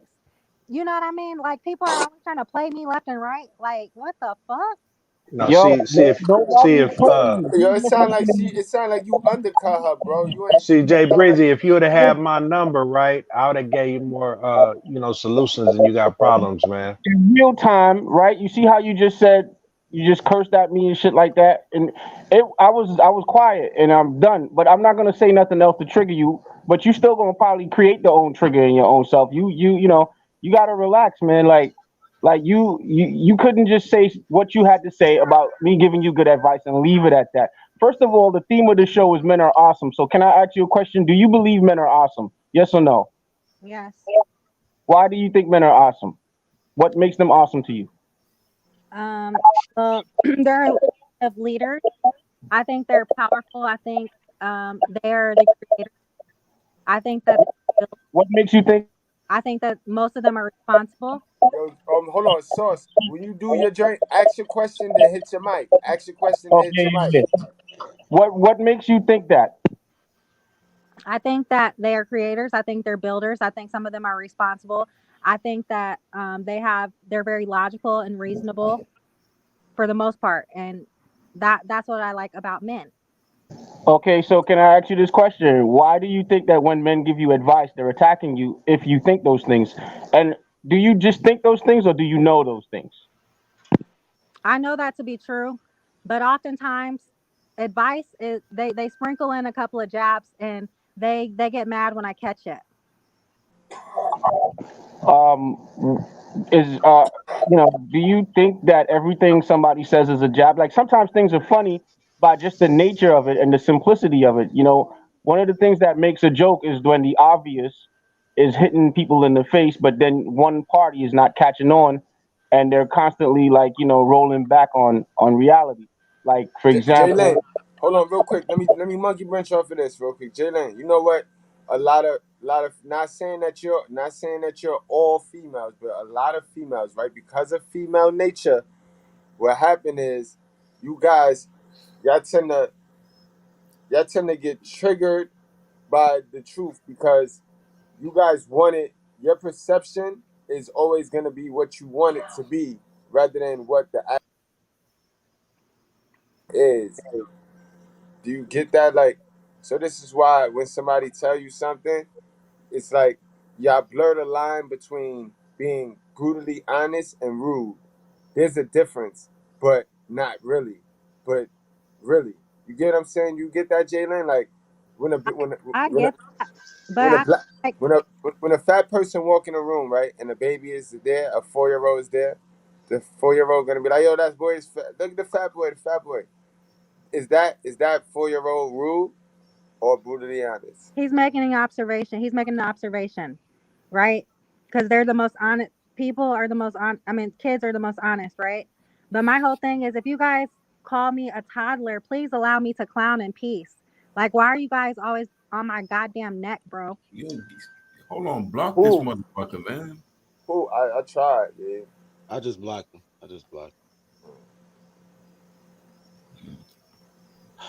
Yeah, Jalen. I do think that for example, you said I was disrespecting you, and then you cursed at me. When did I curse you? A bunch of times. No, but specifically today, even when I just take When I explain to you the situation with the men in your family and the spirituality that's basically like following you, and instead of just like sitting back and absorbing what I was saying and trying to comprehend it, you just was like I was disrespectful. So then you called me out my name, and then I responded to you. I basically hold a mirror up to you because that's always my strategy whenever I'm online and there's a woman. I tend to just utilize the very information you give me and then just like put it back at you, and also the attitude too on purpose.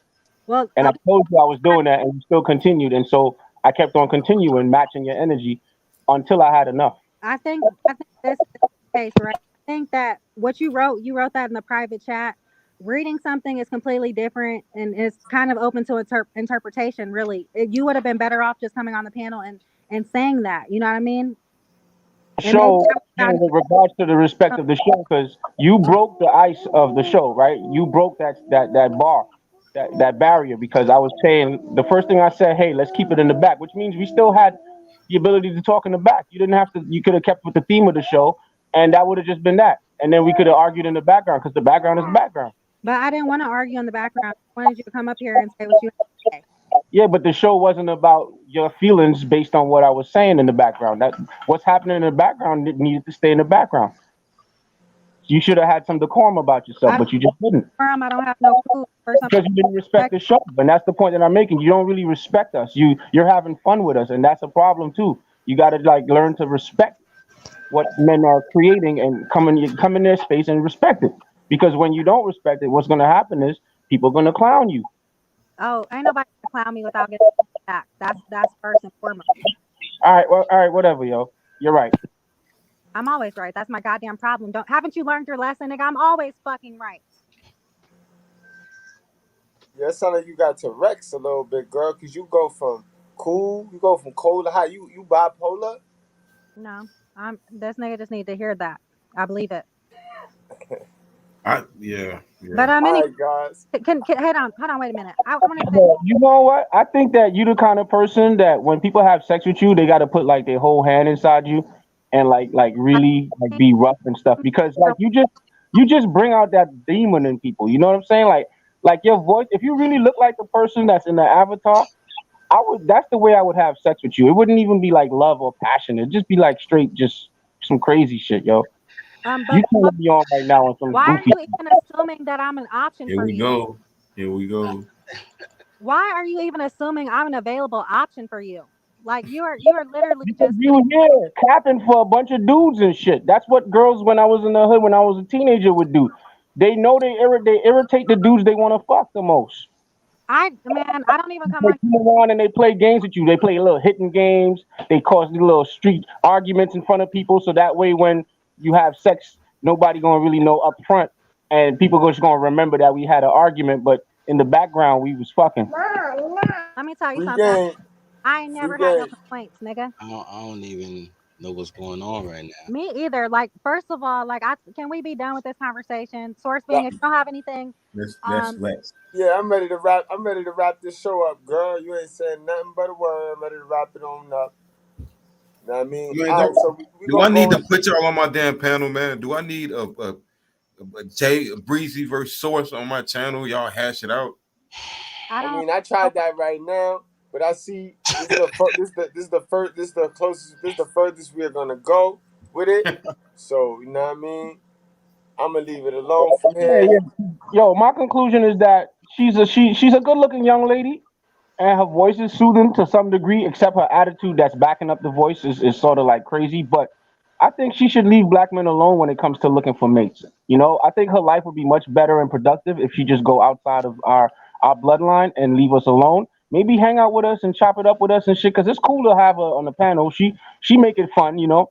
But don't pursue black men, yo, because you're dangerous to most black men and yourself, to be honest with you. All right, so we're gonna wrap it up though. The dirty, we're gonna go in order. We're gonna go dirty. We're gonna go. DeBell, you gotta close, man. We're gonna go dirty, Breeze, Sauce. Okay, then DeBell, you close it out. All I'm gonna say is, man, great show. The shit was hilarious. I blame all this on the Bell. All it, everything the Bell. Shit. Hey, all this shit the Bell fault, man. What I do, man? You got to tell me what I did. You got to tell me what I did first, man. What I do? Man, your mama black, dog. Everything your fault, bro. Yeah, his mama black. He sends the content. This nigga is crazy, son. Man, everything the Bell fault. He sent all the content that we've been scrapping on, all except that last one about Brandy niece. That was me. Oh yeah. But besides that, he sent all the content. And nigga fire started all the shit that he was real quiet. That's how you know we started. Because he got real little real quick so people wouldn't recognize that he was the instigator. Nah, I was just sitting back chilling because I ain't never heard you. I ain't never heard you be quiet that goddamn long when Jay Breezy and my man was talking. So I mean, you know what I'm saying? I mean, I congratulate you for that. You know what I'm saying? For keeping your composure. It wasn't You fucked up. You fucked up Jay Breezy's story. She was finna tell a story, and know, you man. fucked that up immediately off your impulse of talking. And your impulse of cutting niggas off. I take that. Fuck the story off. I messed up a real good story. I know that story. I wish you would have had a cigarette in your mouth, nigga. You wouldn't have been talking that fast. But go ahead, man. So I blame you for not seeing the black sack. Like, yo, check it out. I blame you for slavery. I blame you for girls tolerant. I blame you for that motherfucking pastor who slid through was like he need a Movado watch from Target. First of all, I didn't send that one. I didn't send that. How bad is your fucking congregation if they can't get you a $6 watch? I blame you for him having a shitty congregation. I blame you for I don't know. I think about some more shit. I'm gonna make a list. I'm gonna make a list of all the shit I get blamed for on Facebook. And I'm gonna blame you for all that, except being gay. You a player. I ain't gonna put that on you. We all men, so I ain't gonna blame you that. But your mama black though, and goddamn it, and you a cheater, and you probably get girls bacterial vaginosis, and hey man, just don't call me cute like you call that pastor nigga. I ain't calling I blame you for listening to Chloe Tyler's. Hey, yeah, man. Hey, and I ain't going to the circus with you either, nigga. Hey, nigga, let me tell you something, nigga. I wouldn't take you to the circus. You can't get me no trim. You need a little 4-year-old sitting like, oh, that's your daughter. She's so pretty. Like, yeah, she was in the bathroom. Like, yeah. I blame you for canceling Ringling Brothers and Ballin' Bailey. Now I got to go to the Universal Circus with the niggas. That's fucked up. Blame you for that. Hey, well, shit. Hey, if you know Brandy, you ain't got to go to the Ringling Brothers. That's all you need to go down the block and find Brandy. And Brandy live on a big. Hey, let me tell you something. Brandy whole block is full of shooters, nigga. I do not. Hey, Circus Soleil, but yeah, man, shit, man, they don't blame me for none of that. Dirty folks, man. I didn't do nothing to nobody. I blame you for everything, all things bad. Anyway, no, but good show, man. Goodbread, you did your thing, man. And I had to stay up to midnight my time because I had to make a bank transaction. So you helped me get to where I had to go before I fell out. Yo, shout out to Source. Shout out, even though OK ain't really say shit though. You just came up in this motherfucker just to be like, my name Bennett, I ain't in it. But shout out to OK. You know what I'm saying? Breezy need to show me some motherfucking titties, and then we'll be cool. We'll be cool. Breeze, what you gotta say, girl? How was the show, girl? Let me know. You know, I need the feedback. Well, I'm biased. I don't really like this show today. It wasn't really popping like that. Why? Because it was about the men, because men are awesome. It was a shitting on Jalen fest. And no, Jalen, for the most part, we talked about this man. We talked about the teacher that opened up the boys club, the boys club for the guys, and he teaching them how to keep their eye contact, how to shake hands, and how to open the doors. You're right. See, that's the content that I like. I like content. You know what I mean? You're always bringing dope content, but as far as the sideshow, I just don't like that shit. I'm tired of people like talking shit about me. Like, I feel like you guys are some haters. Like, y'all really just be hating on me. You know, y'all gotta, you know, pipe Ooh. down and let a young bitch shine. You know what I mean? With y'all old Hold ass. on, Jay Breezy, She not, who you you know, talking? it's Why she like us though. y'all? When she ain't talking to Are you including the everybody, whole she panel? know who she talking to. Hey man, I got some haters in the building. Shout out to y'all. Y'all I know mean, that I thrive off this shit. shout I'm just out, shout out your haters. hey man, I got too many of them to name. You know, I'm too many to count. Oh, Anybody who's against me, y'all riding on a fucked up wave, and you will crash. You know what I mean? So yeah, just put some respect on my name. Stop disrespecting yeah, it and I ain't got everything else. time to hate on. I ain't got time to hate on nobody. Listen. If the shoe fits, then it was for you, and if it don't fit, you're not hating on me. You're doing exactly what you're supposed to do. You know what I mean? Um, You know what I mean? yeah, you know what I mean. Like, but other than that, you This know, shit, great stuff. hey, Jay, this shit contagious, ain't it? It's contagious, You and know I what I don't mean? know Hey, why. but check this out, huh? I'm just saying, I like to be most hated. Keep doing it, y'all. Keep doing y'all damn thing. Nah, you ain't the most hated. You really ain't. Is that what motivates you though? Hatred? Yeah, you guys motivate me. When I said I will be gone for 2 weeks, I fucking lied. I'll be back tomorrow. You know what I mean? I Y'all gonna know. catch me on the next live talking my I fucking know shit. you I'm not will. going no motherfucking where. Who the fuck are y'all? Man, if I thought a You know girl what I'm was saying? That's my nigga, man. You know what I'm saying? I told you, man. I like that little spunk about you. Hey, and I that's Scotty the Bell Pippen right there. You feel me? It's and gonna I be told Pimp. you she had clothes on. That's how you know it was a lie. Nigga, if she was naked, she'd be real most I be upset. lying. So what? Nigga, I'll be here Yo, tomorrow. niggas fuck with Breezy until they accidentally put sperm in her. Then it's a wrap. Oh shit, man. Hey, Shit. you should have wrapped it up Hey, then. If it's a wrap, you should have wrapped hey, it up. we gonna have a meeting of the minds before we have a meeting of the lips of the hips. Jay Breezy will be vicious when she comes to this Rose City, mate. You think she bad now, y'all? She gonna be a Ow, motherfucker. ow. I don't think she bad now though. Yo, I, Sus B, take us home. Sus B was good. What you got for the show, man? How was the show? Hey man, men are awesome. It's proven. Jay Breeze help us prove that all the time with every interaction. And I'm grateful that character like her exists. And you know, come back tomorrow and all the other days. You know, you can stalk all the shows you want. You know, be up in the manosphere. You're a virtuous woman, so that's why you're I'm there. gonna be And you everywhere. know, keep doing your thing. You know, and yo, shout out to everybody, man. Good bread, dirty, okay. The brother who liked Breezy, I don't know your name, but I know you like Breezy. You trying to buy her a ticket and all that. I You know didn't what say I'm nothing about buying nothing, brother. yes. You know, if she come out to Oregon, I might have to drive her to you. So you know, cause I'm closer to the airport than you is. Oh, you in Portland? No, I'm not in Port. Oh, there's an airport in Portland. Ain't the airport in Eugene? They got a small one in Eugene. You down there? Are you in Oregon? Yeah, I'm in Oregon. Okay. I'm by the campus with all them cute white girls and shit, and Asian girls and Ethiopian girls, and that's why Okay. somebody like Jay Breeze can't really fuck with my shit. Cause You in Lane County, man. I know about them pots, man. yeah, by the river and shit. It's nice out here. Yeah. You know what I'm Yeah. saying? Yeah, man. Shit, the whole place is therapy. You go Oh outside. damn, yo, the righteous man, and we don't die, we multiply. God damn. Read the How do tape you on not me. know about the Portland airport? It's the biggest airport in Oregon. Yeah, but I haven't How fucked did with you get to the town?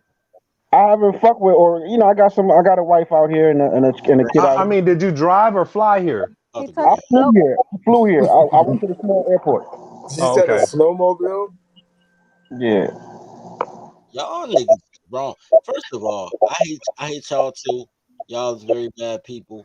You know, See, that's where the hate coming from. The hate is coming out of Chicago. hey, you gotta hate to be great, baby. And my man, he down there with all the weed. He Yeah. chilling. He Oh, finna get off here. He finna get off here and blaze one up, and he finna chill. Nah, but actually I quit weed 4 weeks ago, man. I mean, it's Oh, you so did? I had it so abundantly for the past 2 years. I just was like, you know, let me try to chemically change my body, and now I'm like mega focused. But I had to go through a moment of anger and animosity. You know, when you've been smoking since you was a teenager and shit. Oh yeah. That shit. Now I got a superpower and shit. Yesterday was like a breaking point for me. That's why I got irritated. I had to leave the panel because she was reminding me of the hood and bitches that I escaped. You know, I escaped from New York, bro. Oh, okay. I'm Plaskin right here, man. I'm out here like Plaskin with 2 eyes. You know what I'm saying? Right. I escaped that shit, man. I ain't trying to remember that shit all the time. Wow. You know, she's like a skinny cracker. Hey, but you in the place to be though. Shit, Eugene laid back like a motherfucker. Yeah, man. You know, out here you live for the low, and you could, you know, rebuild your credit and all that shit. Because you know, the black woman fucked up my credit and shit. So you know, I had to come out here, change my life and shit. Well, you know, you can't be used. You're useless. Yeah. Yeah, you can't use me. Okay. You've been used. You're used up. You can't use me. Breezy for that. I'm gonna go over to the Dirty Coast podcast. You know what I'm saying? All right, yeah. All right, hold on. We ain't over my boy. Okay, Izzy. Talk about the show. Shout out to the panel, man. You know, I sat on the bench today. You know, I was on the side of the class just monitoring the students. You know what I'm saying? Shout out to you, Mr.Goodbread. Shout out to Dirty Folks. Shout out to the Bell. Shout out to Source and shout out to Breezy. This was a real good show for the short time I've been on. And men are awesome. I do say that. Not all men are awesome, but you know, for the most part, what a man represents is awesome. You understand me? Breezy, I'm gonna need you to come on my show. I need a one-on-one with you on live. All right. I'm not gonna be played. I'm gonna let you know right now. There are rules for that. Listen, see, you dealing with the right one. You ain't gonna be brought on. I ain't gonna play with you, all right? Right, because you play, you get played. Relax. If you play, you get played on. You know that, right? Just relax, all right? You ain't got to fight me. You ain't got to fight me. Sounds good. But yeah, that's all I got to say. Good show, Mr. Goodbread. No doubt. Things okay. The Bell, take us home. The Bell. Oh man, I just don't need you niggas cock blocking, man. Every time I say something to Jay Breezy, man, niggas want to say I'm flying bitches out, man. I ain't never flew a bitch out in my life, man. You know what I'm saying? I send them out. You know what I mean? I send them out to go get it, and then they come back with it, man. You got that Source?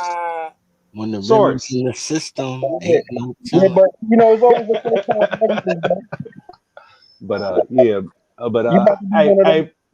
Hey, how TikTok videos with a chick that didn't give him no ass and shit? You be mad. Huh? You gonna fly out there and then you gonna make a TikTok video talk about how she came all the way out here and she didn't give you no ass and shit. Nah, man. That's the wrong guy. That's the wrong guy. We'll talk, man. You right down the street, man. I'm gonna get you familiar with me, man. Oh yeah, you should come out here, man. Niggas be out here and exercising and shit. Absolutely. I got a whole group of brothers out here. We shaping our bodies up and exercising and sparring and all types of shit. Right, you know? Right. Yeah. So y'all ready? Hey, meet me at Sweet Illusions. What is that? What you mean? Who asked what is that? He don't get out much. Yeah. You know, I'm Source. Did Source say? No, that was the Source. That was me. That was Goodbread. Oh, okay. You know, I'm tied down, man. Yeah, listen, the only time I ever did clubs was when I was selling weed to niggas in them shits and cocaine bags and shit. I'm not man. Eugene is small as a motherfucker, man. I don't like. I don't like to man, when I get down there, man, shit, I hit 4 clubs in an hour. Yeah, I'm not a clubber, man. That was never my thing. Unless I'm performing or some shit or I'm doing something. See, man, you antisocial, man. See, that's why you don't get along with people, man. I like to shake hands, meet friends. I kiss babies. I shake hands. I get along with a lot of people, bro. I know celebrities and shit personally. I just don't fuck with clubs. I don't like to be in the audience, is what I'm saying. I'm the nigga that like to host the event. Or I'm doing the security or some shit. I'm not the one for the, I'm not a drone, basically. You know, Man, I love y'all like cook food. I love y'all like cook food, but we can't run all night, guys. We Not the can't guy. run all night. Hold on, let's see Red this trying to get last out of clip. here. Let's see Salute, this Joey. last. And I gotta, you know what I mean? I gotta get the bag, bro. I don't know. Let me. You said I smile? Yeah. I don't know. Let me see. Cause I ain't gonna lie, I'm gonna tell y'all some shit I never told nobody. So this is a very exclusive interview. I lost my virginity at 12 years old. So I've been for a long time. It's not funny. I'm not saying that to just like. I'm just telling my truth. Okay, like I don't. That's a lot of their truth, guys. That's most of their truth. I play Catch a Girl, Freak a Girl. But listen, guys, all I gotta say is wrap up, strap up, drink responsibly, do not play with your life, guys. Yo, it's been real. I appreciate everybody on the panel. Tomorrow, guys, check it out. It's Friday, so we're gonna do something different. I'll probably bring Mr.Goodbread on the panel and we do that taboo game again.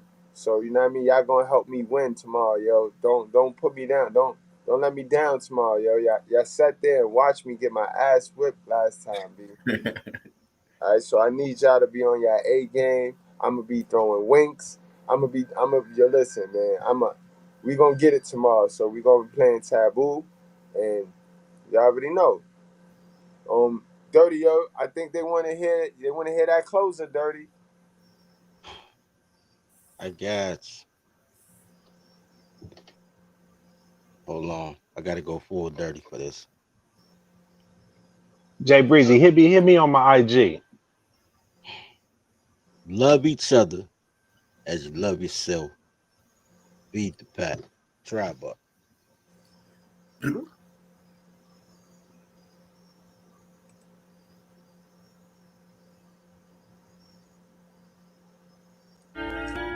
Beta males are just like women. They think with their emotions and they follow the herd. When they follow the herd, they take on the mindset of the herd. This is how beta males are controlled. The same way women are controlled. Through emotions of making everyone feel the same. Alright? Media does this. The music you listen to does this. Matter of fact, there are certain frequencies in the music that before they put it out, they make sure it's at this frequency just so you hear it and you feel a certain way. Why? Because most people are sheep. So, how does this affect the beta male syndrome? With red pill becoming very popular, it's going to become cool to call women out on their delusion. This is what you see happening in a lot of YouTube videos and a lot of mainstream radio, is that women are actually being called out on their delusion. But instead of women actually accepting the truth, they're willing to entertain the truth for attention. You don't have teamwork skills. You don't work well with others. Bitch, you don't know how to communicate. Ho, you don't know how to operate in a household where everything don't just go your way. That is why you do better by yourself. Y'all mamas didn't tell y'all this part.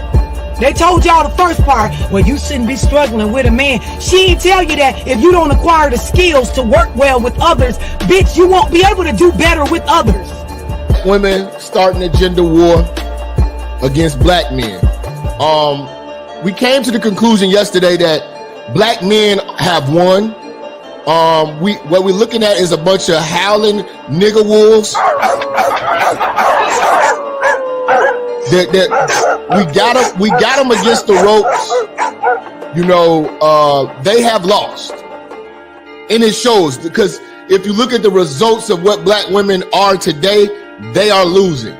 Brothers, we've won. They're broke. They're out of shape. They got kids all over the place. You know, they don't have their own hair. You know, they've morphed into men. Their voices have got deeper. They're aggressive. Some of these bitches even starting to grow beards. They're growing beards. Y'all be thinking y'all be knowing everything and don't be knowing a fuck thing. typing up these posts with great attitude in them. You can tell. Don't argue with me, argue with your mammy. No, you should actually go argue with your mammy for telling you the half truth. She didn't bring it all the way full circle. The stuff you just typed don't make sense. The shit you running around saying to niggas don't make sense. But why would I stay with you and struggle when I can just be? It works out well when you're by yourself because you don't know how to work with others. You ever seen children that don't know how to share? They don't know how to play with other children because all they feel like is everything belongs to them. So they don't share their toys. They don't know how to play games to take turns. Don't know how to let somebody go and then they go after or they go first and then move out of the way and let the other person go. So your kid be sitting off crying by themselves with no friends, no social relationships. Nobody wants to be around them. They can be as spoiled as they want. You can buy them all the nice clothes. They can be the best dressed in the class and bitch, they'll be miserable. Nobody wants to play with your little fine ass little son. His little cute self don't got no friends. Because the nigga don't share. The little girl don't know how to be friends with other kids. Don't know how to like be in a space where you're not bullying or always trying to make things go your. That is why you hoes do better by yourself than with a partner. And then the other thing is you don't know how to pick